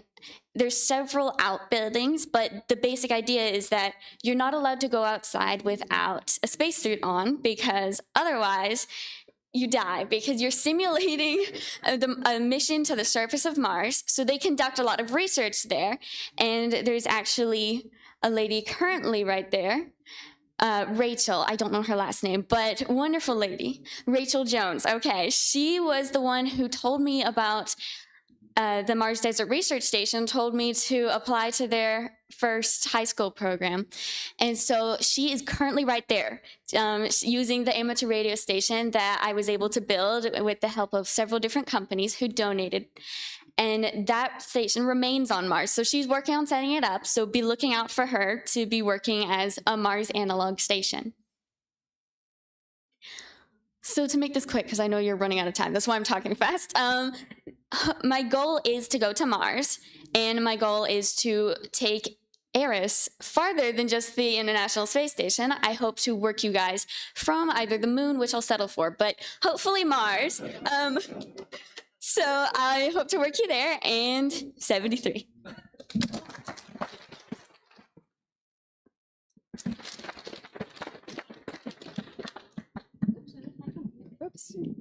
Wonderful. Yes, thank you very much. That was absolutely wonderful. All right, Rosalie, this one's yours. Well, we're kind of sharing this one, Yes. aren't we? Yeah, so we've been around quite a while now, 40 years, with amateur radio on space vehicles. And I know most of you are familiar with Owen Garriott, our first astronaut who ever went to space. And kind of a hero for a lot of people. He was the one that pretty much made it happen, along with some other hams who were pretty entrenched in the NASA areas and had some influence. But we're pretty excited to have 40 years going on between the start with Owen and the SAREX mission, Shuttle Amateur Radio Experiment, which, by the way, the other science programs were jealous of SAREX because they started calling us, "You're a frequent flyer." And it's like, yes, thank you. The astronauts like us. And then, of course, there was MIREX and then Eris. And we've been a frequent flyer on Eris the whole time, 2 weeks after the first crew came on board. I do want to recognize Lou, who was involved in the inaugural station with Owen Garriott over 40 years ago. He helped build it. Thank you, Lou. Yes. And I would like to ask anyone who's on the Eris team to either stand up or wave. And how about people who have helped schools do an Eris contact or SAREX schools? And has anyone in this room actually heard Owen Garriott 40 years ago? Of course, Lou did, I know that. Congratulations. Yeah, And absolutely. Thank you. So as Rosalie said, Owen was the first astronaut to talk to hams from space on the shuttle mission, Shuttle Columbia mission STS-9. And actually, it was a November-December flight, but it was actually in December that he made the ham radio contact. When he did that, it was the first time anyone had ever publicly interacted with an onboard crew. Usually it was the presidents of the United States or, some bigwig, if you will, very high bigwig. So it represented a transformational change in astronaut onboard communications. And it took us a while, actually, I'll say us, meaning the SARX team, a while to get everybody comfortable with us doing this on a regular basis. Doing it with Owen one time was one thing, but to then start making it happen regularly was a big deal. And frankly, this community, the amateur radio community, has really done on human spaceflight a lot of firsts. And I'm not going to get into a lot of them, but one of them is this whole idea of letting school children talk to the astronauts, setting up friends and family connections, which now they're using IP phone on space station to do. We were the only ones that the crew could actually talk to their families with on a regular basis. And then deployments of satellites, which actually started with the SUTSAT activities. Lots of things over the years. One of the things I did want to show, we can't leave the stage here without showing what it looked like 40 years ago. And who better to do it but the NBC science correspondent of the day in 1983, Roy Neal, K6DUE. He's the moderator of this discussion. On orbit day 3, excitement peaked among hams all over the world.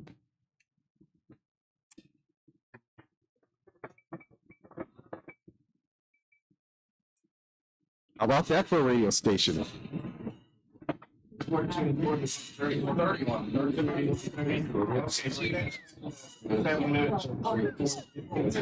about that for a computer?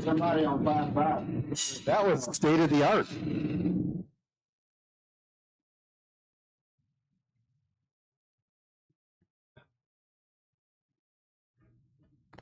And then amateur radio's Man in Space went on the air. This is W5LFL in Columbia. W5LFL in Columbia, orbiting the Earth at an altitude of 135 nautical miles. Passing over the U.S. West Coast and calling CQ. W5LFL and STS9, WA1JXN, WA1 Japan, X-ray Norway, WA1JXN, Frenchtown, Montana, standing by. Hello, W1JXN, WA1 Juliet X-ray November. This is W5LFL. You're our first contact from orbit, WA1 Juliet X-ray November. How do you read, over? It was quite a thrill. I was very surprised when he came back and said that quite clearly that I was the first contact from orbit. This is WB5 MJ, Whiskey Bravo 5, Lima Mike Juliet in Lawton, Oklahoma, calling the Space Shuttle Columbia.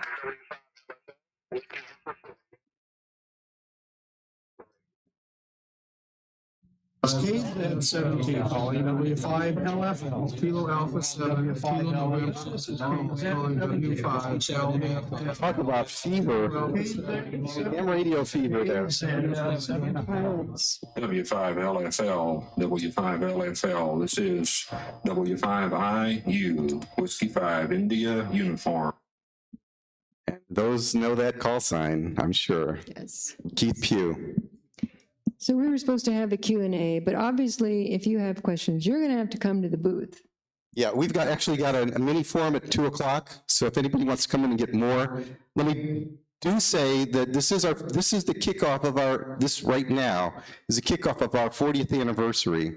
We're going to do it, the bookends are going to be Dayton, or Hamvention, I should say, this year to next year. But in early next year, 2024, we're going to have a big event at the Kennedy Space Center where we do a 40th anniversary celebration. We're going to have a conference, a dinner, a gala dinner. We'll have astronaut hams as part of that conference. Our Eris International meeting we're going to have there. And we're just going to go through historically what's happened, how this has changed. We're going to have students that have actually talked to the astronauts going back to the SARX days, Mir and Space Station days. And along the year, we're going to have a lot of commemorative activities. So stay tuned on that. And all of you are invited. And there's a little thing there, and it's on our poster in the booth of an email. And if you want to be involved, if you know individuals that want to sponsor this activity, because this is not going to be cheap to do, I will say that. Please send us an email. If you've got history you want to bring, you know, the email's there for that too. Short stories, things that affected you from all this. So, Rosalie, you want to talk about the help wanted? Sure, we need help. We need all kinds of help. So we have a list at our booth of the kinds of things. So if you have any idea of wanting to support Eris in any way, stop by and we'll talk to you. Okay, and with that, we did have some questions answered. We got to cut it off now. So please come to the booth, and we have a mini forum at 2 o'clock. Thank you. 73.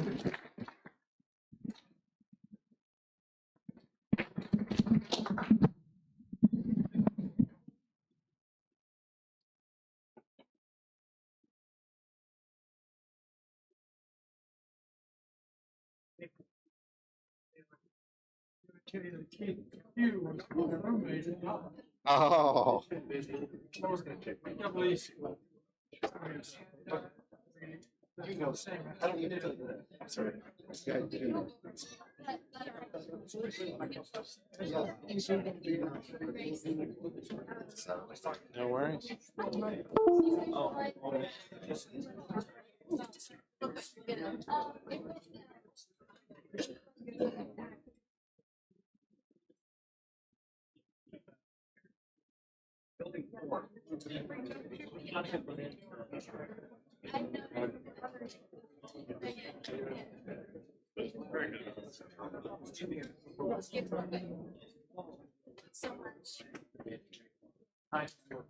Just testing out my laptop here. Okay. No, we're going to use at least 3. Okay. Yeah. Everyone going to use it this time? I believe so as well. So we're going to use all of them. Just going to test.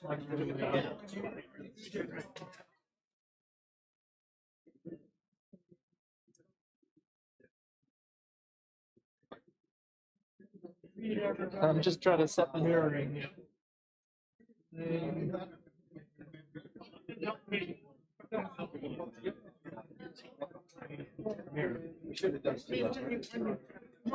There we go. Yeah,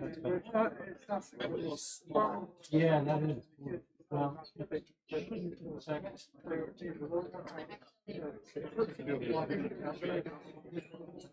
No, I just want to test it. The more there's like a 40% chance the laptop key will using your own laptop. Well, you had pretty good success, but okay, I'm all set.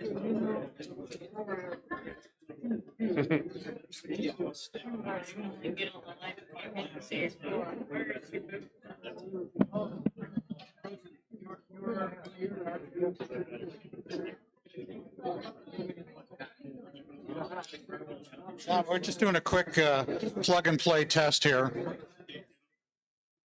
Red hot.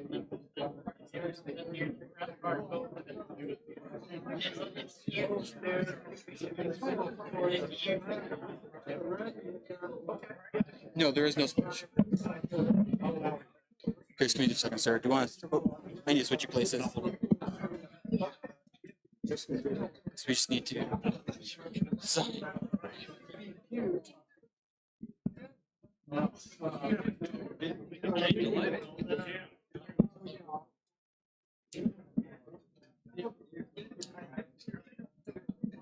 It's a 40% chance. Yeah. So the question I was going to ask you is, if he follows me, will you? If he's going to use his, you have to do your. It should be set up. Okay, is this on still?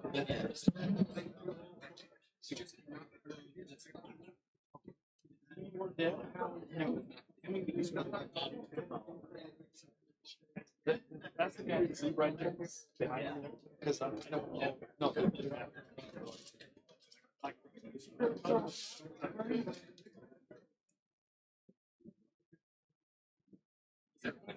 Okay, but so it's me and then Frank and then Alan. And Alan said it's up to you a minute ago.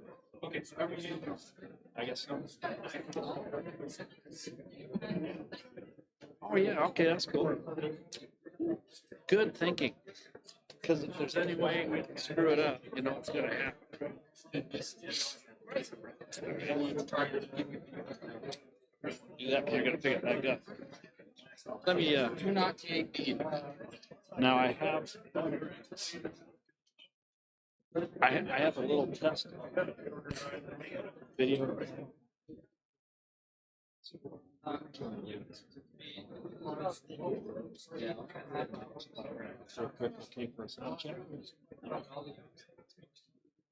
Yep. 8, 7, 6, 5. I think it's I can adjust as I do. Are you going to be doing the best? Okay, so then the audio will always be good.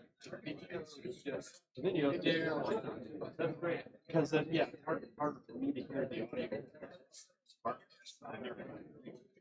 So if you're going to cover that.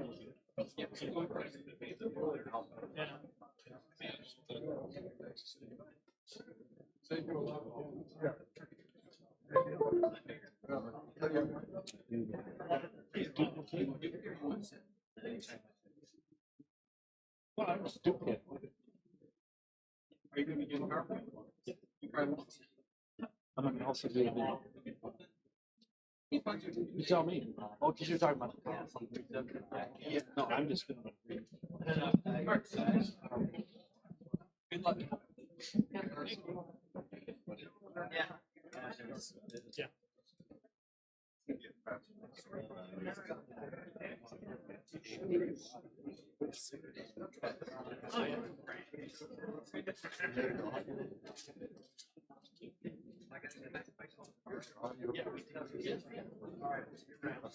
Right. Let's see.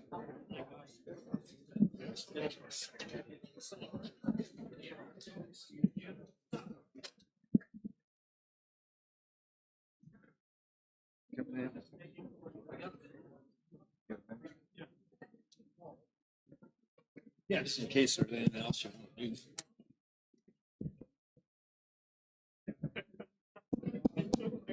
Look here, I don't have to use this one, I can use this one right here. Yeah, I need to get it pointed toward me here.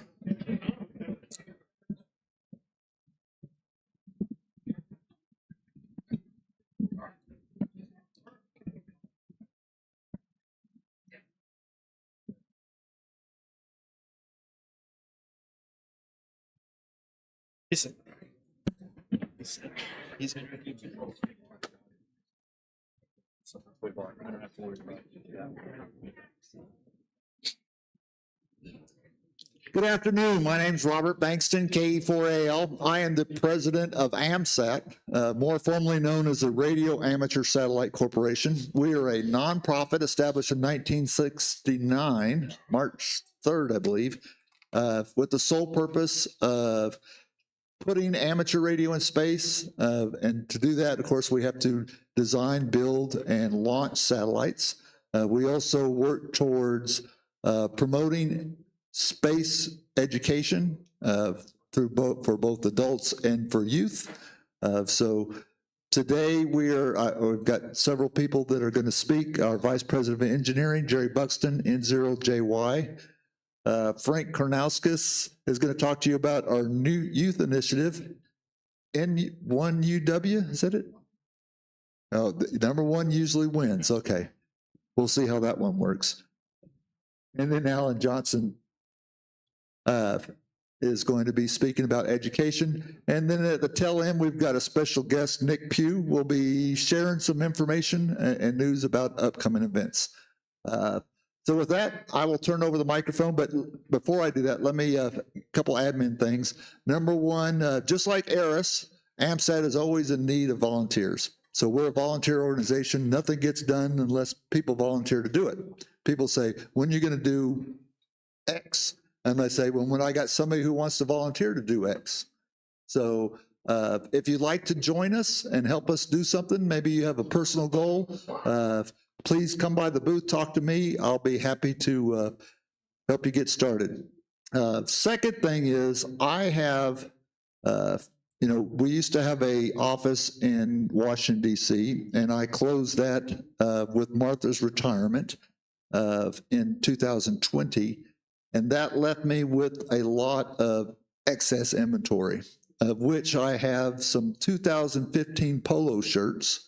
They're light blue, so yeah, 2015. No, it started out about 2000, and I've been dragging those things all across the United States for a couple of years. But they are going to be free for anyone that wants one at our booth following this forum presentation. So there's limited quantity, limited sizes, but swing by. We'd love the opportunity to talk to you, and you get a free shirt in the process there. I believe they are related to. In 2015, we were going to launch 2 Foxes, so it says 2 Foxes in 2015, I believe, on it, but it's got the Amsat logo. All right, thank you very much. And now I'll turn over the floor to Jerry. Oh, we are in building 1, so right across the Carnival Way there, and we're in the far back corner. So we've got the far back corner is ours, and then we also have an outside satellite demonstration area. Love to meet you. With free shirts, I'm sure a lot of people love to meet you too. Jerry Buxton, Vice President Engineering, good afternoon. I'm going to give a short overview of what's going on in engineering and a short overview of what's going on in engineering, and there are a lot of exciting things that are taking place. Jonathan Brandenburg, Assistant Vice President of Engineering, would be here. He's not here, so I will also be speaking on his behalf for Fox. I usually let him talk about that for Fox Plus. With the Golf T program, the Golf T satellite specifically, we are still targeting a launch for 2025, and that is a NASA Alana launch, and that was selected back in 2018. The 550 to 550 kilometer circular orbit is what we've asked for. You have to request an orbit, but as a matter of fact, with Golf T, we want to be up that high. The inclination doesn't matter as much, but the whole thing behind the idea of Golf T, the technology exploration environment, is to test out the new technology that we're flying with it to carry forth with. Excuse me. That is the deployable solar panel array, and that's something that's an in-house design. Amsat, you may know, has traditionally designed a lot of our own spacecraft from the frame on up, and this is one of those things that we're looking for. And it saves a lot of money. It gives us more flexibility in what we want to do because we can design it to our needs. And we're going to need more power capability as we go for higher orbits, as we add more robust radios and such to the satellites. So more solar panels is going to be necessary. We're also going to fly the Amsat radiation tolerant IHU. This is an internal housekeeping unit, which is the CPU or the computer for the satellite. This was developed as part of our Ascent program, and the radiation tolerant IHU is kind of an intermediate step into radiation between the LEO orbits and the HEO orbits, where you need to get into rad hard such stuff. The radiation tolerant is expected to be able to mitigate upsets and latch ups because it has 2 processors that are operating in tandem. And we can explain more about that at the table. And we're going to get our first knowledge and experience with an ADCS, which is an attitude determination control system. That's going to be key for what we do, and especially with new orbital debris regulations from now on, to be able to not only point the satellite for our own reasons, to get more sun, to get good pictures, to get good antenna pointing, but for future deorbiting and to satisfy those rules. We're flying an SDR, which is the Eris 310 in this case, to learn and work with the capability of flying SDRs on future missions. Of course, they give you a lot more flexibility in what you do with your radio versus having a specifically, such as the Foxes did, dedicated channel and dedicated mode of operation. And the SDR is going to be providing a microwave downlink, which is part of what we're experimenting with. We want to look for high-speed data downlink as customers, which would be our STEM experiments, are looking more and more to have more data and faster data since we fly them, as part of our educational outreach, that we want to be able to make sure that we also bring back the science that they're up there to look for. And the microwave band specifically with this X-band downlink is going to be necessary as we move farther out with the orbits, because with more gain, it's at the higher frequencies, it's a lot easier to achieve than it is with 2 meters, 70 centimeters, for example. Golf 1 was also selected in the CSLI selection in 2018. It's targeted for launch in 2026, about a year behind Golf T, and it'll go to about the same orbit right now because of the way orbital debris rules are. Until we understand more and are able to comply with FCC's regulations, we will, I'm going to say it's going there. I'm looking for higher, but right now that's the only thing I can guarantee, if you will. And this is going to be a full flight. We intended, Golf T to be the let's test things out. So assuming that they all work well or we learn enough lessons from them, then Golf 1 is going to be essentially the same with the same deployable panels and such, but it will also carry more STEM experiments. We have a high school is interested in flying a camera, and that is part of the entire package that we submit to NASA to get the launch. And we'll be working on advancements as well with this. In the lessons learned from Golf T, even if it's in development and it's not up in orbit that long before Golf 1. We did that with Foxes. We learned as we went along. We just did not ever have time to make any substantial adjustments to the following ones because of the demand and the launch schedule for those. So this will give us an opportunity to improve even more as we proceed with the Golf program. And the attitude control is something that we need to keep studying and maneuvering and practicing with, because it becomes really critical when you are going to use propulsion. When you are going to point yourself somewhere in an orbit and change your orbit, you have to be extremely precise, because you might try to move out of the way, for example, of collision avoidance, which is what part of the FCC rules are concerned with. But if you don't go where you wanted to go, you're likely to cause more collisions to avoid. I want to be sure with us, because we've not done it with CubeSats before. We've done it with previous satellites, but that we are a good citizen up there as well as we have been, and stay out of everybody's way and for everybody's good. And then we're going to increase the use of the microwaves. This does not exclude VHF and UHF, but it is there to give everybody the opportunity to learn and practice and start to get involved with the microwave. And that would include uplinks on possibly 1.2 or 2.4 gigahertz, and an uplink on C-band, 5 megahertz, which is part of the 5 and dime idea. And the downlink continues at 10 gigahertz for the X-band. On to the Fox Plus program, and here's just a brief overview of what it is, since it's rather new. This is a continuation of Fox in a sense. It's a series of 1U satellites building on what Fox 1 had done. We're looking to be able to have more frequent launches with the Golf, especially because it's all new design and it's testing out this new stuff, and it needs to be built. It takes longer to get there. The Golf can be launched even from ISS, for example, and other opportunities that are becoming very abundant for LEO flights. So that should be able to give us an opportunity to have a greater continued presence with such satellites. Hey, Jared. Yep. You said Golf a couple of times instead of Fox? You sure you wanted that? I'm sorry. On this slide? Yep. Okay. I'll start again real quick. Frequent launches to maintain easy access presence as the Foxes did. They were very popular, and that's what we're looking to go with this. And that's why it's called Fox Plus.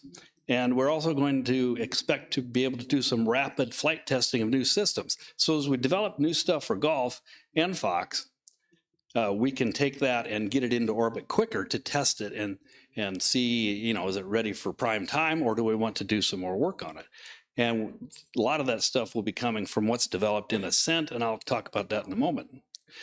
And with Fox and Golf, we expect to be able to share the designs or techniques because the footprint's the same for the stack, essentially, and there are a lot of systems that can be used in either case, including deployable panels. They can be scaled to 1U or 2U or such for Fox Plus. So there's a lot of trade back and forth. These aren't two entirely separate programs. So that is a good way to best use our resources and the combination of what comes from our volunteers. The Fox Plus status, there's one, obviously. At the beginning, they're going to go with Fox Plus A, as it's called now. That's probably similar to what we called Fox 1A or B, or pick a letter.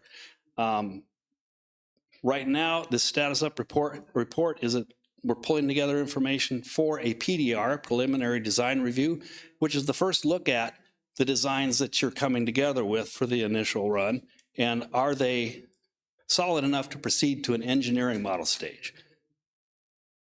The LTM, linear transponder module, which is what flies, it's a package we provide, and we call it LTM. But that same module is being used on Golf and Fox. And so they're in the process of being manufactured in a quantity to be able to provide enough for everyone to work with and to fly with Golf. And the ICR, which is the improved command receiver, is ready for assembly. More on that later. What we call the legacy IHU, which is the IHU from the Foxes that makes up the LTM, is being reviewed for updates of EOL parts. One of the things that we saw a lot of during Fox, and we're seeing even now as things progress with Golf, is that parts go end of life. And we will look at something, we will spec something, and we even started buying a lot of them in quantity. And we have to watch out for that, because one of the reasons the Fox 1 series came to a halt was that the parts were unavailable to make, for example, the receiver, and for so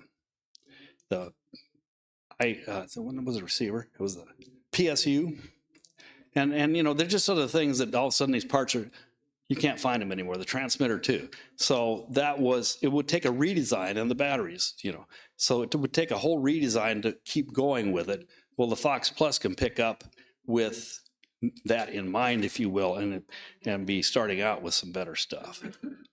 And we've placed an order with ISIS Space Engineering then for some engineering model components, the 1U space frame, and their EPS and their deployable antenna, which you may be somewhat familiar with. It's a cross dipole that extends kind of like a carpenter's tape on the top of the satellite.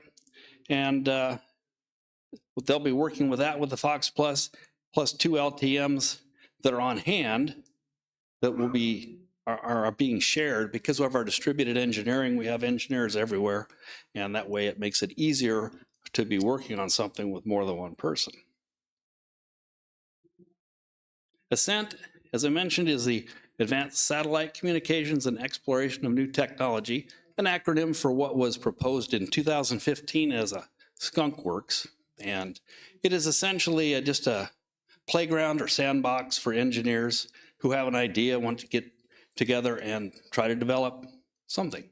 As I mentioned, Golf has a lot of stuff that came from that same sandbox. Unfortunately, at that time, the engineers came with it, and Ascent went quiet for a while. We have a reactivated interest in it, and the ARDC grant, which we received to work on the open source space frame and deployable solar panels for Golf, is currently being worked on with cable routing and getting ready to generate the initial prototype.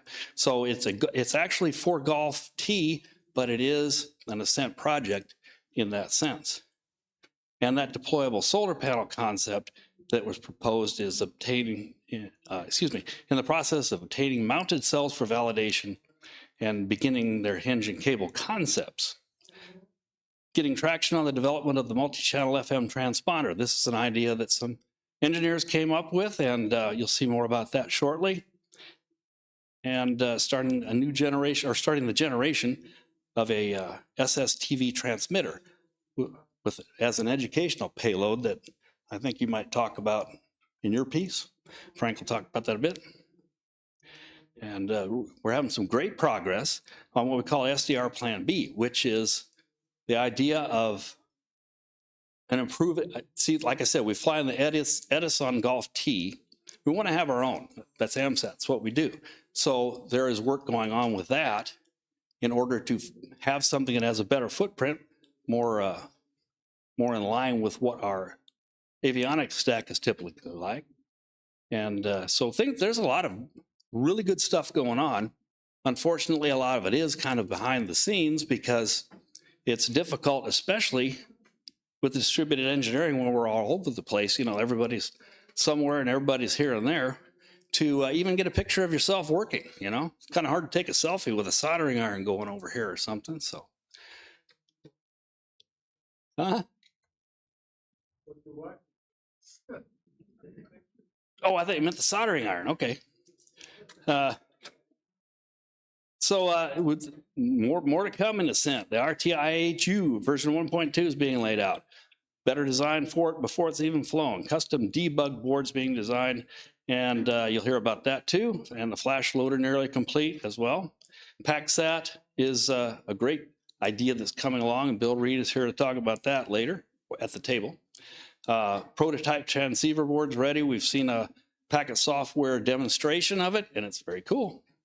And a schematic for flight board processing. So ongoing identification of ELL replacements, including the AX5043 chips used on the RTIHU and PackSat.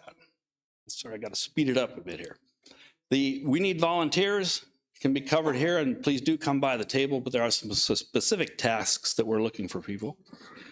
And with that, I wanted to get into a little part about how we do all this, and that is that over 50 years, Amsat's been building satellites, and it's been just a few generations of dedicated volunteers who spend a lot of time doing this, come together for fun, which is what we essentially do, although it's not coming together quite so much, but and producing the satellites. So I have a video that I would like to show, and that'll end the show, and then I'll just slink away.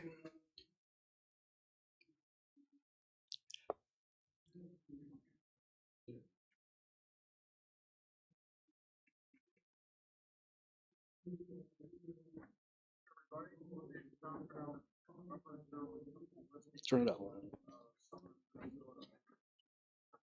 There we go. That's all I can give it. I think they're doing it back. Can you turn up the audio? They said they're doing it in the back. Tell you what, why don't I check that out and see what's up. I understood that they were going to control that from the back, so I'll come back later with that. Is that cool?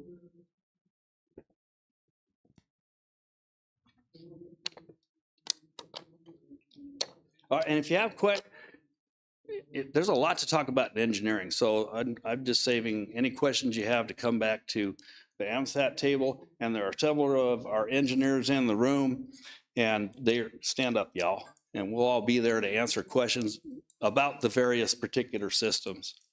Thank you.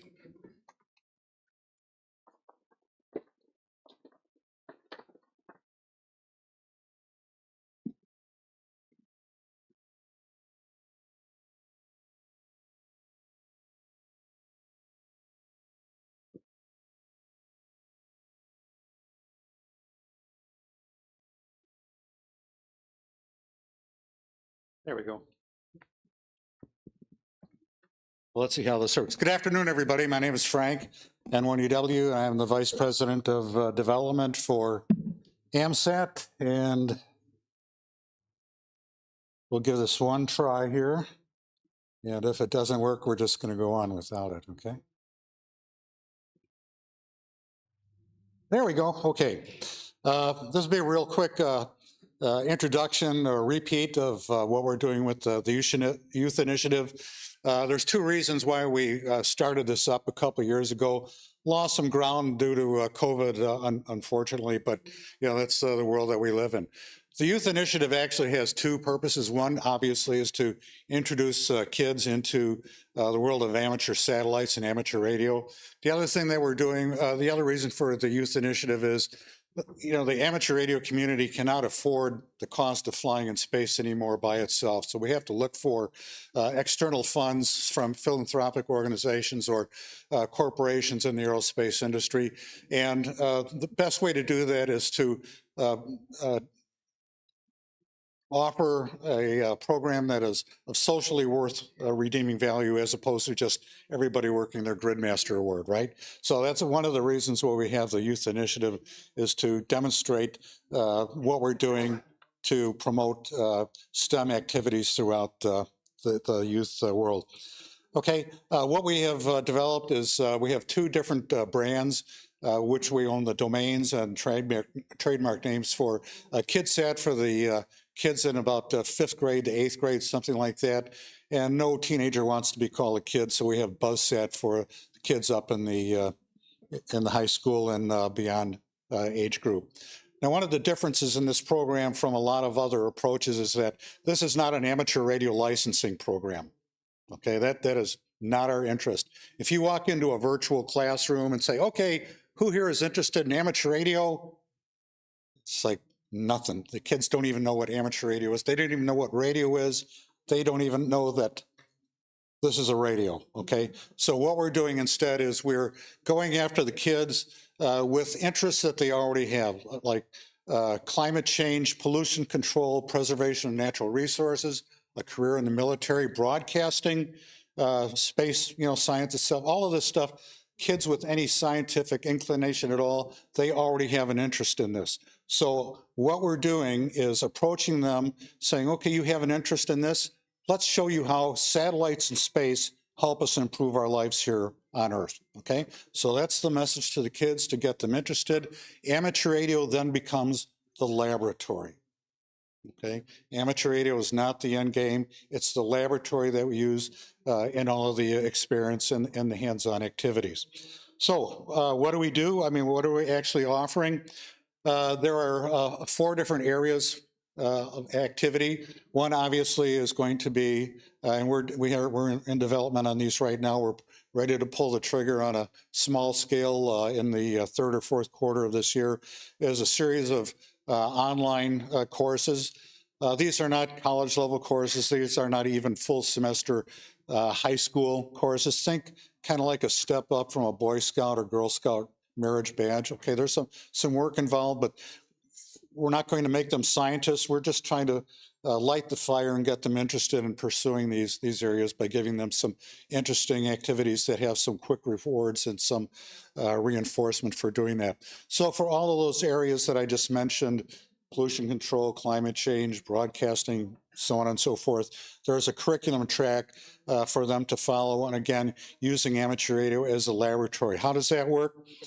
One of the things that we will have is a fleet of ground stations, SDRs, located throughout the country, up to 210 of them actually.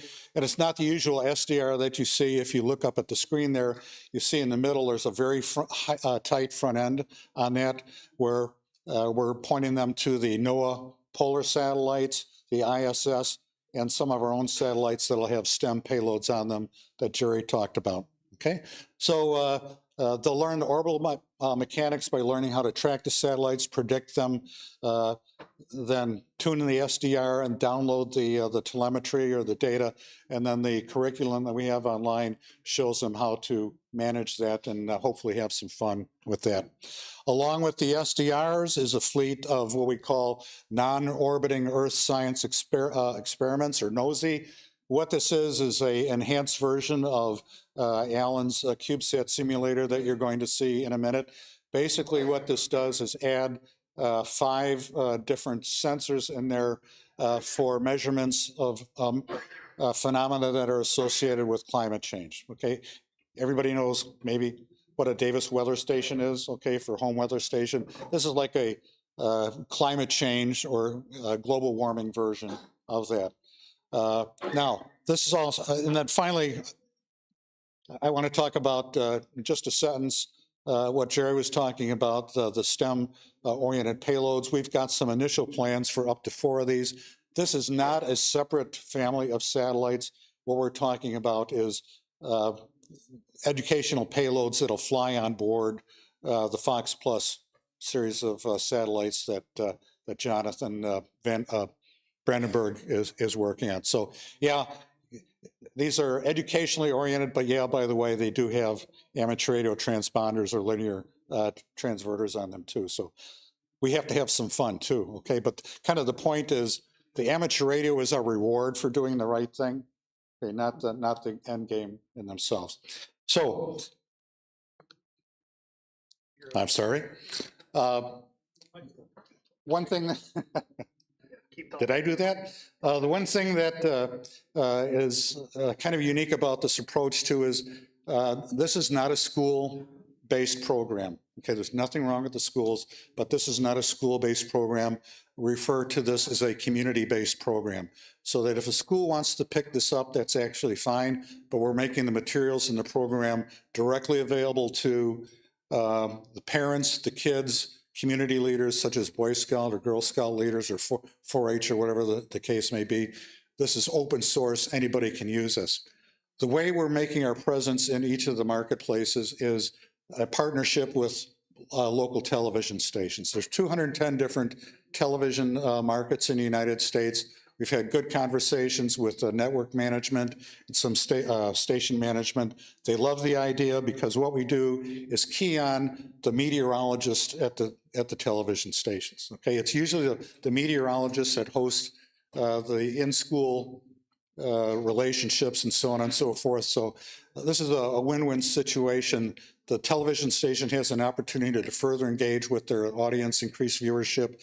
It's beneficial to us because it gives us a local presence, publicity that we could never afford to buy ourselves.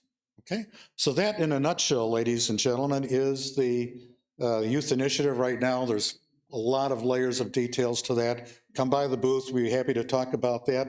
Alan, let's give them a real show with those CubeSat simulators. Okay, this is the fun stuff to watch.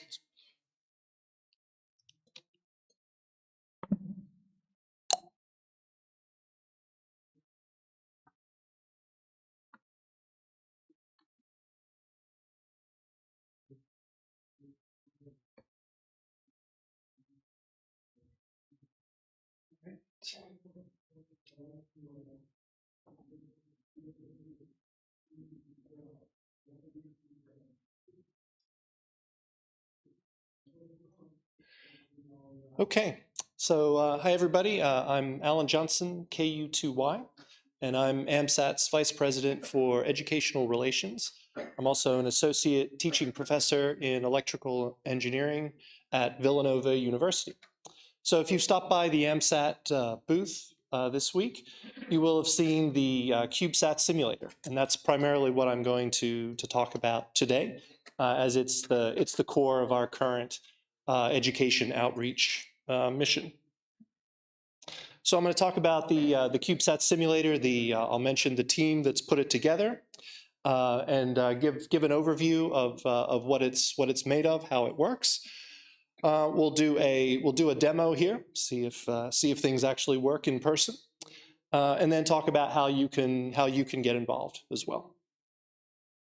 So just want to thank the team that's worked with me on this over the years. There's been a lot of us that have contributed. I think only Jim McLaughlin, KI6ZUM, is that I've seen here this week. I don't think any of the other volunteers are here. He's hanging out at the HRO booth these days, so you can say hi to him over there. But anyway, thank you to all the volunteers. We wouldn't be where we are today without all of your efforts.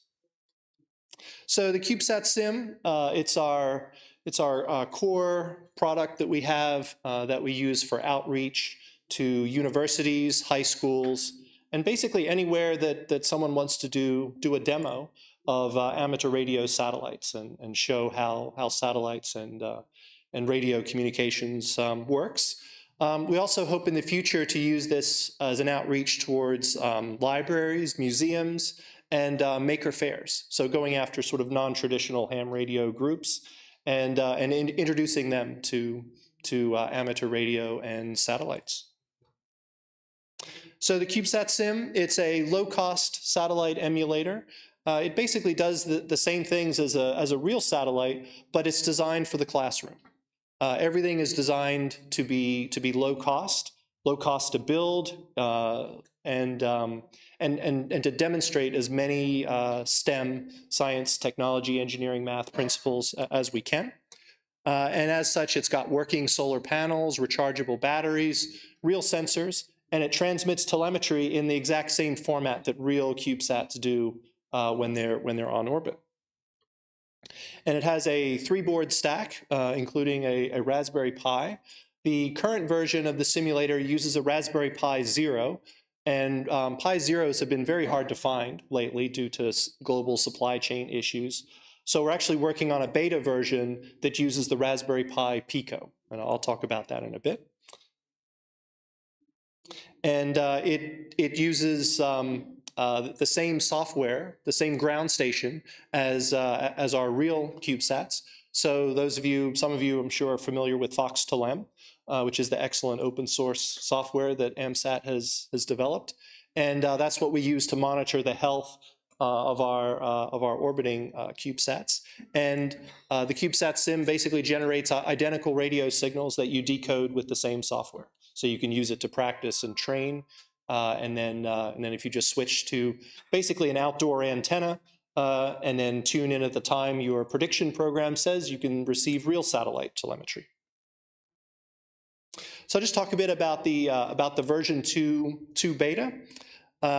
So it started off as just an effort to switch from the Raspberry Pi Zero to switch to the Pico, which is cheaper and more plentiful. But we've also used the opportunity to make it a little more like a real CubeSat. Real CubeSats run using a microcontroller rather than a full Unix processor, for example. And also, it's also a way to reduce our costs. And we also hope later to have the ability to do fully assembled boards. Because right now you pretty much need to assemble your own. You need to 3D print and solder. But in the future, we hope to have fully assembled CubeSat Sims. In terms of functionality, there's actually no new functionality. It's identical to the version 1. It's just done using different hardware and different software.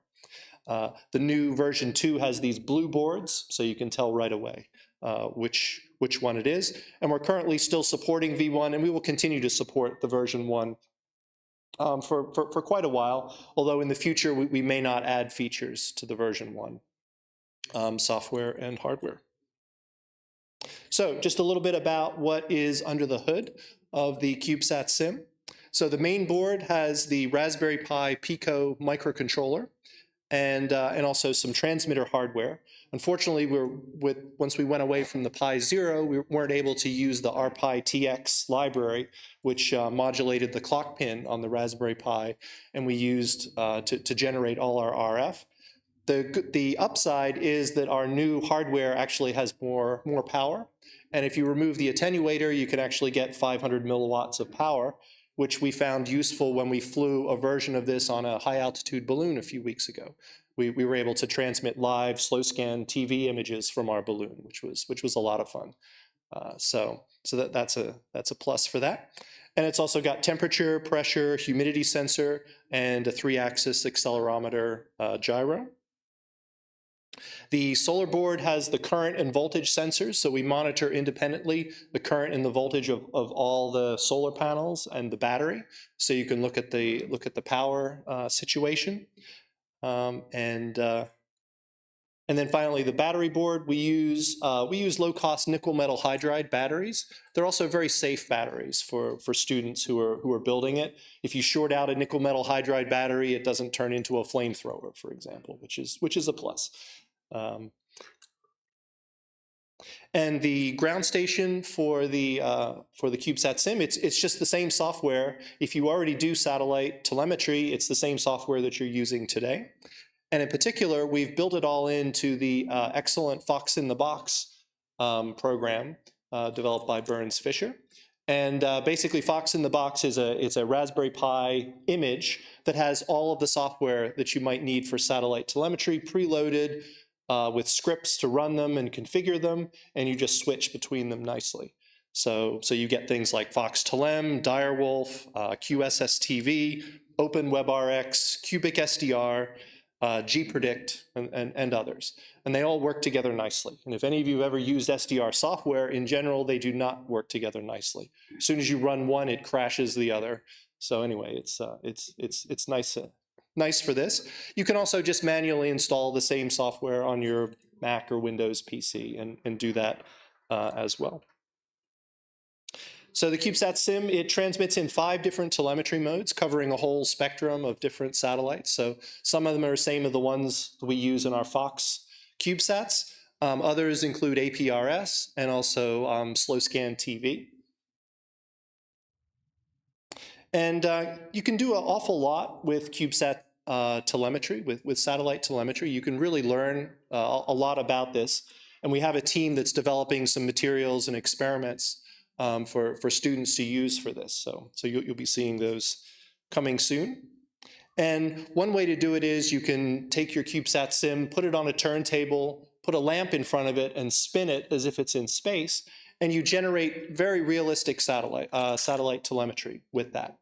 The other way you can do it is that you can generate that telemetry in a simulated way. If you don't have this set up, then you can just generate it using realistic values, and from that you can interpret the telemetry. You can figure out is the CubeSat in eclipse or is it illuminated?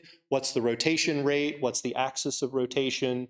How well is the battery functioning? Is it charging or discharging? You can figure out all that status based on the telemetry. Okay, so I'm going to try a demo here. So this is a full CubeSat simulator. This was actually built by my freshman computer and electrical engineering students this semester.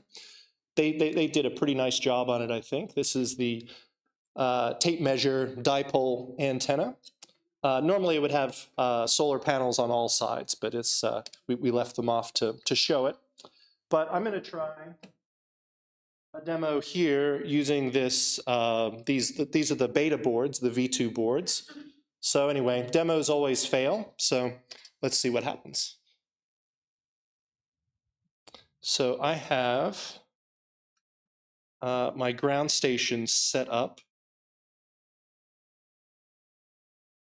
So here is my grounds. Okay. Get that over there. Now I can't see it. Okay. So there's my ground station running. And it looks like we're transmitting. Probably missed the CWID here. Okay. So that is the lovely sound of binary phase shift keying telemetry. It's basically just noise. Let me just, I'm just going to power it up again here. So that way you can hear the telemetry as it boots up. And I'm going to turn on mirroring here. Okay, now I can see that. It's better.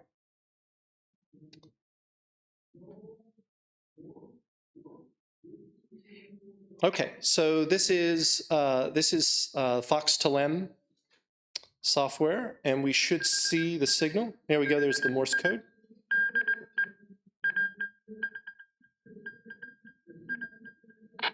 Okay, and now we hear the BPSK, and it's actually not locking in here. Let's see if we can get a good eye signal here. There we go. That looks pretty good. It says we've got about 11 dB of signal to noise ratio, so that's pretty healthy. Now, if I go under here, I can look at the data here, and you can see things like the battery voltage, the solar panel voltages and currents, temperatures. And this is actually all simulated telemetry, because as you can see, there's no solar panels attached here. So it's recognizing the fact that I don't have any plugged in, and it's generating the telemetry here. Okay, I'm going to put this into another mode here. And unlike a real satellite, this has a push button on it. And I can change the mode based on the number of blinks here. 2 blinks, 3 blinks, and 4 blinks. So I release that now. So that should put it into slow scan TV mode. So I'm going to put my ground station here into slow scan TV. Got it. And we will see the image. So it's going to transmit a stored image, which it does first. And then after that, it transmits images from the camera. And it basically sends one every 30 seconds or so. Let's see if it gets going here. Oh, it's just an RTL SDR dongle. It's over there in the corner. I have my ground station plugged into the power. Oh, okay. Yeah, I have my Raspberry. No, I'm not running it here. Let's see. Well, that's interesting. I don't have any lights here. I think my CubeSat suffered a failure here. Okay, that proves it's a live demo. Okay, let's wrap it up here.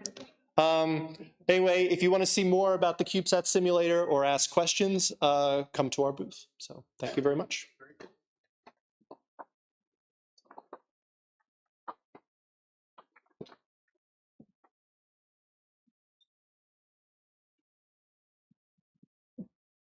Hello, everybody.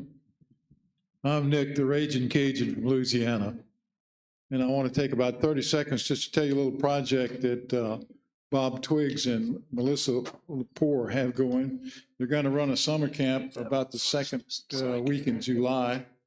And they're going to do a balloon flight, and we're going to put a dashboard out on Adafruit.io, and if you're on the Amsat list, I'll email the credentials. We'd like you to tune in, listen to it. We're also going to try an ISS contact, voice contact, and we're looking for volunteers to talk to us. So if you hear 10 girls on the radio, they're going to fly in the Vomit Comet this year. So we just want to let you know what we're up to, and we're open to suggestions on how to make it better. Thanks. Thank you, Nick. We're trying a redo on the audio from that video, but other than that, I'd like to invite anyone with questions, come to our booth. We're in building number 1, which is right across the aisleway there. We'd love to talk to you about getting started, if that's what you're looking for. If you're already started, how you can continue to expand your repertoire within amateur radio and space. And if you're interested in volunteering for AMSAT, whether you're you do files, you do bookkeeping, you do engineering stuff, you do education, we need it all. So please stop by. You ready to go, Jerry? Okay.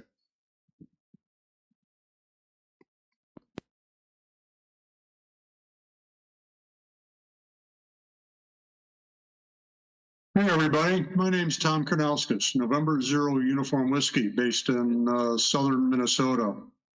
I'm pleased to have been active with AMSAT for about a year right now, and I have a mechanical engineering background. So my contribution to the development of Gulf satellites deals with the structure of one of the future satellites. So a significant part of the task involves working with all the electrical engineers when they're dealing with the physical design of their components, such as circuit boards. And truly amazed at the knowledge of the skill sets of the team, and glad to be have the ability to work on this project.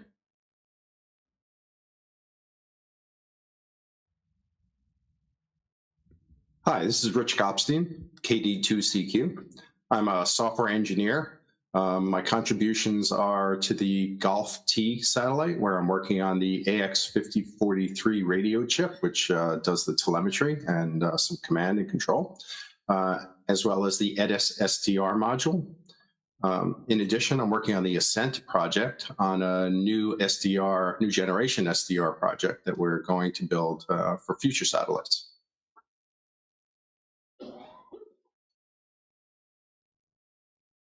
Hi, I'm Hamish Sutterson, W1ANT.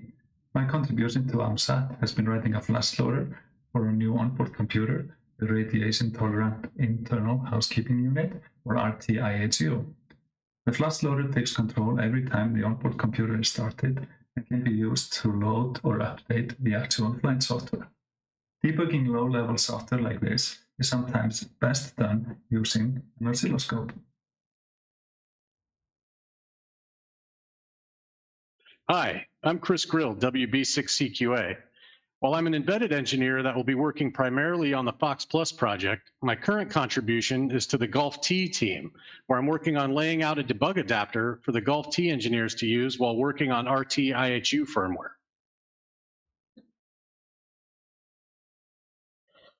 Hi, I'm Burns Fisher, WB1FJ. My contribution to the Golf T satellite is writing software that will fly on that satellite.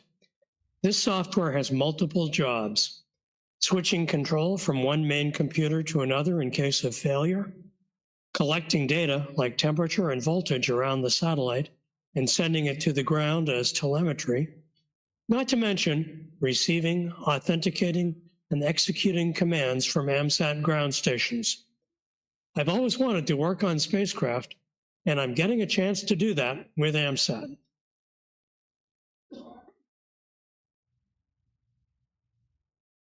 Hello, my name is Carl Wick. November 3, Mike, India Mike. I'm a professor emeritus of the U.S. Naval Academy. I hold a Doctor of Science degree in computer engineering. My specialty is in embedded computers, both software, hardware, and sensors and actuators that go along with these kinds of systems.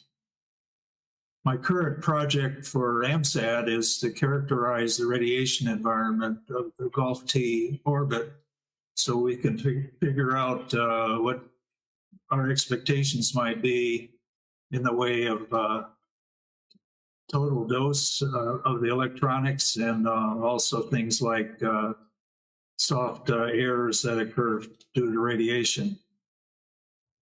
I've also done software development for ground stations and command and control for ground stations to the satellites. I've built some test and evaluation hardware and also do some analysis from time to time.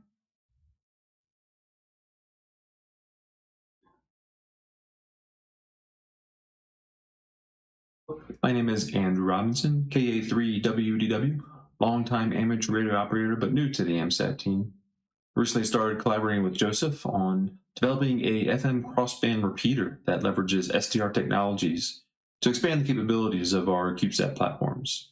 Really enjoy engaging the team and looking forward to tackling these difficult challenges.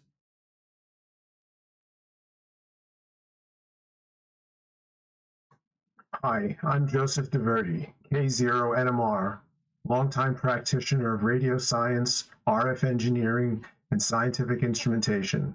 I'm a very recent addition to AMSAT's design and development teams. While coming up to speed on all the many details, I've begun to examine with my new colleague, Andrew, the high-level design issues of the Golf T satellite-targeted FM crossband repeater, or FMCBR for short, or CBR for shorter. This device is intended to provide simultaneous multiple communication channels for several concurrent satellite users. Traditionally, only one contact at a time could be made with a satellite repeater. The CBR will permit several at the same time, thereby increasing the access to a particular and precious satellite. It is a challenging project with a big payoff and a real pleasure to work with the rest of the talented team.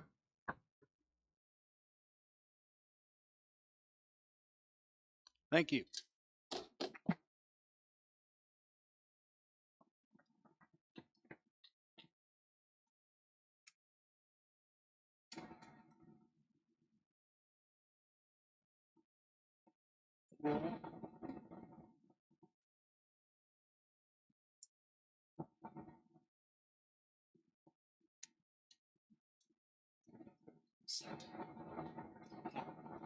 Thank you.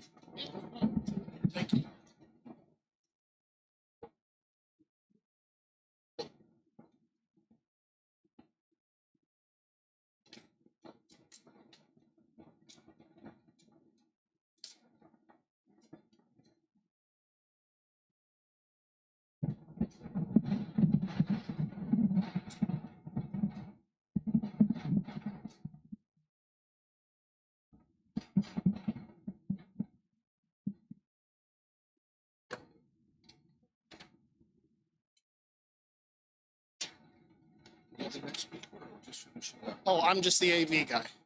They don't want to hear me speak. Okay. Okay. You, okay. I can get you all connected to this. You don't have a thumb drive with PowerPoint on it?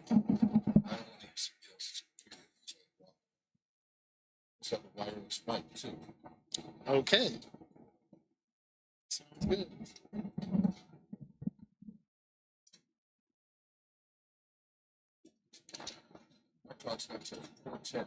Right now it's 2 o'clock. I'm just sort of like, I was nervous now. Oh, yeah. Make sure it's all going to work out. Yes, you'll be fine if you have an HDMI output on it and you have a headphone jack on it. Yeah, but I don't need anybody else. Okay. That sounds good. Great.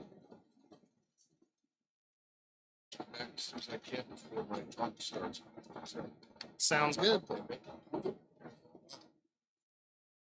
They should be.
See if we can get things put back up on the stage. Right?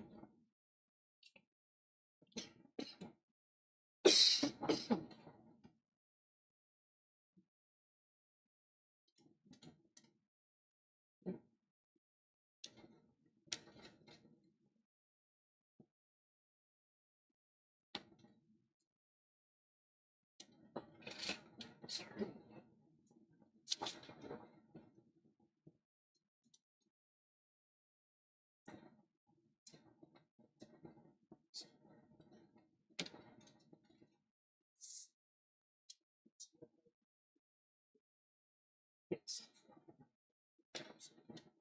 It should be HDMI for us.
Should I start it now? I'll wait until I am.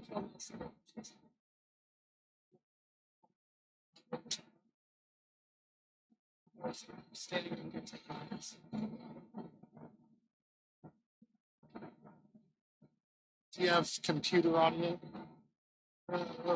I don't need audio. Okay.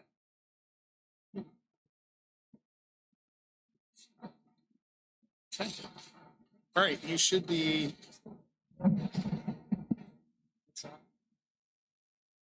Yeah. So you'll need to. You have an error on your screen at the moment. Oh, okay. Yeah. So escape. That thing. Yeah. Yeah.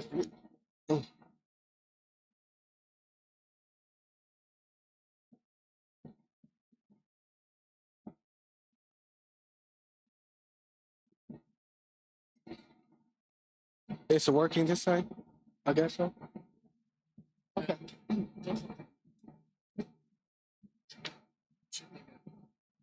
Okay. Just speak into the microphone.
Live stream check, check, check, 1, 2. You hear it, Logan?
Well, hello guys. Good afternoon. How are you?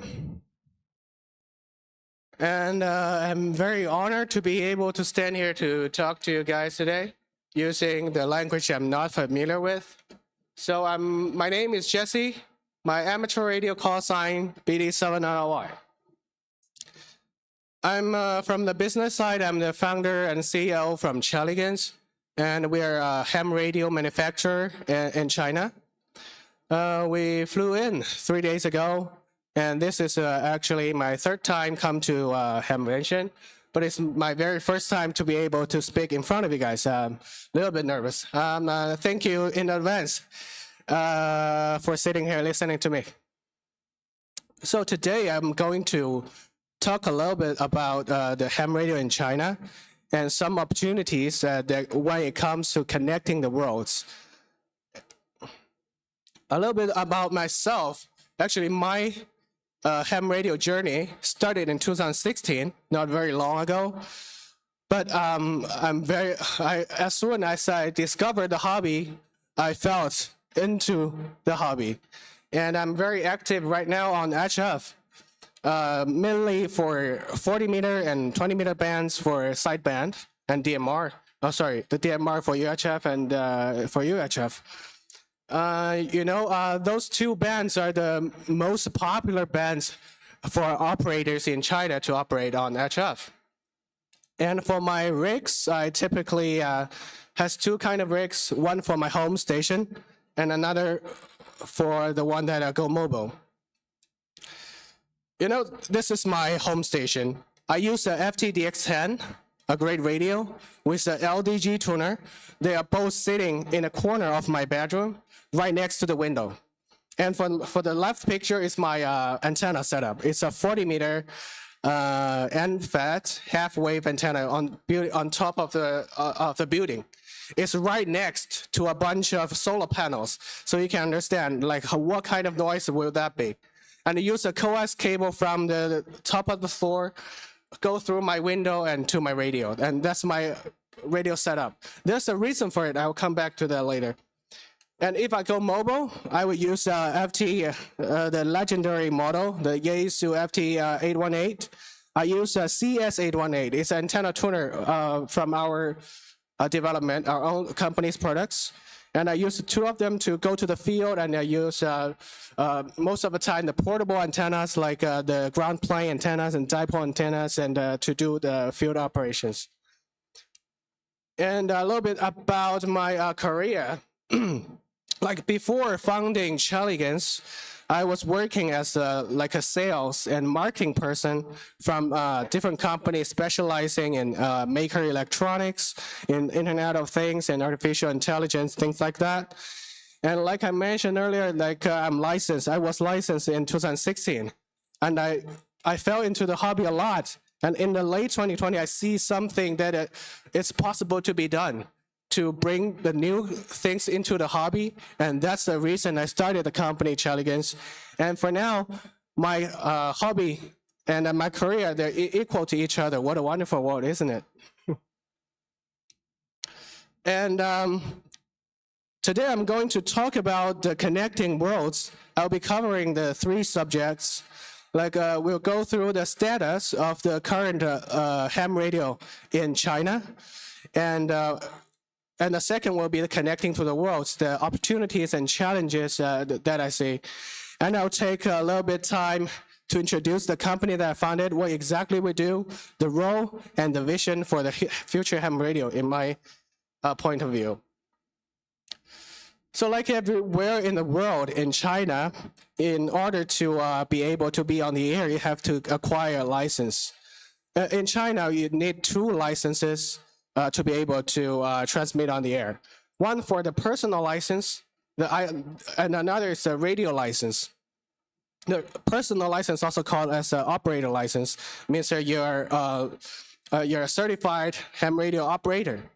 And for the radio license, there's one thing to know. Like my call sign, BD7RY is not really assigned to me.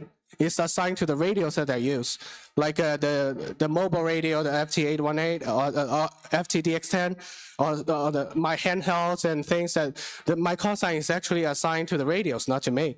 That's different in China. And for the operator license, you typically has 3 different levels, A, B, and C. And they are they differentiate from each other to the access to the different frequency band and the maximum power that you can transmit. And once you have the license, you're ready to go. I didn't know that the screen is a little bit small. I'm not sure if you can see that clearly, but what I'm trying to say here is that the learning path for ham radio is a little bit different than here in the US. We don't have we have a lot of online communities, a lot more greater than the offline. What I'm saying is that we don't have a lot of amateur radio clubs in cities. In China, we don't have that. But instead, we are using the online tools I'm not sure if you're familiar with the WeChat, the QQ, and the forum, where you have a different kind of interest group, the APRS, the DMR, the HF, and everything. And on QQ, it's like Discord. There's a different kind of interest groups. You can share files. You can talk to different people and talking about things, and you can learn from there. That's our ham radio journey. Also, the Elmer, if you want to get in touch with someone that has more experience, you go to the online tools and get in touch with them, and you learn from them. Then that's how it works. And the hobbies in China, this is a photo just happened a few days ago in May the 5th. There was an activity back in China. It's held by an association that different people operate on a stationary radio and talk to a random person domestically in China. You can find from the faces that most of the hobbies in China, they're quite young. The average aging for the Chinese operators among 30 to 45. Me, myself, I'm 33. And I got my license when I was 26, something like that. And the people are quite active, to be honest, and come to the spaces and the QRM. That gentleman just asked me before I come to the stage. Like myself, we have a large population there in China. So most of us, we live in apartments or condos. We don't have backyards. We don't have a very big spaces. When it comes to HF, you just need to consider a lot in setting up the big gears, the big antennas. So this is a way that some of the operators, they're setting up their antennas at their home. They're using they take advantage of the balcony. They're using the portable antenna to set it up and to play with the HF. And secondly, for HF,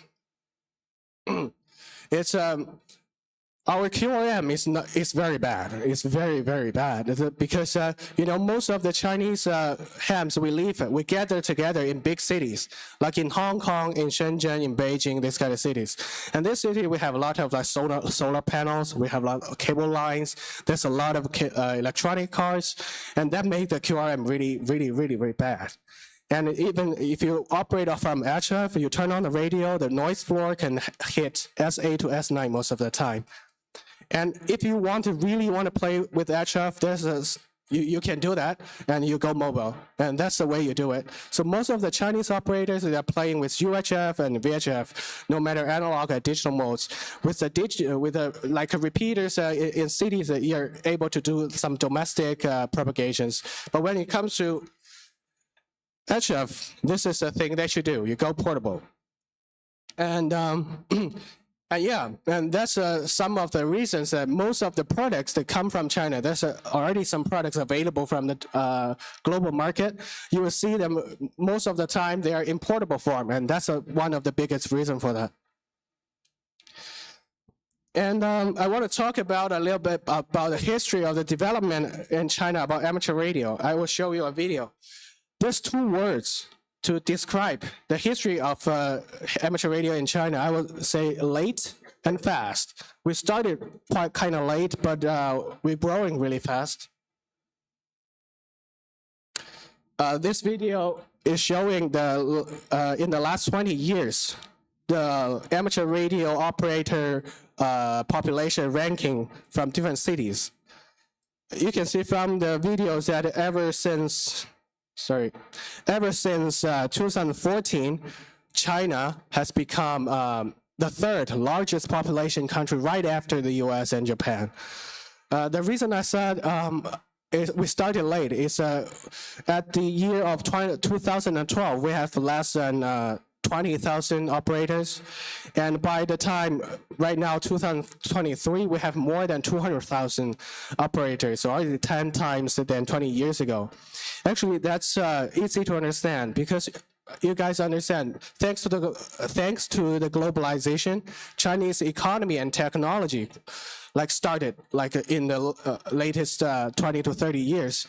And with the younger generation has more exposure and access to technology, we're able to understand there's a radio hobby out there. And that's the reason the operators back in China, they are quite young. And because they're the generation who has more access to the technology and have more opportunity or possibilities to get in touch with ham radio. And that's the reason. And nowadays, we're still really growing really fast. And from the gears, like back in 20 years ago, because we had less demand, so we have less domestic supply. At that time, we were using the Yaesu, ICOM, Kenwood, Motorola, this kind of famous brand. We have very limited options for the hobbyists to play with ham radio. But the biggest problem for us at that time is that these devices or these gears were super expensive for us. You consider about the currency, about the economy and things. It's just it's a kind of like a barrier for more people to get involved in the hobby. But the great thing is as the economy and technology grew in China, there's already some domestic suppliers emerged. I believe most of you guys have heard of Zygu, which was founded in 2010, and Anytone, which was in 2003, and Baofeng. I believe many of you all have the very cheap walkie-talkies, and it started in 2001. And other than these known brands, there's hundreds of different developers that are doing DMR, SDR, APRS, and of course we have a lot of copycats and for different products, different brands, etc. So with that said, from 20 years ago, we came from an import-only country to we have a variety, we have diverse domestic product to select from, and even more, we can already have some products already available from the global market. This is what we're seeing today. And that comes to my second topic, the opportunity when it comes to connecting the worlds. Ham radio is a global hobby. And we have a lot of products in China that is not yet introduced to the world. And there's a lot of innovative and more affordable and interesting products out there. But we want to introduce to the global community, and that's the thing that we see as an opportunity. And I don't need to stress, I don't need to emphasize a lot about the manufacturing and the supply chain ability in China. Made in China, innovate China, these kind of terms are already widely heard from the global community. And because of that, a lot of developers benefited from this kind of things, because we are not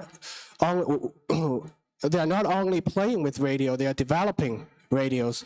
Well, once they have design, when they have the ability, they are able to find a manufacturer, they are able to find the supply chain to make that happen. And that's the reason that we have so many products out there in China right now. But yes, there are some platforms like AliExpress, eBay, and Amazon already. You can see some of the products available from there already, but there's a lot of problems. I will call that challenges in coming to the world. The first of all, it will be the language barrier. As you know, China is not an English-speaking country, and for the developers to provide the English documentations or the tech support, sometimes very, very difficult.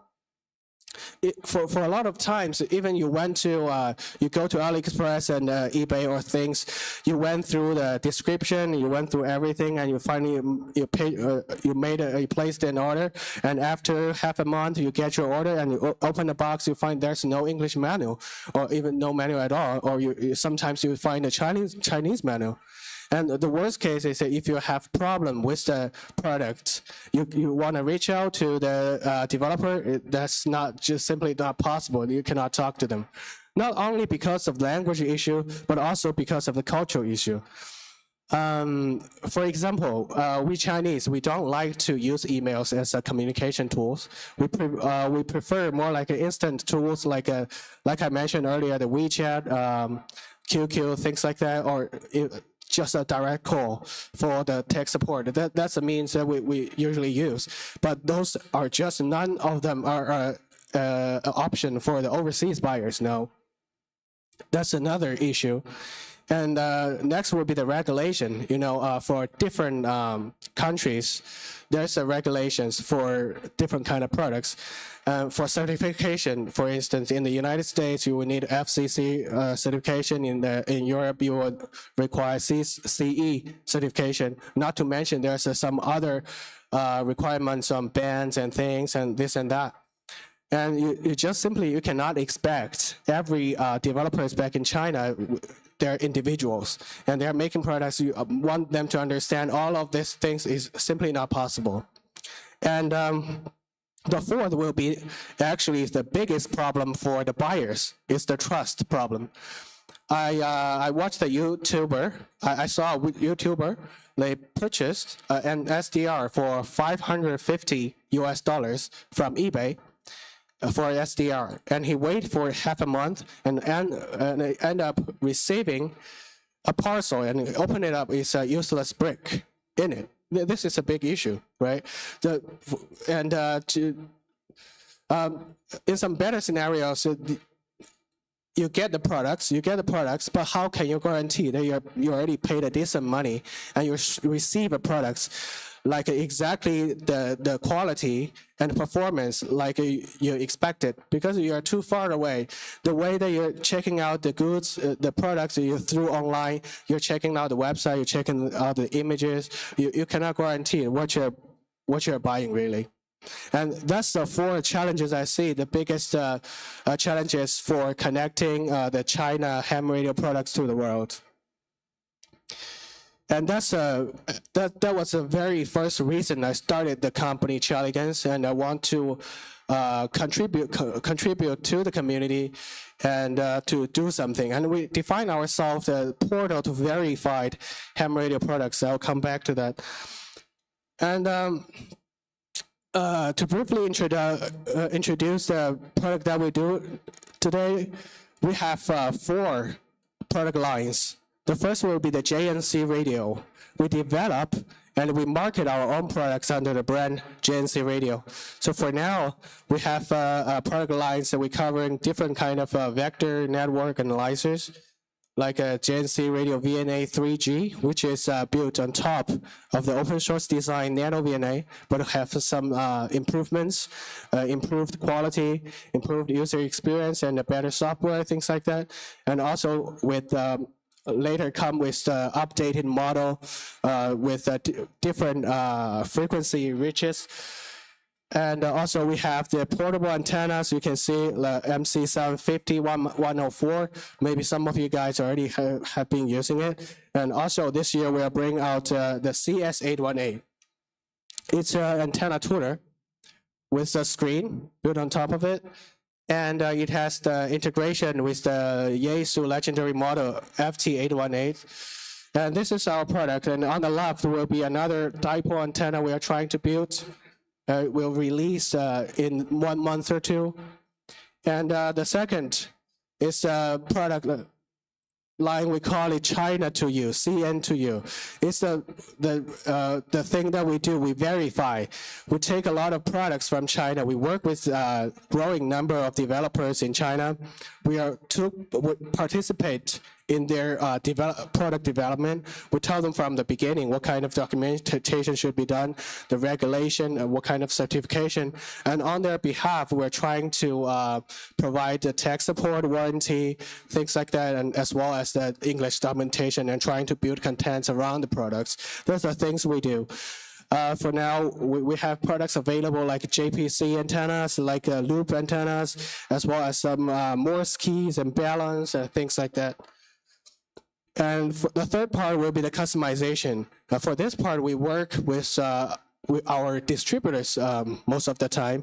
Like in the past years, we did RSGB key. It's a project in the UK. We are trying to build a key for the Queen's Jubilee last year, and we also source for our partners with some cables, connectors, things like that. This is a third part of the business.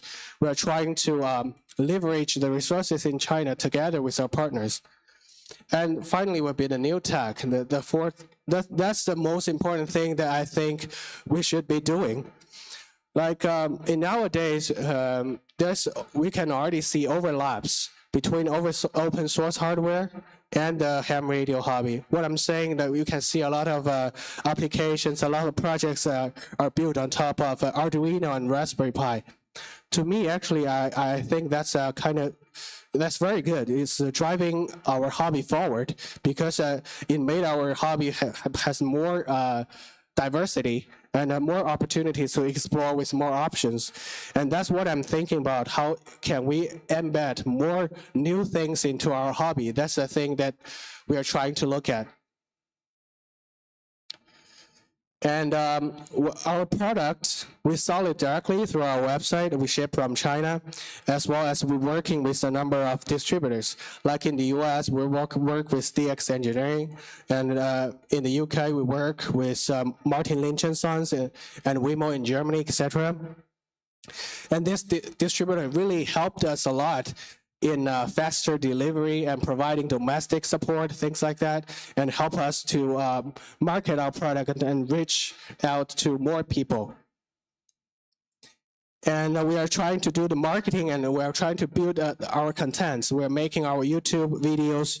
We have our Twitter, Facebook, blogs. We're trying to build that. And last month, we just hired a new staff on building new contents. And also, we are working with a number of key opinion leaders. We just get started with that. We work with K4SWL, the QRpeer.com. I'm sure they're helping us with reviewing and a lot of products as well. I think working with them really helped us with branding, number one, and also it brings us tons of feedbacks on our products for the future improvements and the new product designs. Okay, and come back to the challenge we addressed previously, the 4 problem. We're trying to help the domestic developers to overcome the language and culture barrier on their behalf. We are taking their products, and we are reselling their products. We're providing tech support and warranty, and further regulation. Because we took part in their product development, we're at the very beginning, we'll help them with the regulation, certification, things like that. And because we work with a number of distributors, they are trustworthy. We are trying to build our own reputation, but if you don't trust us, you can always go to like DX Engineering. They are kind of like they are guaranteed that you're not gonna waste your money and receive a useless brick. That's never gonna happen, and that's the thing we're trying to do. And I know to accomplish all this that I talk about will be a long journey, but I think with a passion and great hard work, there's a lot of things more or less can be done and contribute to the community. And that concludes the speech today. And we have our booth on 5303. And if you're interested, you can come to check us out. And that's it. Thank you. Thank you, guys. 73.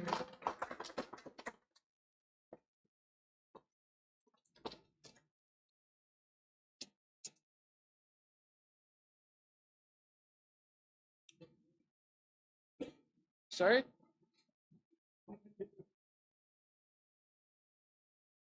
How many different kind of license? 3 different license. So there's A, B, and C. The A for entry level, you can only operate on UHF and VHF, while B and C you can operate on HF, but C level will allow you to operate on maximum 1,000 watts, while the B will be 100. That's the difference. Requirement? But no, there's no CW requirement at all. Thank you.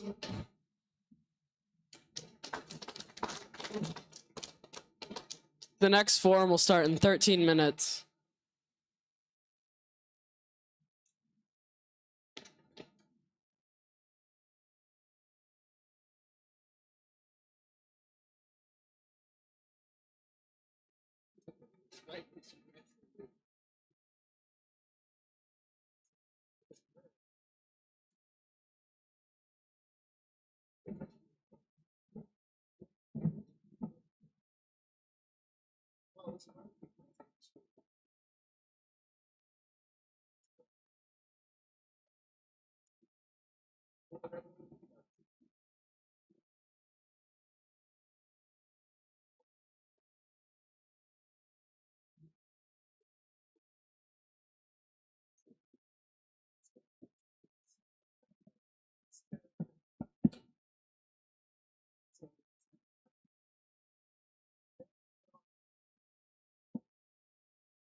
There's no Wi-Fi in the percentage, right?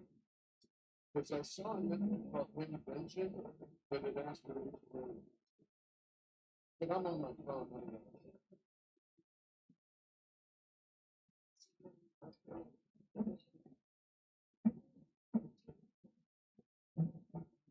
All right, thanks.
Kind of, but we got it taken care of.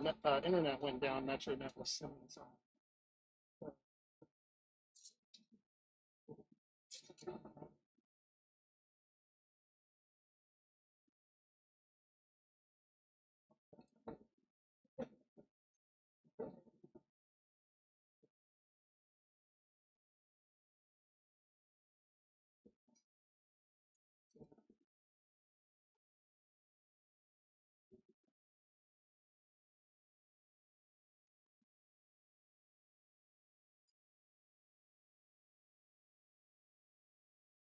Yeah, it was toast.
But otherwise, I'm getting 85 down as well as. If you're okay with me typing it into your Wi-Fi, I can do that. I just can't give you the password. In other words, I can connect to it. Okay. I just can't give you the information. It's probably more stable, so let me shut this off. Black screen.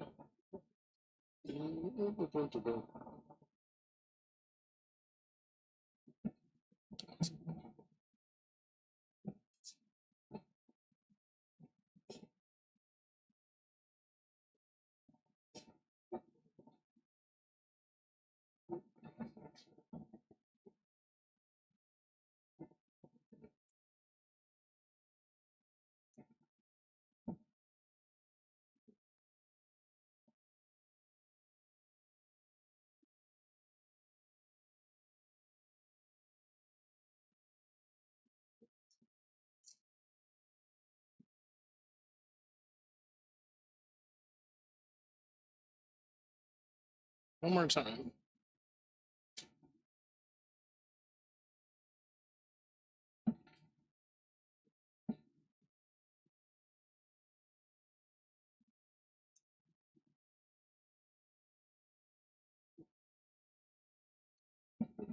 Thank you, sir.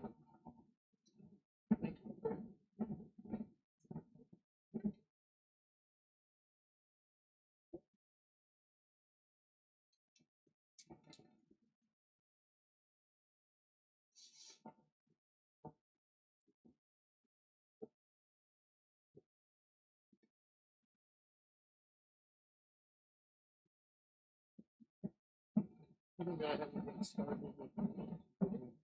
Need to get it back up on the screen.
You actually have to go into logbook to create your location.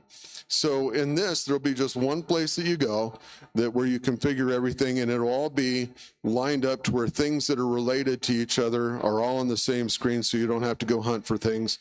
And we'll automate more of the things that need to be done. People have said, hey, I want a UI that looks like my radio. I'm going to tell you that I don't particularly want that, because I've got every radio that Yaesu makes. I've got half the radios that ICOM makes. I've got a couple Kenwoods. And the last thing I want to do is have buttons all over the screen that I'm not familiar with their positions for. So I want everything in the same place.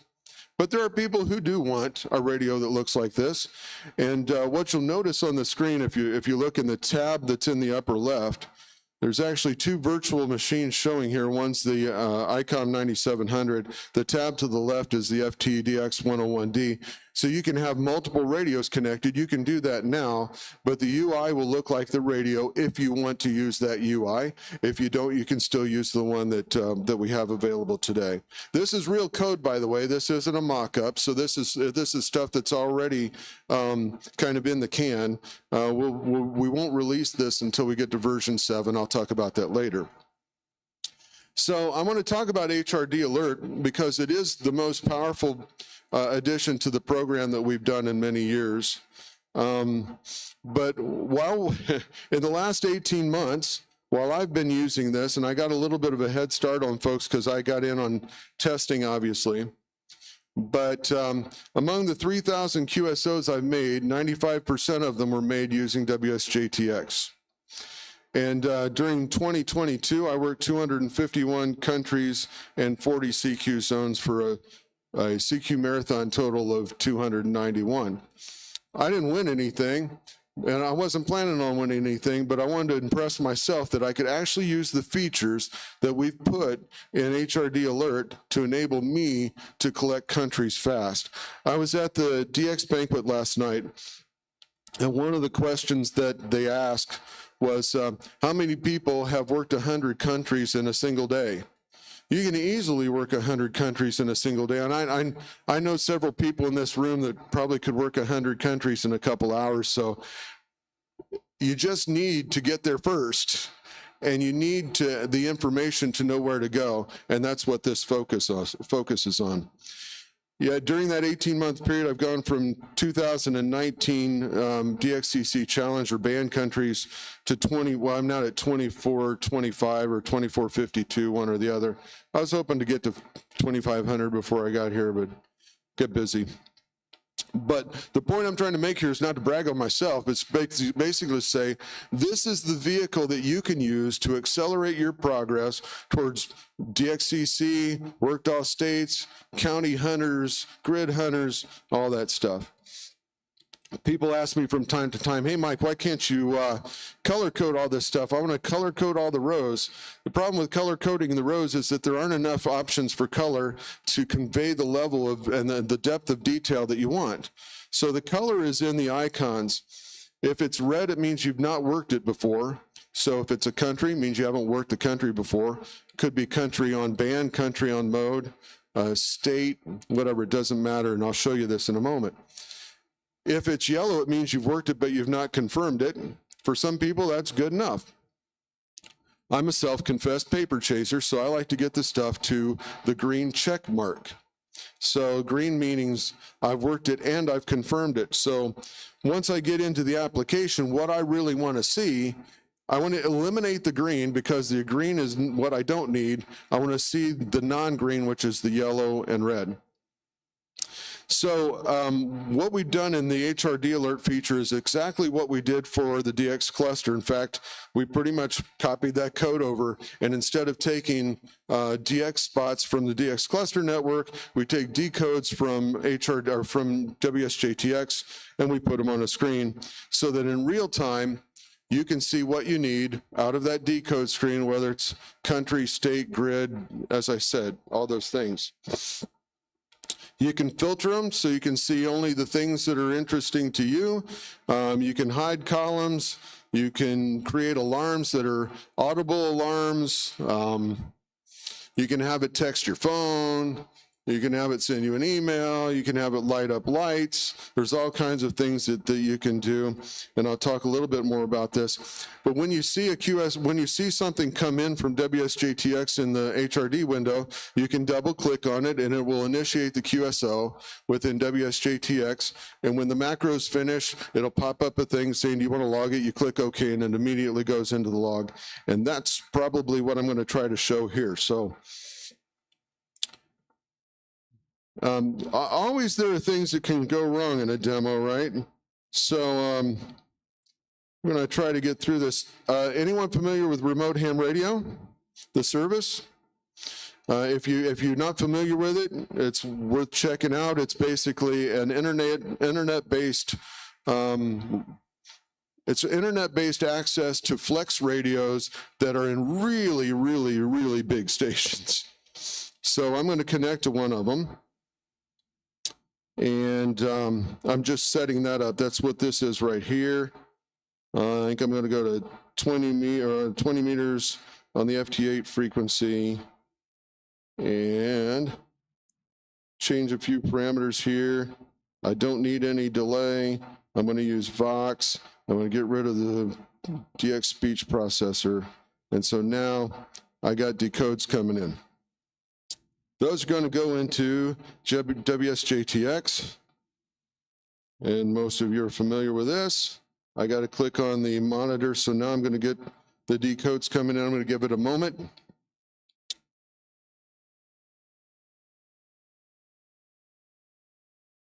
Got to make sure that I have my sound card properly set to that. Yep, that'll do it.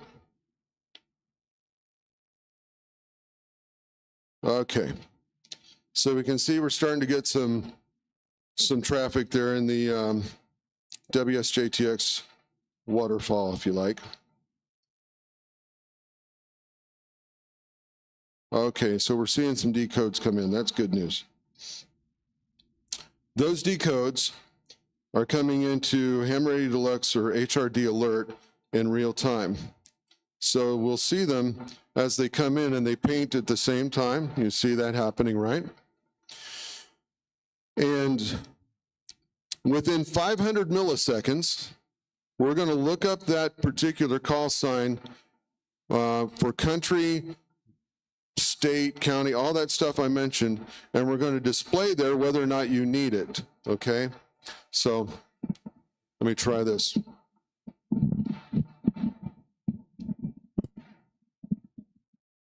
Okay, so I can see what's happening. I'm gonna move the WSJTX screen out of the way because we've now convinced ourselves we have decodes coming in.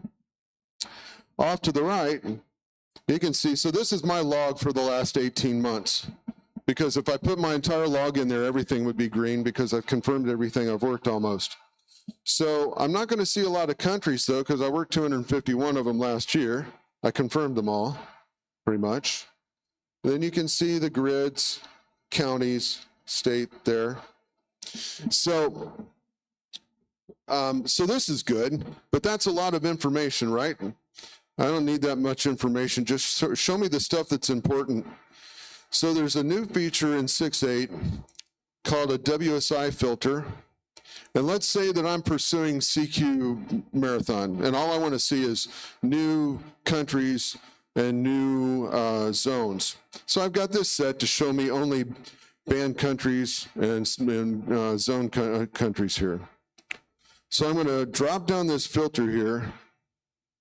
And there aren't any. That's why that's showing that way, because there aren't any on the air right now. If I went over and did the same thing in the DX cluster, there's surely going to be something there.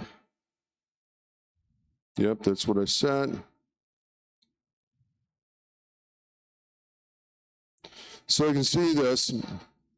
What this is telling me is, as an example, RA0FF, which is the top one, I need that zone for that band. That's what it's telling me because there's a red X there.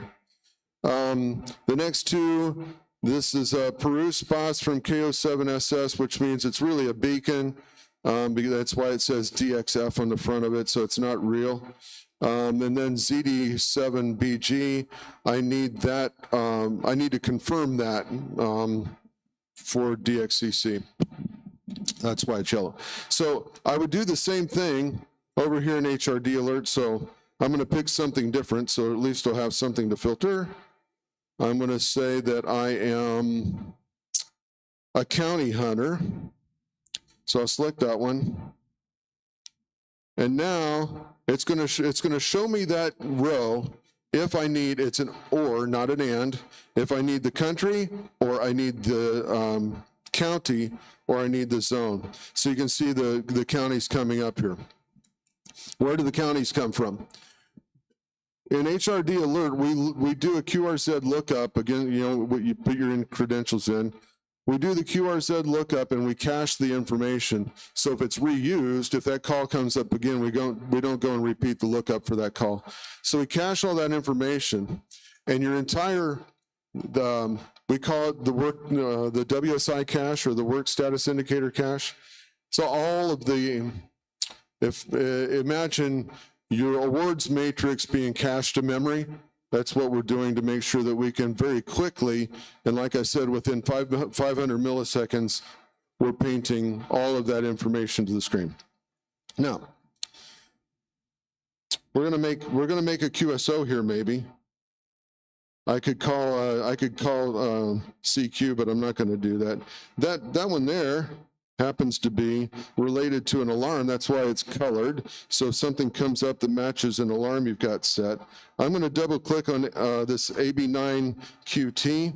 Obviously I got in late on that one, so it's probably not going to transmit right away, but you can see that it's already queued up.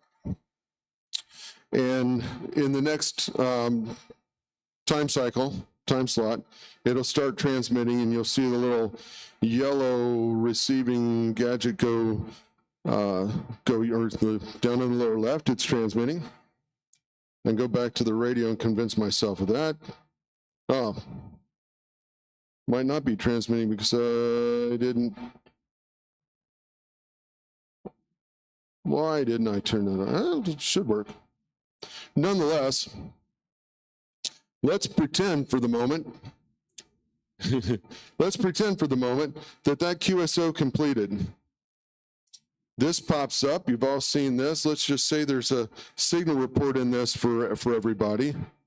And when I click on OK, that QSO is going to show up at the top of the log, just like that. So I'm working in the WSJTX is handling the encoding and decoding of the signal and sending it out your sound card.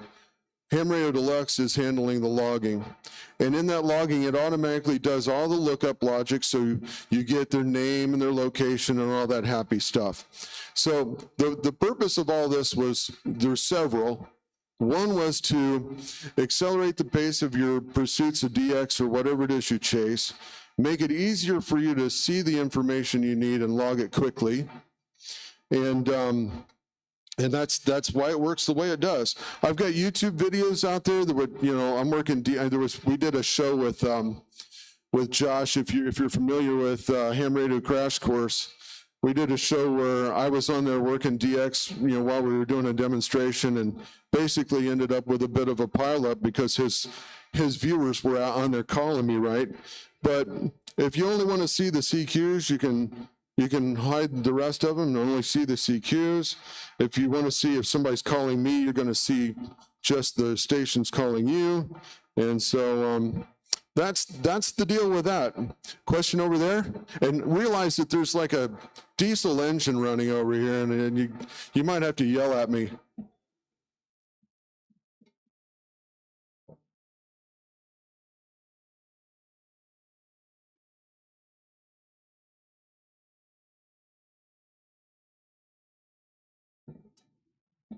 So I'm going to repeat the question just because I know everybody didn't hear you. So he's noticed that one of the things that we had been doing was whenever it looks up a call sign, part of the cache is it saves that call sign in a .qrz file in the directory where the log and all that stuff is. And his question was, are we going to continue doing that? And the answer is no. But all those entries will actually go into a SQLite database, and it's faster that way anyway. So that's what's in 6.9. So all those, in fact, when you install 6.9, it'll delete all the QRZ files. So that cleans that all up. Any other questions how are we doing on time, by the way? Okay. So any other questions on HRD Alert? Anything I said so far? Anything you wish I had said that I didn't say about it? Okay. Now I'm going to go and show you what's been happening with version 6.9. And I apologize if this is hard to see. So this is like church, right? Because everybody kind of sat in the back row. There's not so many people in the front row. But I'm going to try to show you as much of what's already in 6.9 so you can see what's changing. First of all, the database is no longer accessed, and when you install 6.9, it will automatically back up your log, and then it will create a SQLite database and restore the backup to it. You don't have to do anything. It'll do that for you. And if you're on MySQL or MariaDB, you'll have a choice as to whether or not you want to convert it. And frankly, if you're not sharing your database with multiple stations, then it's probably a good idea to go with SQLite. If you're in a multi-station environment or whatever, you can create a database server or however you want to do it. There's a lot of ways to get it done. So anyway, I'm going to open up one of these records, and when I double click on it, for those of you that use our software now, just kind of get an image in your mind of how long it takes to open a record today. Because when I double click on this, it just opens. It's kabam, it's done. If I want to create a new record and I hit the add button, I click on the button and it's done. So for someone out here who today has a QRZ image on their page, call out your call sign. Hey? Give me again. Victor Alpha 3, Mike Papa Golf. Victor Alpha 3, Mike Papa Golf. Okay, so in the 6.9 version, you'll have the option to show that a lot of people have asked for this. We want to see the QRZ image. That's cool. If I click on add, it's actually going to put it over here in the QSO so you can go back and refer to it later. That's cool. If I click on location, I can actually see a map that shows me where our new friend Jim is located. And I can zoom out on that. So you got the ability to see location, you got the ability to have the image there. That's all cool, that's new stuff. For the POTA fans, we've added POTA. So there's a POTA tab here. If you're a hunter, you would at this point get their POTA number, and I'm just gonna type one in from scratch, K01254. And I've got Tom Sawyer State Park. I double click on that and it fills in all the information in the POTA tab. The same thing, by the way, is true for SOTA and worldwide flora and fauna. So all those things are in here now. If you're an activator, you can go into configure my station. You create a new location. I'm not going to do it. Well, I'll come over here and do this one. Let's say I'm in KH8. And I can come over here to POTA, and I can find whatever, I'm going to type in something, Guam,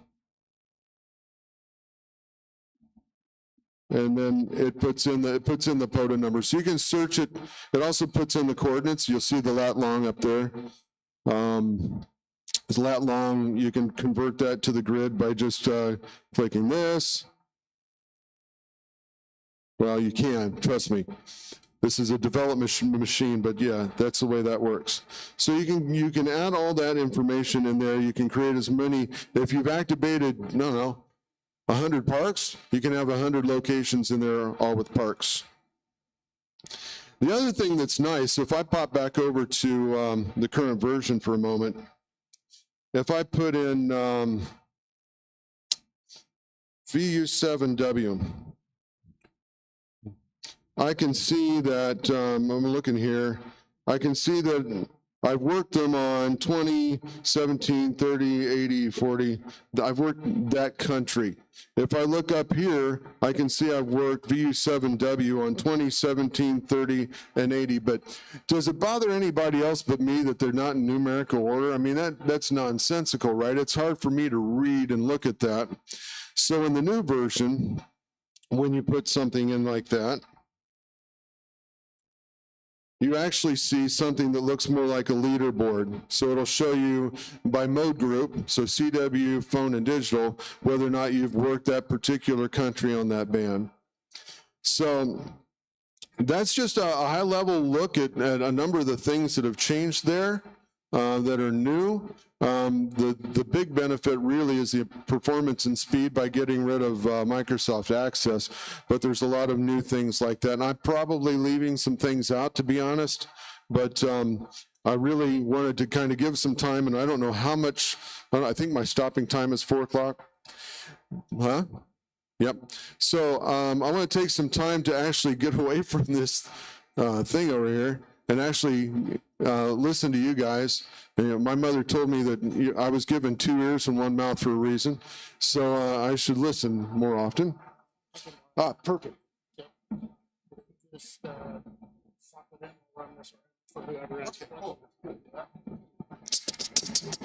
So what I really want to hear is, how are you guys feeling about what you've heard? How are you feeling about what you've seen? Are there some things that you're thinking, oh, wow, that's really cool. I wish you would do this, or, you know, why in the world would you ever do that? So I'm looking for your feedback. Happy to get it.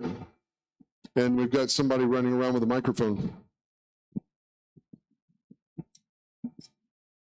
Any updates on satellite? Yep, I'm glad you brought me back to that point. While we have someone working on the rewrite to logbook, there's some other people doing kind of 3 major things with satellite.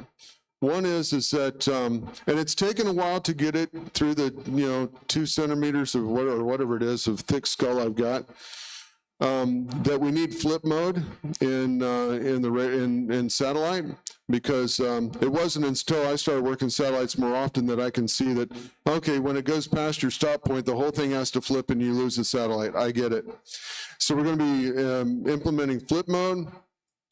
We need to fix the ability for the radio to manually tune when it's on a linear transponder satellite. And I'm going to have added what I'm calling a quick QSO field there, because if I were on my laptop, which I often do when I'm trying to work satellites, there's no place to enter the QSO, right? So you got to flip back over into logbook or something. So there will be a place where you can go, because, you know, for the most part, we're exchanging call signs and grids, and you get about 12 minutes to do it. So you want to be quick as you can to get that done right. So that's what we'll be doing there. I also want to be able to automate the update of the satellite frequencies, which don't come down in the Keplerian data, and we'll do that as well. Does that hit the major topics you're interested in? Huh?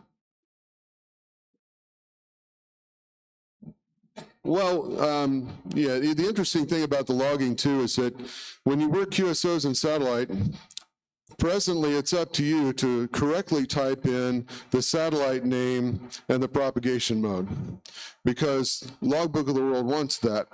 But in the future version, it'll actually pull those satellites out of the TQSL, because TQSL has a list of them all, so we'll just enumerate them and you can pick them out of the list, and that's the way that one will work.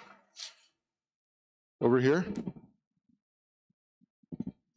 Do you ever plan to update DM780 to support FD8 itself?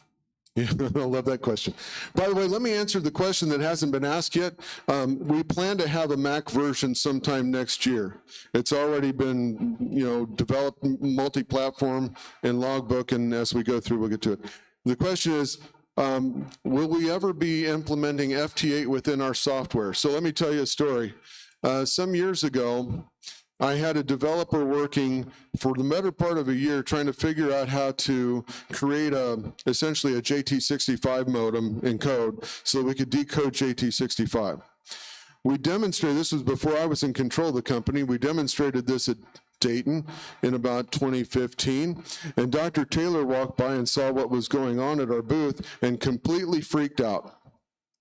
And my former partner actually added to his bucket list being cussed out by a Nobel laureate. So Dr. Taylor has put some very restrictive GNU licensing into FT8 that doesn't just cover FT8 as a technology, but also the look and feel of the application, as well as the use of the terms FT8 and FT4. So we could do it, but we'd have to publish our source code, and that's not going to happen. So what we focused on, and by the way, at the end of it all, I didn't implement JT65, and the world moved on to FT8. I can't constantly be chasing the development of the FT8 or WSJTX developers, so our focus is making sure that we fully integrate with the software, and we're going to continue that. If there's a point in time in which we can have you, if you install WSJTX and it's already installed, we can put our UI over that and that's legally acceptable, that's probably what we'll do. Yeah.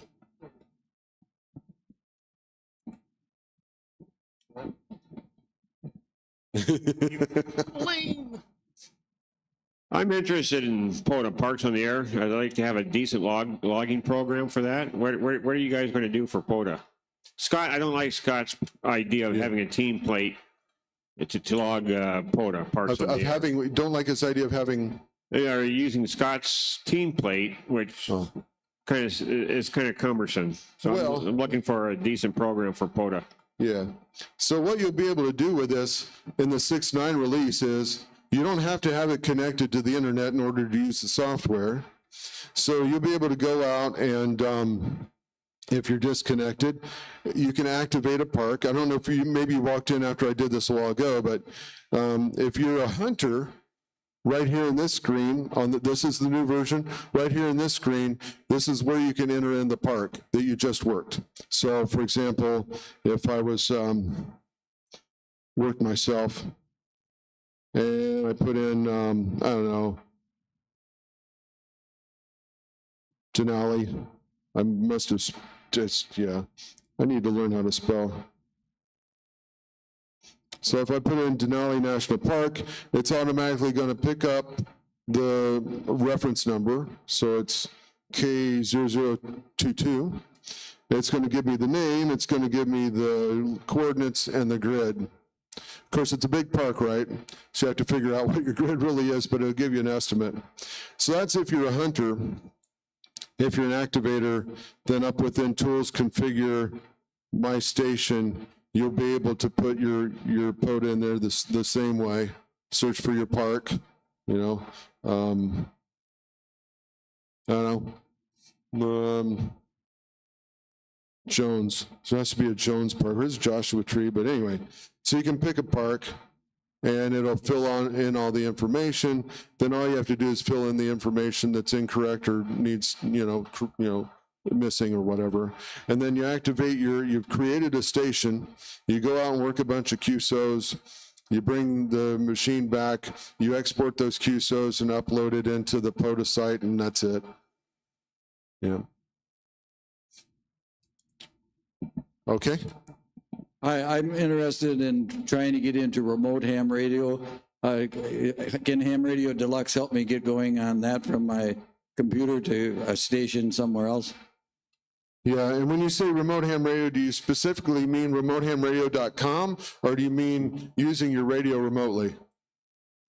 I mean that I'm like somewhere where I can't put antennas up and I can at my a different location use the radio. Yeah.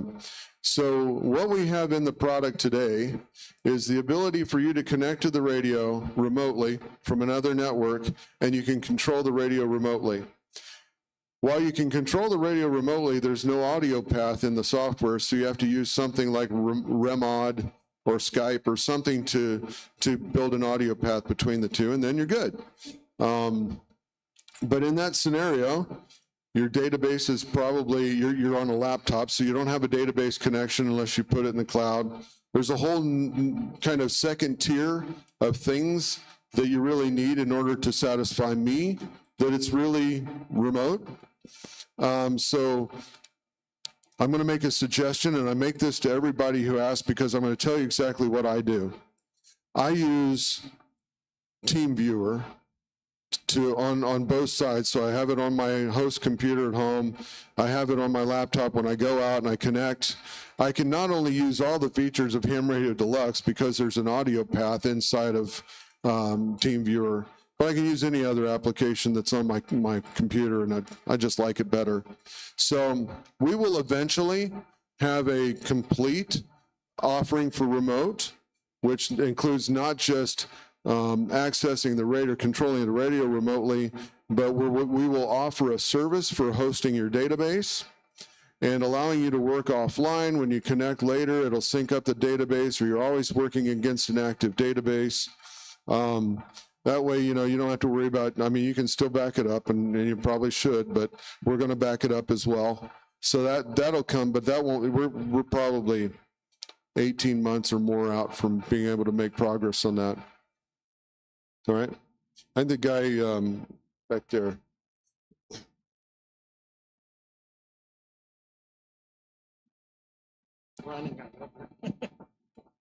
Thank you.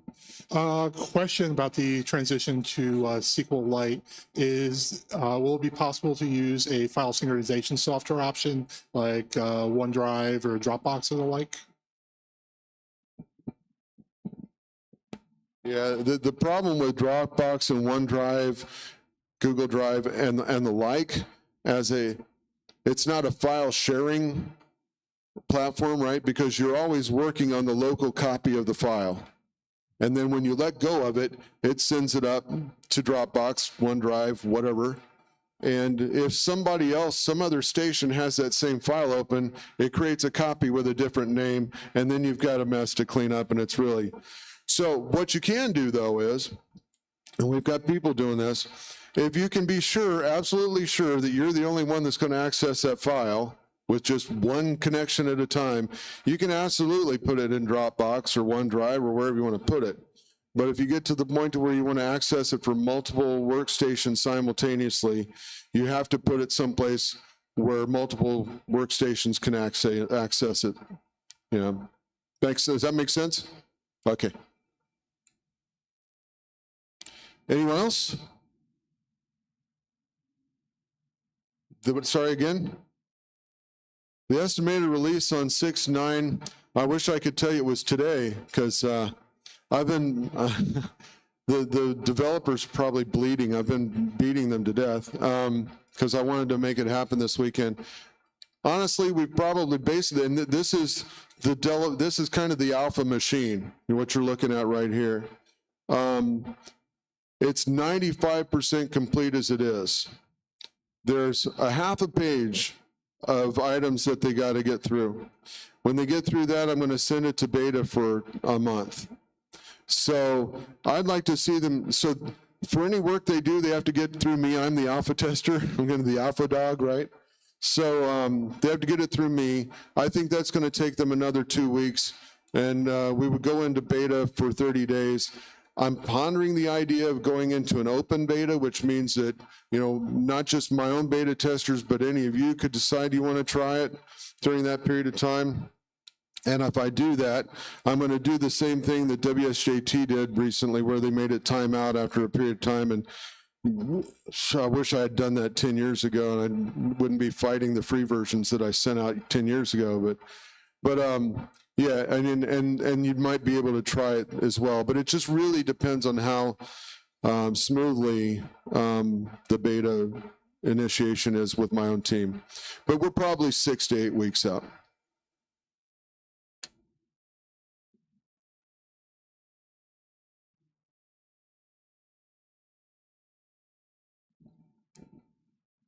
Yeah, you want to repeat it so everybody can hear you, maybe? I'm wondering about improvements on the contest feature. Currently, you basically set up columns and that's about it. So the contest capability that's in the software today is not. It's not. So I told someone recently, I said, well, we're going to come out with a for real contest program. And I was told the same thing I was told when I was creating HRD Alert, that I had no idea what I was talking about. It's too hard. There's too many people who have been in there for too long. There's no way you can do it. Well, I have a loose agreement with another company that develops contest software that I can use their contest logic, and I'll put our front end over it, and so they'll update the contest rules. Then you'll be able to use it within Ham Radio Deluxe. We'll sell it because I got to pay them royalties, so we'll sell it as an add-on product. But it'll look just like Logbook for all intents and purposes. And so if you're used to using our Logbook and it's more effective for you in contesting, then that's great. But we intend to make a real run at the contest capability for sure. Let me answer another quick question. Did you have a question? I'm going to let him come back there and give you the microphone. There's 4 radios on the market today that have the ability to generate a usable spectrum display or pan adapter display. The ICOM's got 3 of them and Kenwood's got 1. Everybody else needs an external pan adapter, like an SDR Play.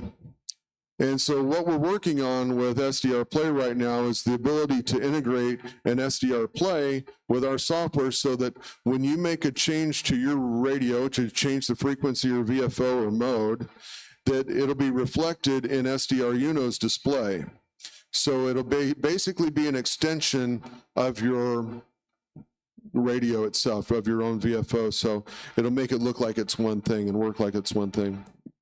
My question was, when will the new contesting functionality be available? Again. When will the new contesting functionality be available? Yeah, we can start that as soon as 6.9's out, frankly, because that's the reason why we haven't done it. I have to put together a more formal legal agreement with the company I was referring to, which I can't tell you who they are. But I have to put something in place there to protect them and protect me. But as soon as this is done, I can have that work begin. I'll tell you something else. We already have this coded. I just haven't QA'd it yet. We haven't had it ready for release. We're also going to have a capability that's called HRD Programmer.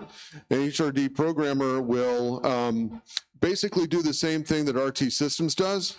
Allow you to program your VHF, HF, whatever memories and configuration as well. So that's coming at some point. Anyone else? Oh, well, one other thing I want to mention too. Today, it takes us a long time to add a radio because it requires a developer to code it. So it has to be added in code. So we're going to break out of that mode, and when rig control goes through its redevelopment, all the radio files will exist externally in XML files so that we can more quickly integrate new radios into the software without requiring developers to write code.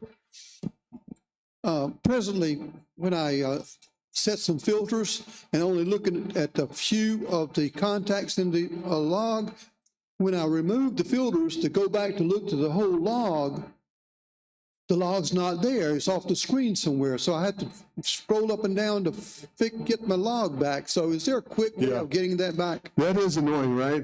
What he's basically saying, there's a scenario where if you set a filter here and you put a filter in, it probably works good the first time, second time, third time. So sooner or later, when you put a filter in, it shows you a blank log, even though the number down here is going to be, you know, however many, 40, whatever. And you have to scroll up and down. But point is, this is fixed in 6.9. And so, you know, that'll be resolved because that irritates me as well.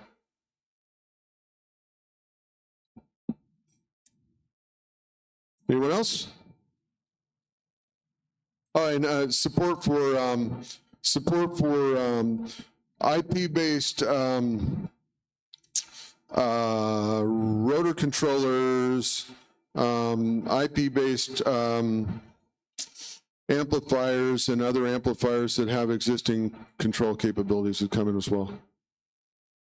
When you turn on that WSI filter feature where you're only seeing stuff that you need, you'll get a lot of stagnant stuff if you just leave it on for a long time. Say that again? You'll get stagnant data. It'll be there for 2-3 hours long. So it'll just be old stuff. You know, it's not there because you looked at the time and you say, well, that was spotted 4 hours ago. So what I do is I do a close of the packet connection and then I reconnect it. But then when I do that, sometimes I get an error message pop up. Yeah, you will get an error message, and that's fixed in 6.9 as well. Okay. But what happens this is the current version, and in DX cluster, I'm going to go to DX cluster, current version. In DX cluster, presently it's set up to where it will save 2,000 spots. How do we come up with 2,000? Well, I don't know. Dartboard. In the next version, what I wanted the developers to do all along was to allow you to retain 60 minutes of spots. And I don't know if you'll be able to see this on the screen. It's another feature that I forgot to mention. It's not ready yet, but it's called DX histogram. And what the DX histogram will do is look at all those spots over the last hour. Where is all the activity? You know, I think DX Heat on a website has something similar, only shows heat map, but this will show you the quantity of spots by band. And that's why I want an hour's worth, because I want to be able to say, here's what the last hour of DX activity has looked like on the DX spots.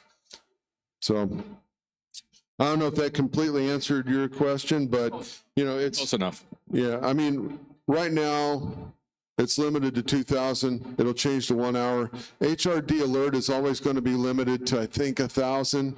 I mean, frankly, if somebody was calling CQ, you know, 30 minutes ago, is it still, you're going to answer it now?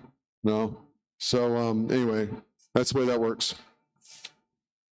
Anyone else? All right, we got one over there.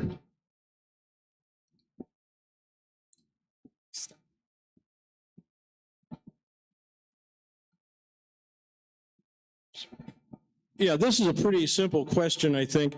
I have a lot of POTA activations that are in HAM-RS app, and the ADIF files that it generates have information about the park that's been activated, but when I try to import that into various loggers, that doesn't get imported correctly. Well, how about your new version? Yeah, so one of the things that we did in this version is that we went back to the ADIF specifications, the current specifications, 3.14, 3.1.4. This 6.9 version is fully compliant with 3.1.4, and I've tested inbound every field and outbound every field, and it's 100% accurate. One thing I will say, though, is that if you look at the POTA instructions, they will tell you to put the park information in the SIG info fields. We're not putting the park information in the SIG info fields. We're putting them in the POTA fields as specified by ADIF 3.1.4. Now, I talked to them this morning, and they said that it's going to be okay. We're going to update our site, so if it's in the POTA fields, we'll take it. If it's in the SIG reference files, will take it. So I think they got that figured out, but for us, it won't matter if you import it into one or other. It'll show up in the file that you are in your database. So it'll show up in the correct field then when it's imported? Louder, please. I said, so it'll show up in the correct field when it's imported? Well, it'll show up in the field that you exported it from. Okay, this is HAM-RS, which is an app, for iOS devices. Yep. I'm not sure what field it, puts that information in. It's there, though. I mean, it's almost surely, if you can export it to an ADIF, it's almost surely using ADIF fields. I don't know, and I'm happy for you to email me a copy of one of those files and I'll take a look at it. I'm happy to do that. Okay. If it were me and I was using a program like that put it in a different field name, I would open it with ADIF Master, go and change the column header from whatever it is to the correct POTA field, and then save it and then import it, and it'll all be in the right place. Okay, and I'll send you an email. Okay, cool. Anyone else? Everybody loves freebies, right?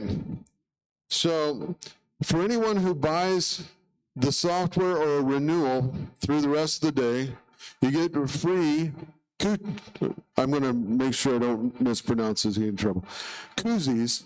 And there's one for the OM and one for the XYL. Come over and see us at the booth. If you buy the software or buy the upgrade, you get these. They're really helpful. It keeps my beer very cold. And thank you. Thank you very much for coming. I appreciate it. And, thank you for your support.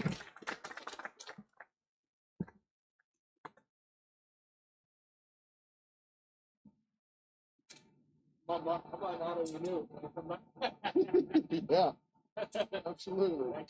You bet. Thanks.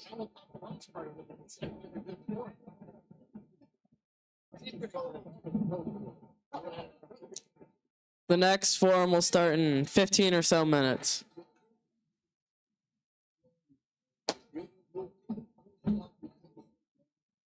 Go back.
Wow.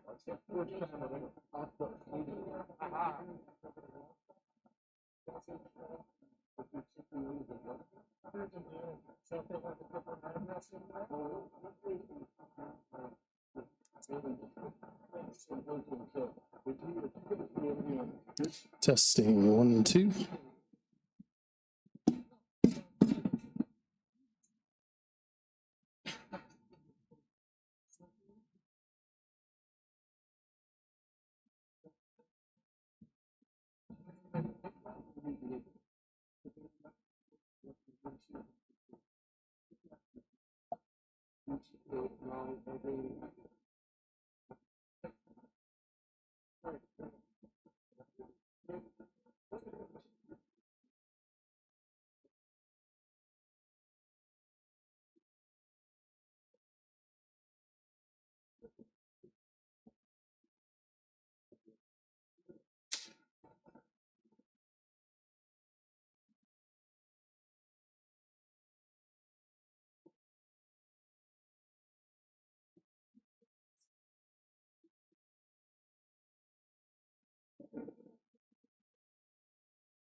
Thank you for coming. We're just going to wait till 4:10, which is the exact moment I was supposed to start.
Minute and a half, I'll get started.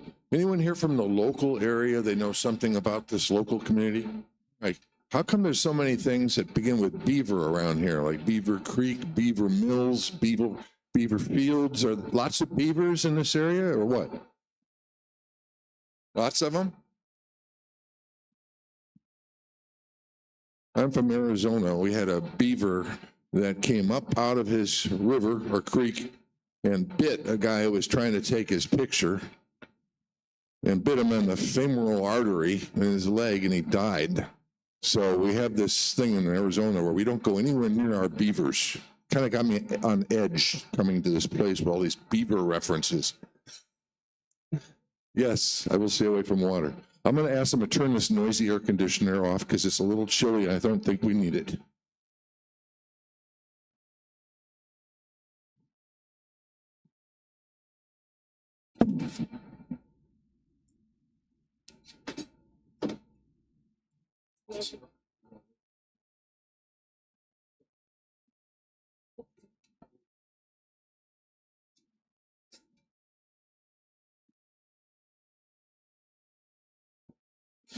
Well, thank you for being here this afternoon. My name is Dave Jensen. I'm Whiskey 7 Delta Golf Juliet.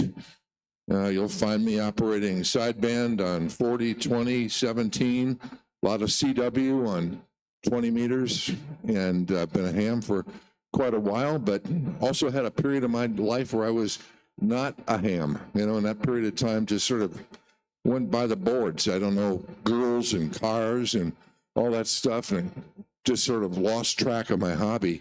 Came back to it in the pandemic, like a lot of folks, and it's been wonderful since then. I write a column for QRZ.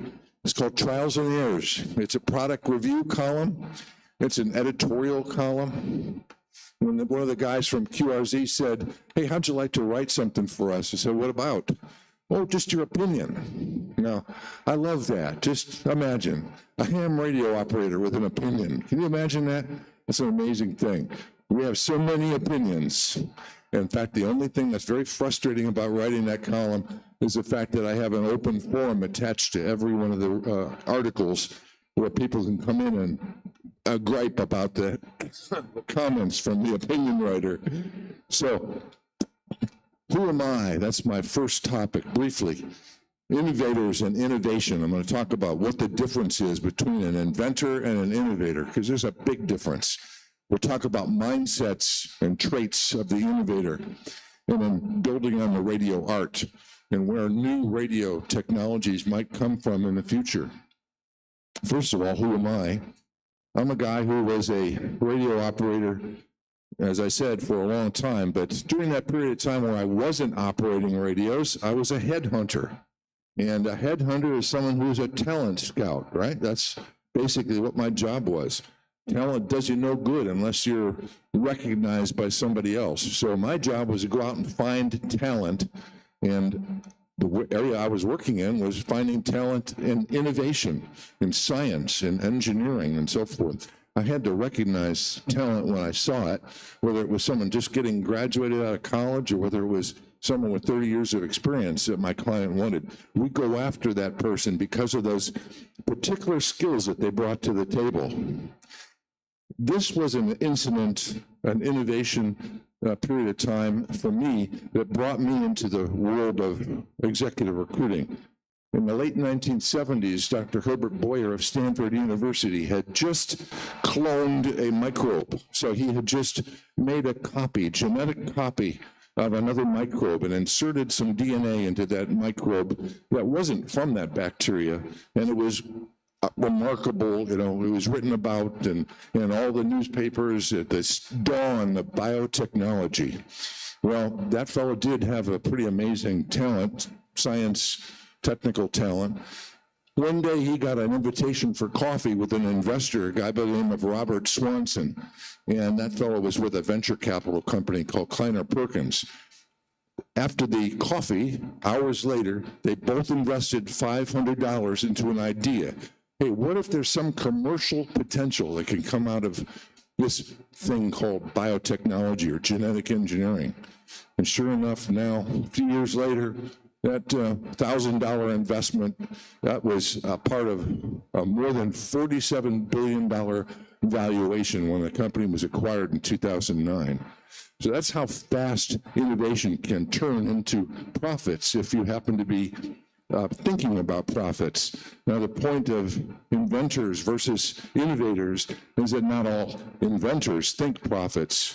I think Joe Taylor, inventor of our digital modes, thought about making a lot of money out of his invention. Not at all. So I've written about innovation for 25 plus years in a journal called Science. And my articles there's a couple hundred of them that once a week over the course of these years, I would pop out another article for innovators about their careers and about how they should present themselves to investors and so forth. But just like you, I have a ham origin story. Shortwave listener, loved CW in the early days. The station got a little more sophisticated as I got older. But this was a fact that I got into radio because I was right next to this industrial park called Nela Park in Cleveland, Ohio. That's where I grew up. And this place, Nela Park, was General Electric's facility for doing R&D. They had this most incredible dump behind their building. All these buildings in Nela Park would dump everything that they were working on into this big dump. And for a 10 or 12-year-old kid with a slingshot or a BB gun, going in the back and seeing piles of millions of light bulbs, that could sound like fun, wouldn't it? Well, that's what I remember about Nela Park. But my dad worked there.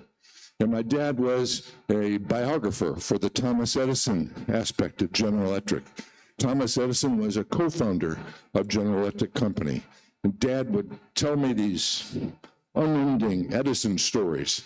I got hooked on innovation because of my dad and his writing and stories about Thomas Edison and other inventors from General Electric. General Electric had a ham radio business for a long time. I don't remember that. I'm not that old of an old timer, right? But General Electric did have tubes and other components, radios. They had scientists and engineers working on sideband. GE was an interesting business back then. This guy, I remember meeting him at General Electric. He was a sideband pioneer. Robert Dome had a great deal to do with making sideband work to replace AM radio at the time. So this is what got me started in ham radio. It doesn't look like a ham radio device, but it certainly is an interesting device. It's called a Big Ear. The Big Ear was advertised in comic books. Here's this device that you take and you can point it at a crowd of females on the corner and you can hear what they're talking about, you know, hundreds of feet away, et cetera. Now, I thought that long distance communication sounded really cool to be able to hear people way far away. That didn't work, of course. Neither did these X-ray specs. Okay, another comic book ad. Who needs them? Well, young boys, evidently, because you see these in all the comic books back then. In Boy's Life, a magazine ad for wireless telegraph. Now, this was a real ad, and this was a real cool device, the Telemco Complete Outfit. This was the first amateur radio sold. It was a 1-inch spark coil. You get the strap key, sender, a sensitive relay, a coherer, there's a receiver with automatic decoder, decoherer, and sounder, batteries included with necessary wiring, including the send and catch wires. Doesn't that sound interesting? All for $8.50. And back then, there were lots and lots of boys reading these magazines and saving up their paper route money and so forth to buy the Telemco Complete Outfit. Well, where'd that come from, that particular innovation? That came from a guy named Hugo Gernsback.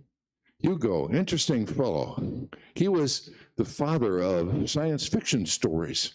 Hugo Gernsback wrote Amazing Stories, the magazine. I think it's still around today, or at least it's, you know, one of the most popular science fiction magazines of all time.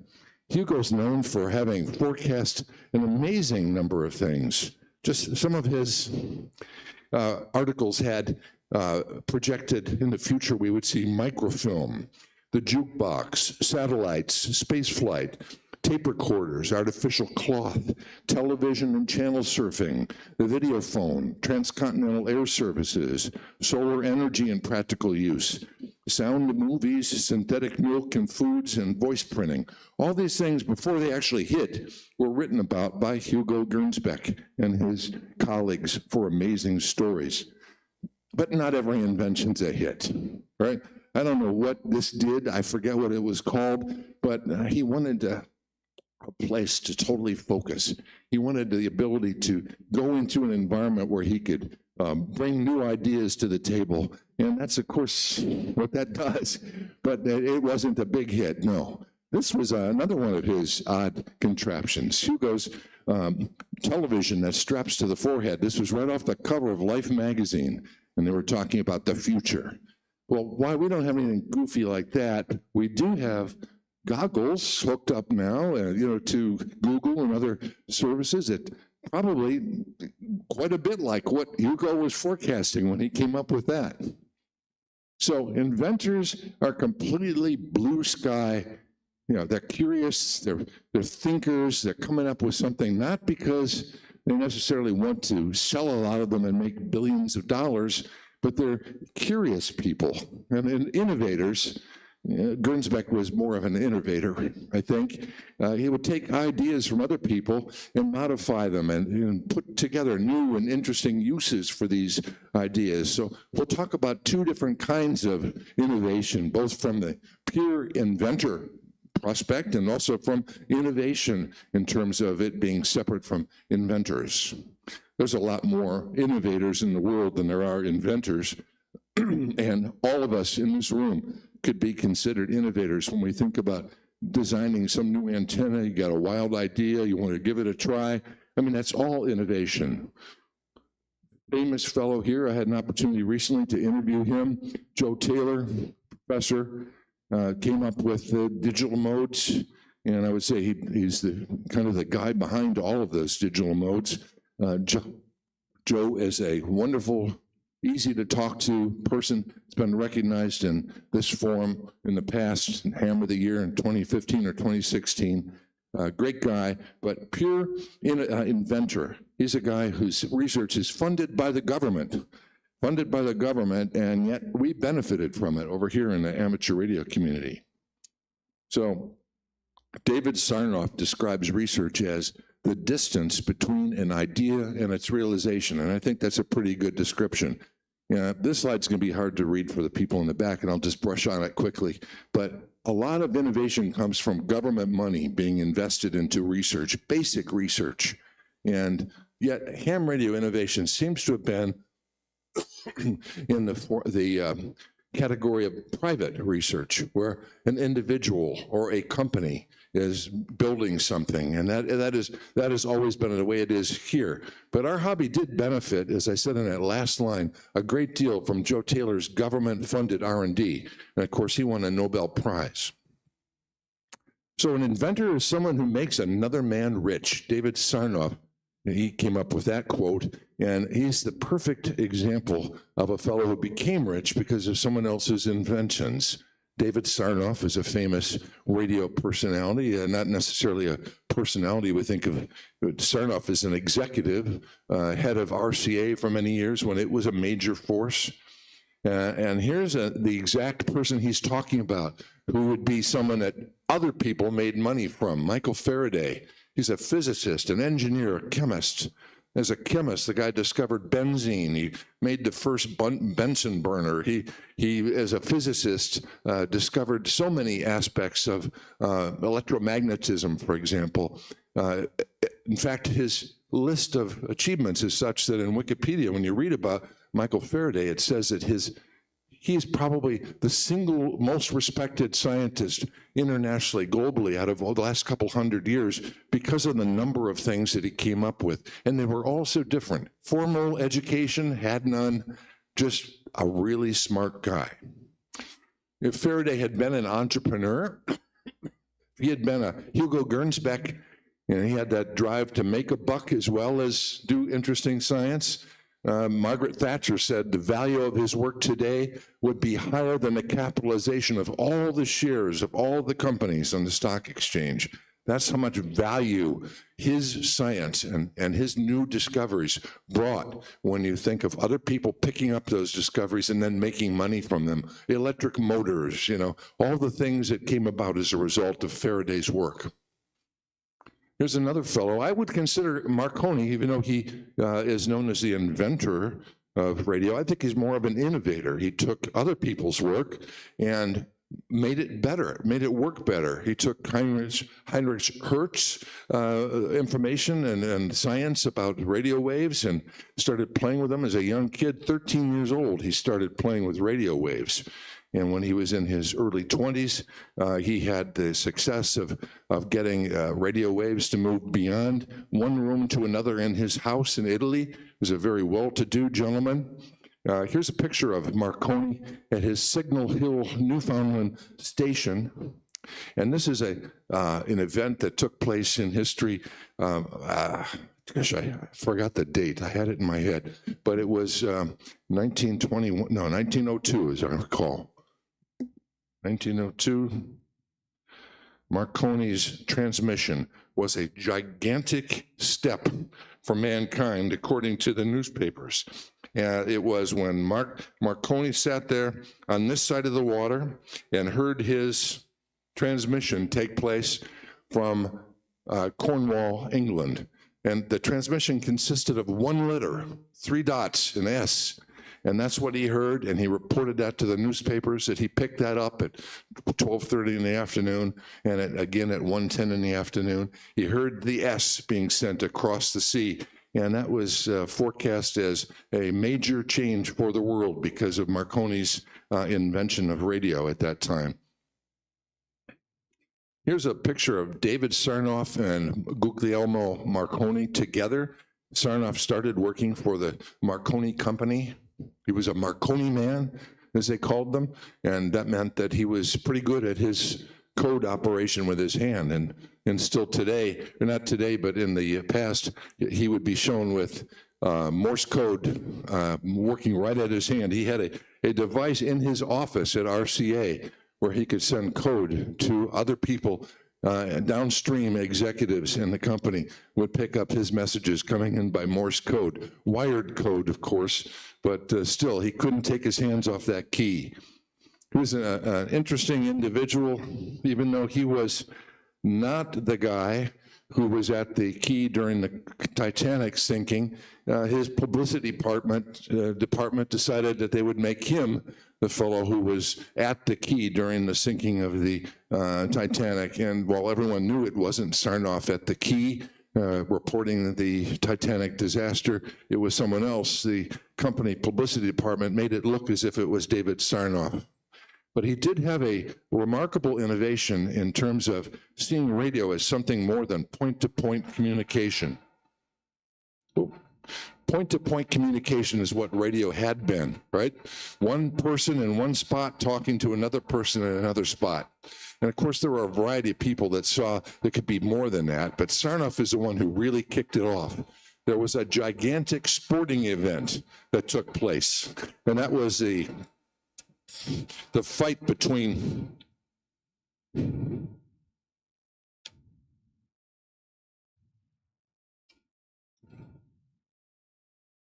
It was a huge sporting event with $1,700,000 coming in for the Jack Dempsey, George Carpentier fight, which they built a stadium for in New Jersey.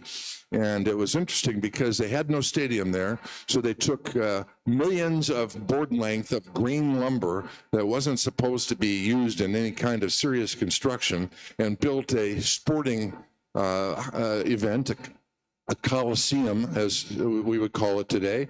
90,000 people packed in to watch Jack Dempsey and George Carpentier fight. Jack Dempsey was the fellow who was the reigning U.S. champion, and Carpentier was the reigning European champion. And Dempsey happened to be the underdog because the Americans all wanted the French guy to win. I know it sounds strange, but the French guy was the favored to win, because he was such a gentleman and a World War hero and so forth. But he didn't, he lost. But the story is told that David Sarnoff purchased a big radio transmitter from the government, this gigantic transmitter made by General Electric for the Navy, installed it right near the huge 90,000 person Coliseum. And as he did that, he then got the Wireless Association of America, a bunch of ham radio operators, to set up receiving stations in all the different theaters and venues around the East Coast. And 300,000 people listened to that sporting event. It was the first time that radio had really moved from point-to-point transmission to mass communication. It was a broadcasting event. And oddly, right after Carpentier got knocked to the mat and the match was over, the General Electric transmitter melted down, a complete mass of metal that just disappeared because it had overheated to that point. Luckily, just a few seconds after the match ended.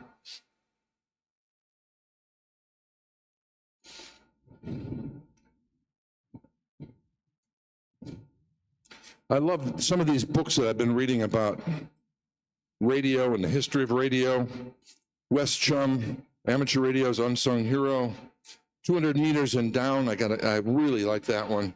The World of Ham Radio, 1901 to 1950. And Empire of the Air, which is also a broadcast on PBS. These are great books for reading about this topic. And I felt that this quote from Wes Chum described these traits pretty well. Developing anything new takes laser focus coupled with a strong desire to succeed at all costs, knowing heady obstacles and unforeseen challenges await. I call that first thread laser focus. So here's a modern day innovator, Martin Jew from MFJ. Martin is interviewed in the column Trials and Errors. Martin is interviewed and talks about some of the experiences he had. He was such a young man and working out of a rented motel room to build his company. He knew that he was going to have a huge company. He knew that it was going to be making a major impact in ham radio because there was no one doing what he was going to do. And so he had that focus, and he built that organization despite a lot of very big setbacks. He was working one day in his lab bench in the motel room, and he was developing a circuit that he was hoping was going to be some kind of tool for ham radio operators. It didn't do what it was supposed to do, and instead that circuit allowed him to test the SWR of an antenna. Lo and behold, he came up with an antenna analyzer, and that whole market was developed as a result of that Sunday afternoon he spent in the laboratory. So you have to be adaptable if you're a ham innovator. You have to be adaptable. I love the quote from Henry Adams, "The law of nature is change and chaos, while the dream of man is order." I show that little bird because it's a good example. It reminds me of how suddenly sideband is here and wipes out AM radio. Well, AM radio is still there, of course, and a lot of people love it. But sideband came in, the technology was there was momentum, there were developments, and it quickly replaced AM radio over a period of years. This bird is called the Shepherd's Island wren, and there's this little rocky point, this little island off of New Zealand, and that little island has some unusual wildlife on it, but they persisted. They lived there for centuries because man did not live on Shepherd's Island. It was too rocky. All these ships kept crashing on Shepherd's Island. And so these little wrens, little flightless birds, no bigger than a small mouse, lived and were happy ever after until they built a lighthouse on Shepherd's Island. And when they built a lighthouse, they needed a lighthouse keeper, right? Well, what's a lighthouse keeper going to do if he doesn't have a companion animal? So they brought on Mrs. Tibbles. Mrs. Tibbles was a cat. And within the course of a few years, the entire population of Shepherd's Island wren went extinct, all due to that one cat. That's how nature works. Here's another common thread that I've identified over the course of talking to innovators, and that's long-range vision. 90% of the revenues our firm derives on the last day of the year are attributable to products that didn't even exist on the first day of the same year. That's from the IT business, the chip business. Can you imagine that? You don't know today what you're going to be selling a year from now.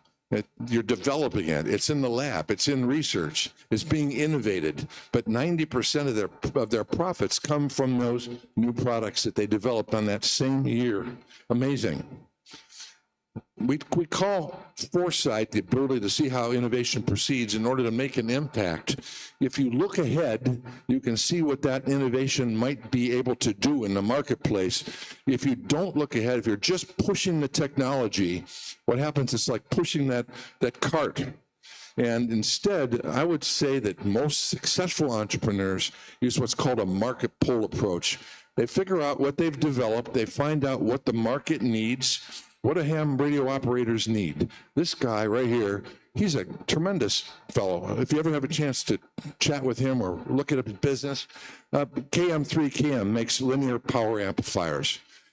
Great products, okay? A lot of power amplifiers out there. So what did he do? He came from Cuba as a 12-year-old, 13-year-old boy.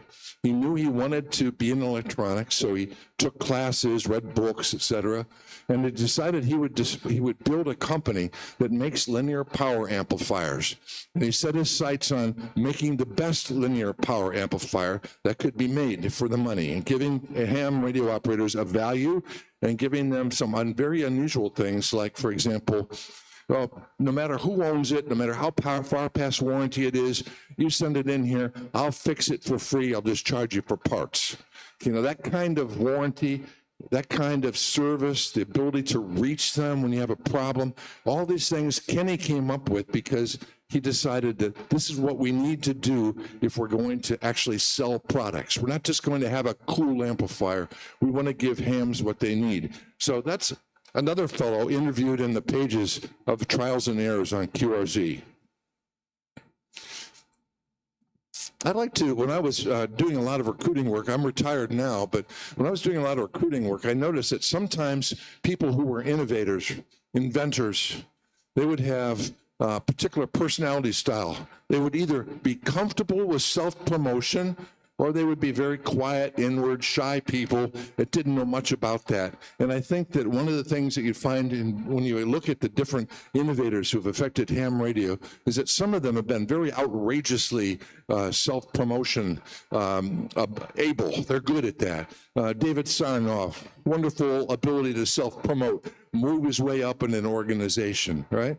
Other people, Mr. Armstrong, who developed so much of our super heterodyne and improved the Audion tubes and so forth, FM radio, he just could not self-promote. He had patents, he had the ability, but he just was not a self-promoter.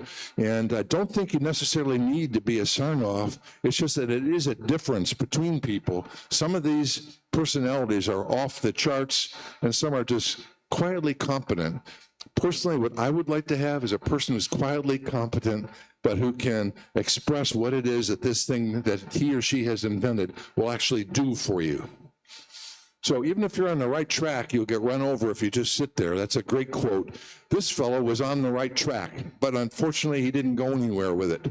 Milan Loomis was a dentist from Washington, D.C., and he launched a kite with copper mesh on it on one mountaintop and had his colleagues do the same thing 18 miles away on another mountaintop.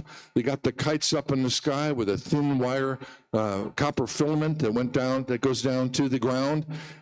He had a galvanometer, and he did something with the current on one side, and it was noticed on the other side 18 miles away. It was the first radio, quote unquote, broadcast. It wasn't necessarily a tone or a CW or a voice, but it was the first radio, and he didn't promote it well. He just sat on it. He tried to get the government to buy in and help him out, but 20 years went by before he passed away, and other people got better patents. But he was there early on.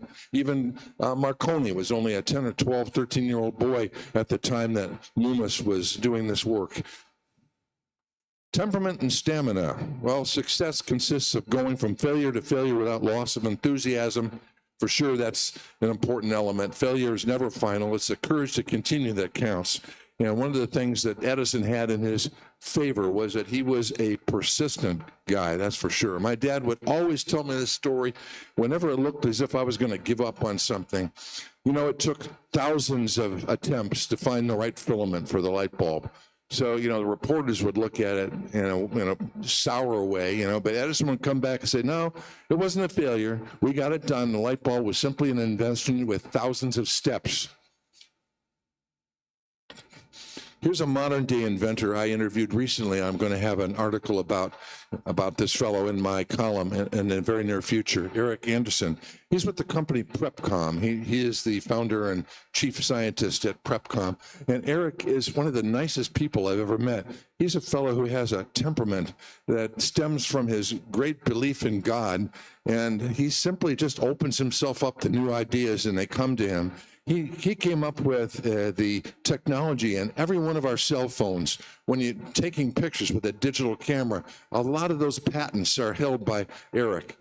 So people like that, when they have that remarkable ability to just pull ideas out of the ether, everyone has a different way they thank God for that, but he has a very vocal way of doing it.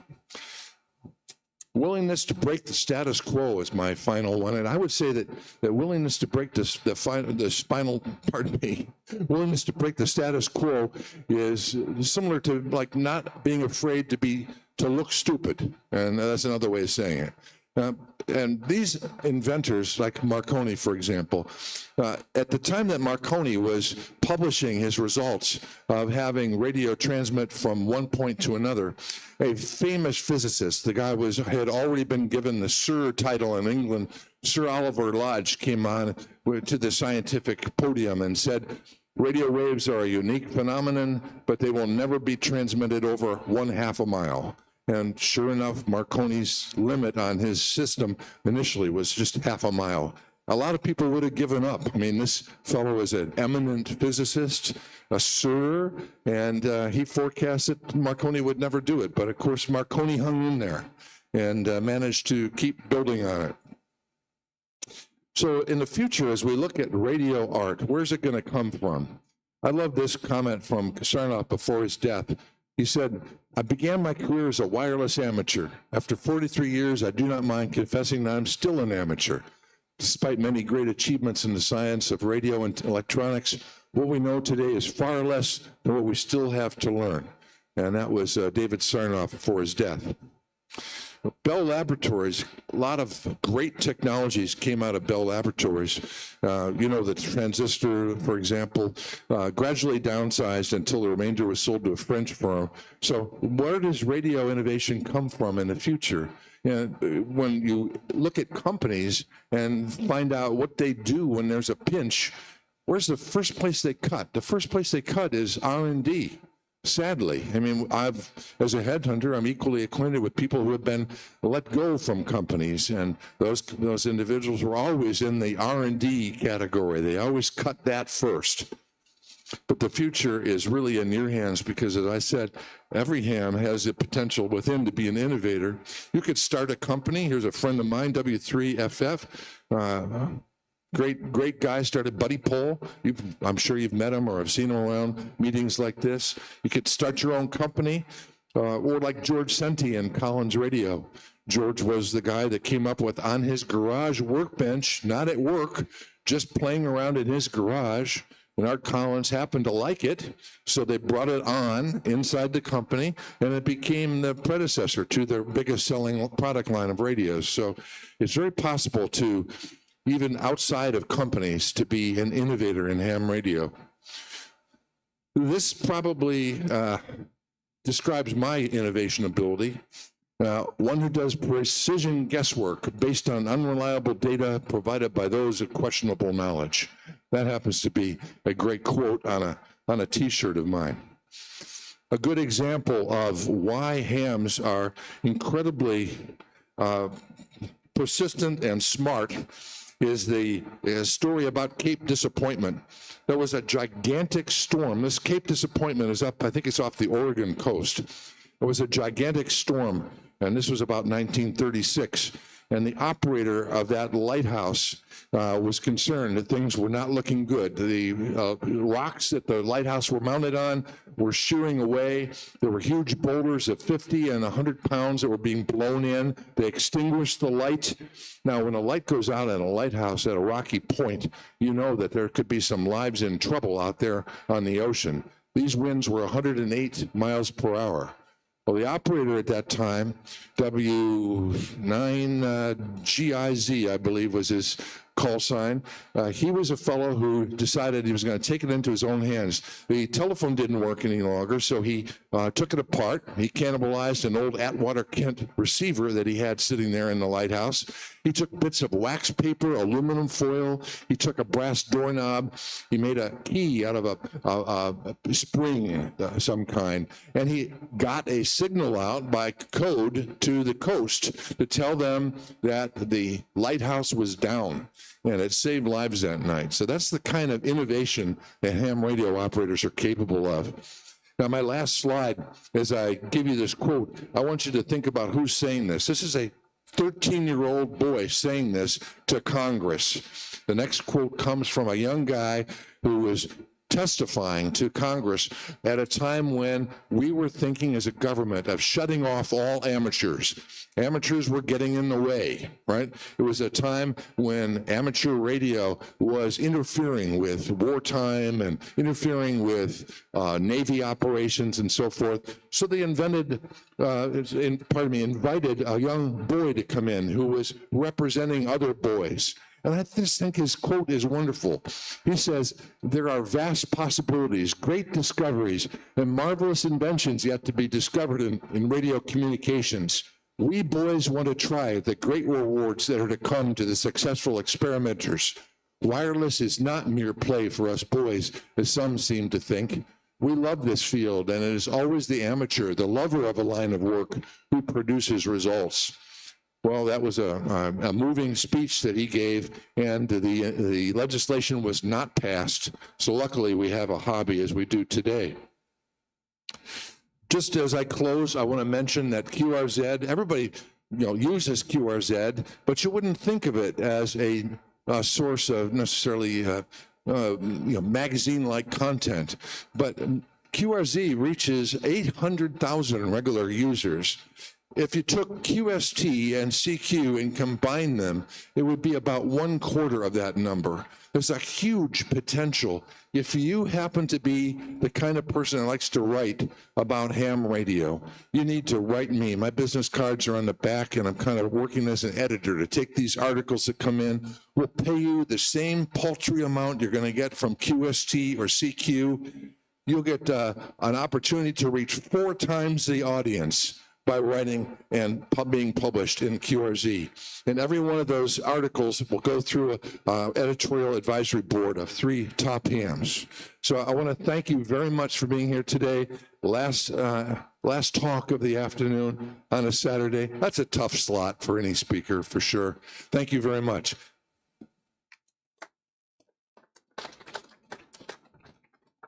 There's my email address and phone number if anyone had anything they wanted to write me about afterwards. Were there any questions about any of my content or anything I can tell you about the QRZ, for example?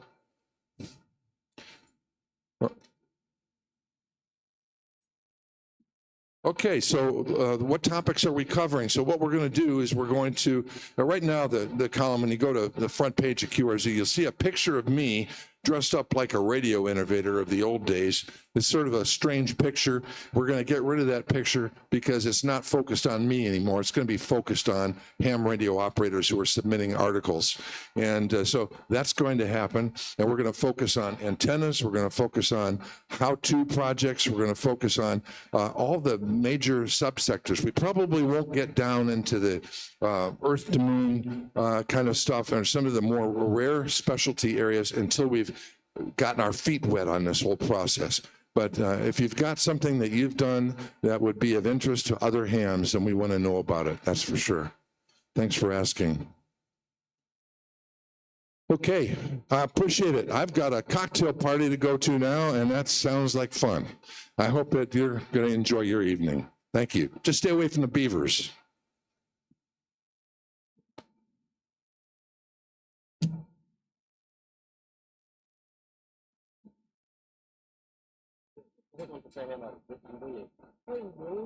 Nice to meet you. I'm so sorry. Yeah, sorry for the loss that you had in the family. Yes.